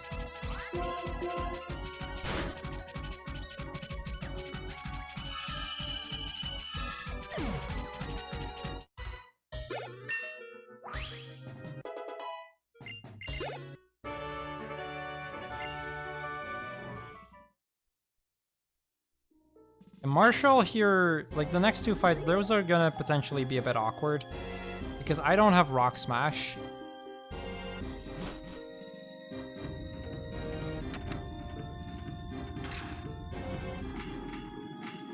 Like I'm supposed to have Rock Smash for Marshall for Sock since Sock has Sturdy.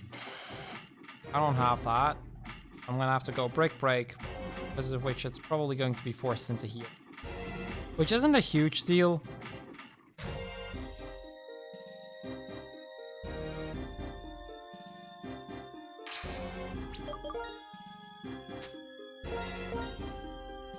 Actually, Hyper Potion isn't going to cut it. Let's do Max Potion instead. We have 5 of them.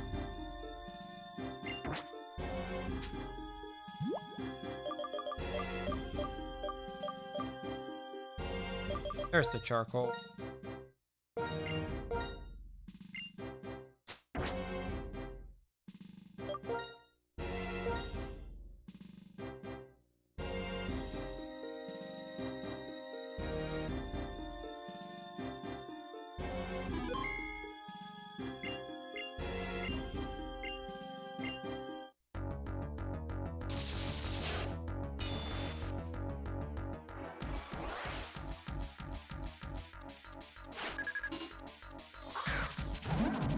Okay, here we go. Marshall.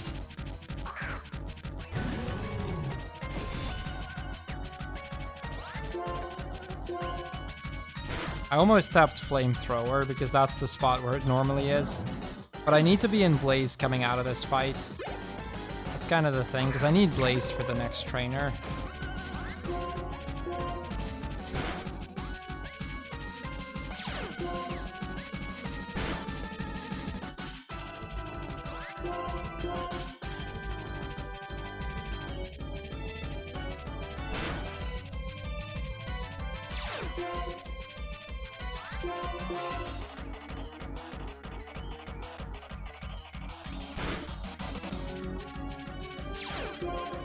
Probably not weak.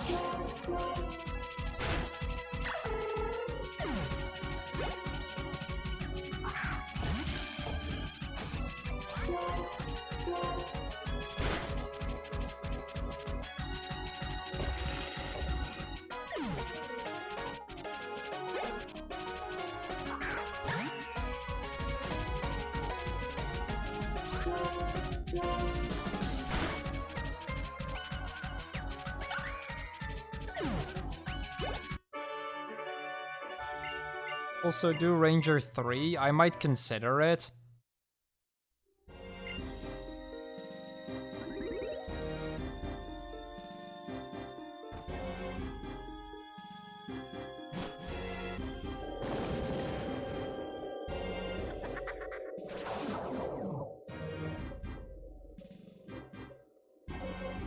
Like, I might consider it just solely so that I have a trifecta run done.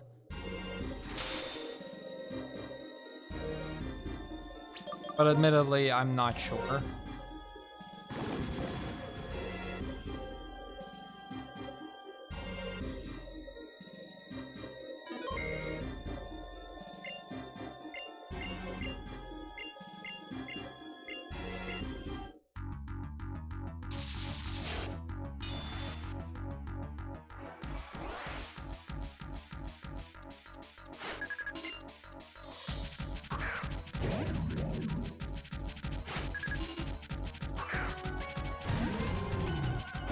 Okay, here we go. Oh.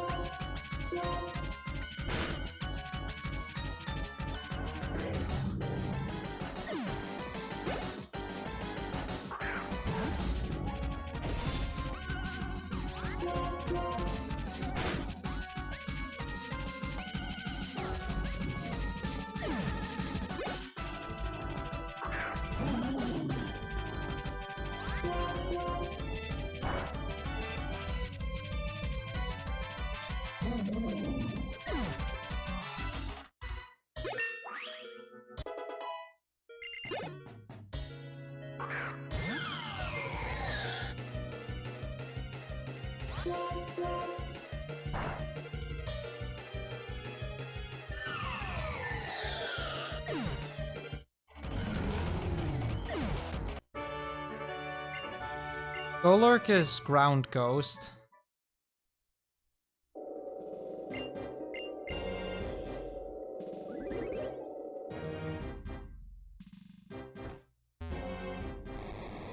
Yeah, I don't really need to heal here.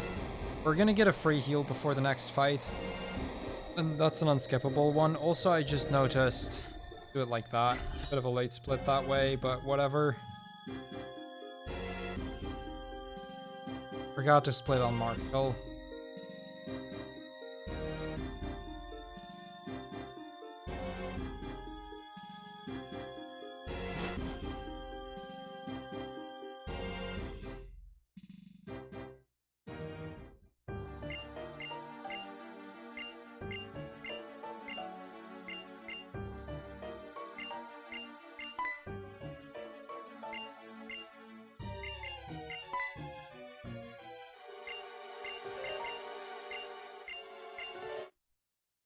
Yeah, so we're gonna get a cutscene. We're gonna...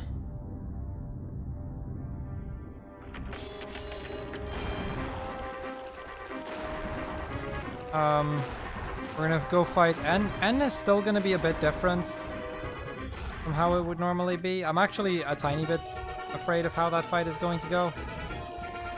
N is definitely a fight that can go poorly. Normally I'd have an X speed, but I don't have that. So I'm not going to outspeed everything.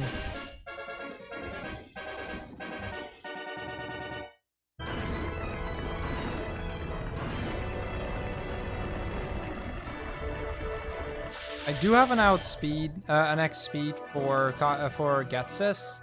So Getsis I can basically do the normal way, but N I'm gonna have to differently.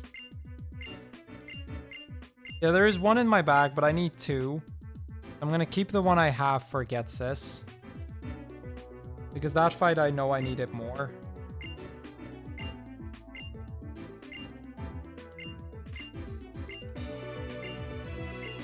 There's one X speed that you can pick up in the wild in the entire game. That's the only one.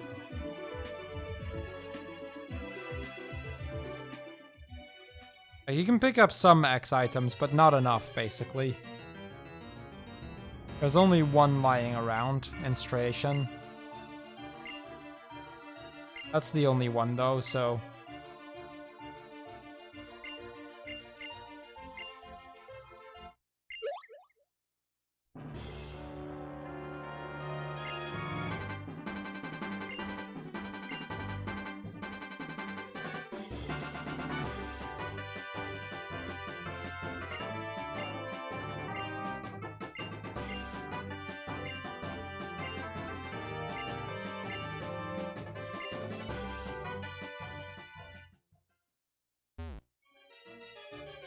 Was there a really bad challenge in this run? The Charon fight just after Elisa, and the Bianca fight just after Clay.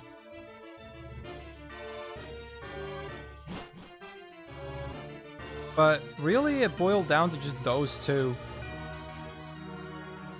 which isn't bad at all.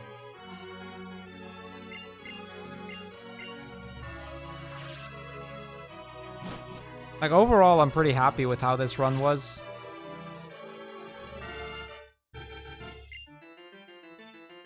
An X item store that is not in Veilstone, I don't know.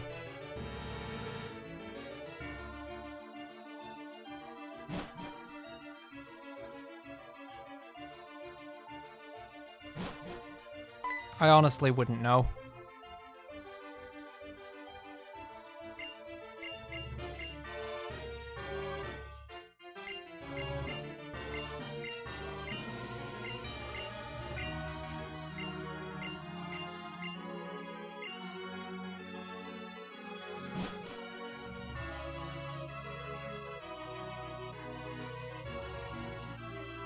Yes, we are Blastic. We're Master Balling Zekrom. Or Reshiram, actually.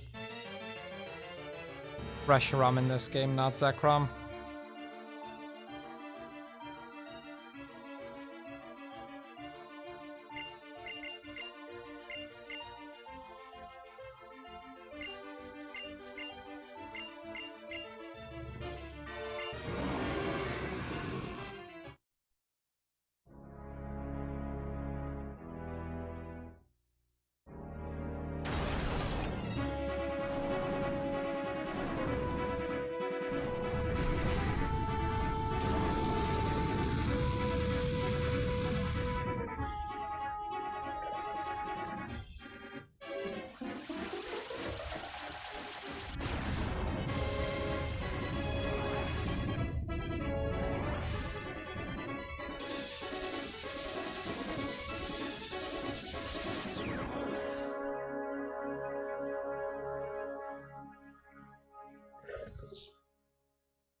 That's just an image skip.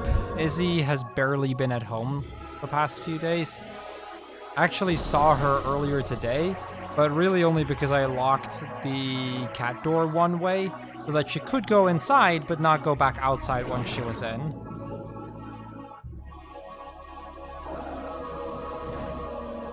Because she'd been outside way too much. And yesterday on stream, that wasn't Izzy, that was Oscar. Oscar has been chilling around here, usually on the floor to just try and cool off a little. Like cat cam, like the chair where the cat cam is aimed at is an empty. So.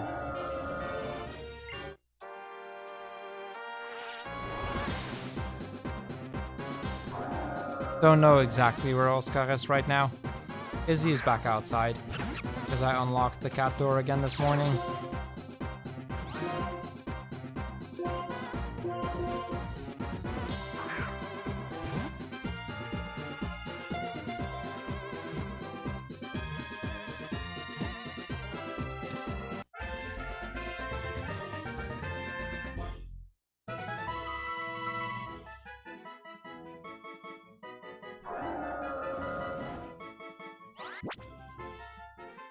Okay, now for the fight that I'm actually a little bit scared about.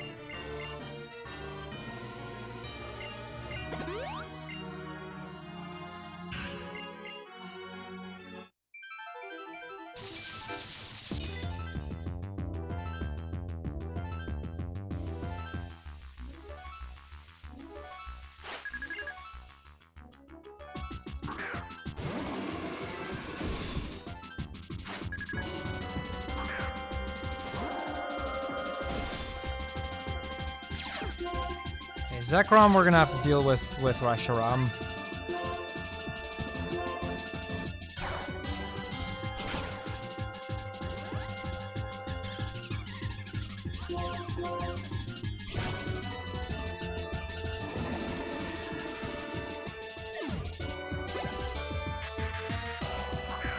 So tasty. Good afternoon, how are you today?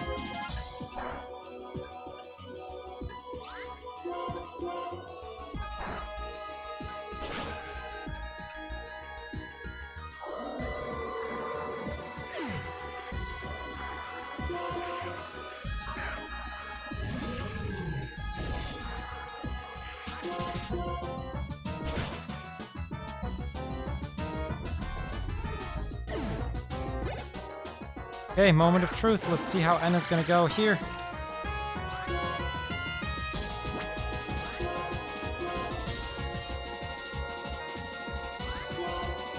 Avoided the attack, that's good.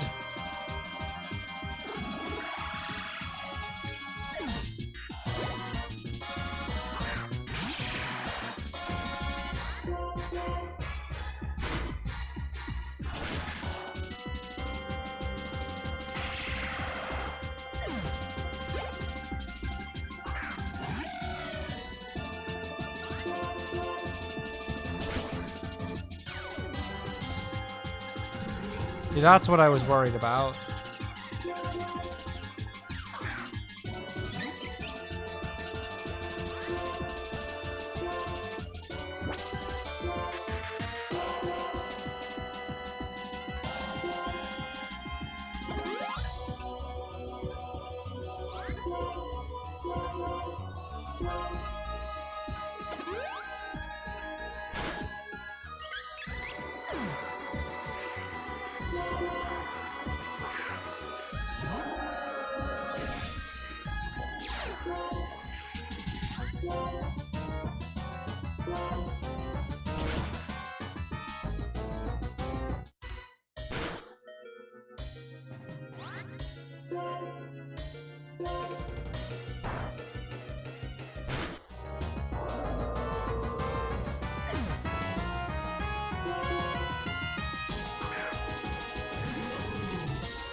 Okay, that is a very sketchy win, but a win nonetheless.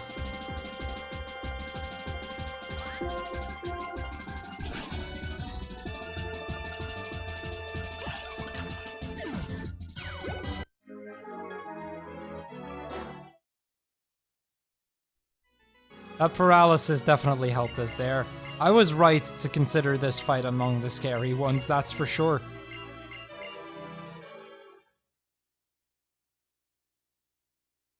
But we're not done yet. We still have one fight left. This fight shouldn't be as bad.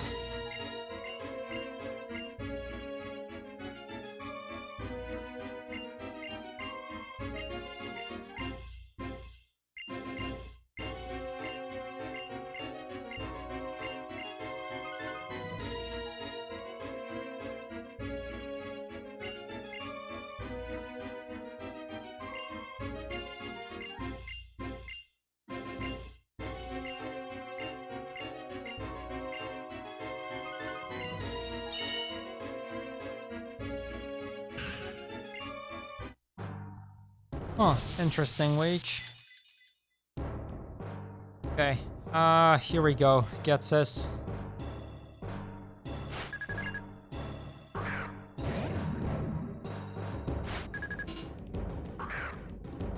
Yo, yes, sir. Hello, how are you today?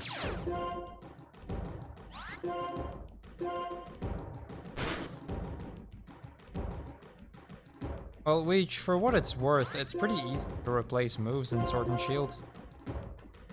So if it has other moves in its level 1 set, you can just go into a Pokemon Center and replace them.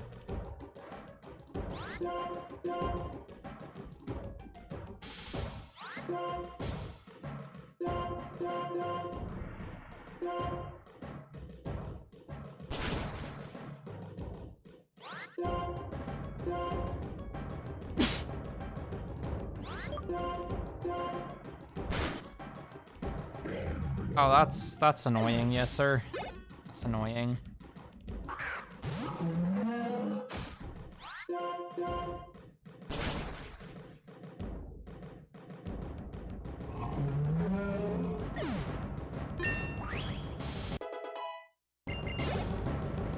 Still got level 65 here, which means Seismitoad is a guaranteed one-shot.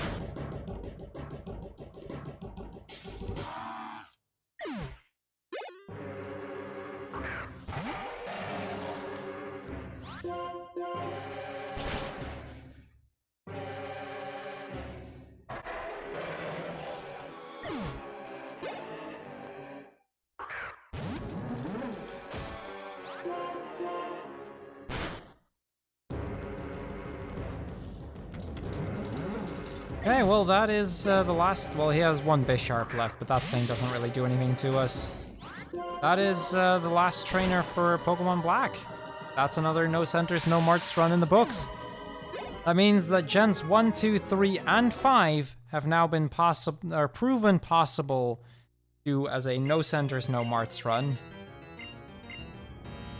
This one was probably the easiest so far, too. Sharon 5 and Bianca, what is that, 3 or 4, gave a bit of trouble, but other than that, this run was really doable. Everyone who watched on YouTube, because this will be on YouTube as well, check out the Twitch. That's where we do these things live. Link in the description. And so everybody watched, well, on either platform, honestly. I hope you guys have enjoyed this run. For the ones on the Twitch channel, we are going to do another run after this of Pokemon Pearl, another challenge run. But first, I'll be running a couple minutes worth of ads and whatnot. Gotta get a couple things done. No centers, no marts, Octofecta next year? Maybe. I need to figure out if Gen 4 is even possible first. Like Gen 6, 7, and 8 I'm not too worried about. Gen 4 I am. Although Gen 7 might be difficult as well.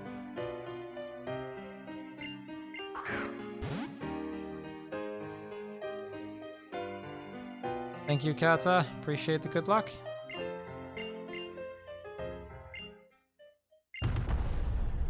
There we go. 437, not bad. Not bad at all. Yeah, I'll be back in about 5 minutes. I'm going to do a couple of quick things, and then I'm going to set up for Pokemon Pearl, where we're going to do Zubat and its evolutions. So I'll be right back with you guys.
Okay, I'm back.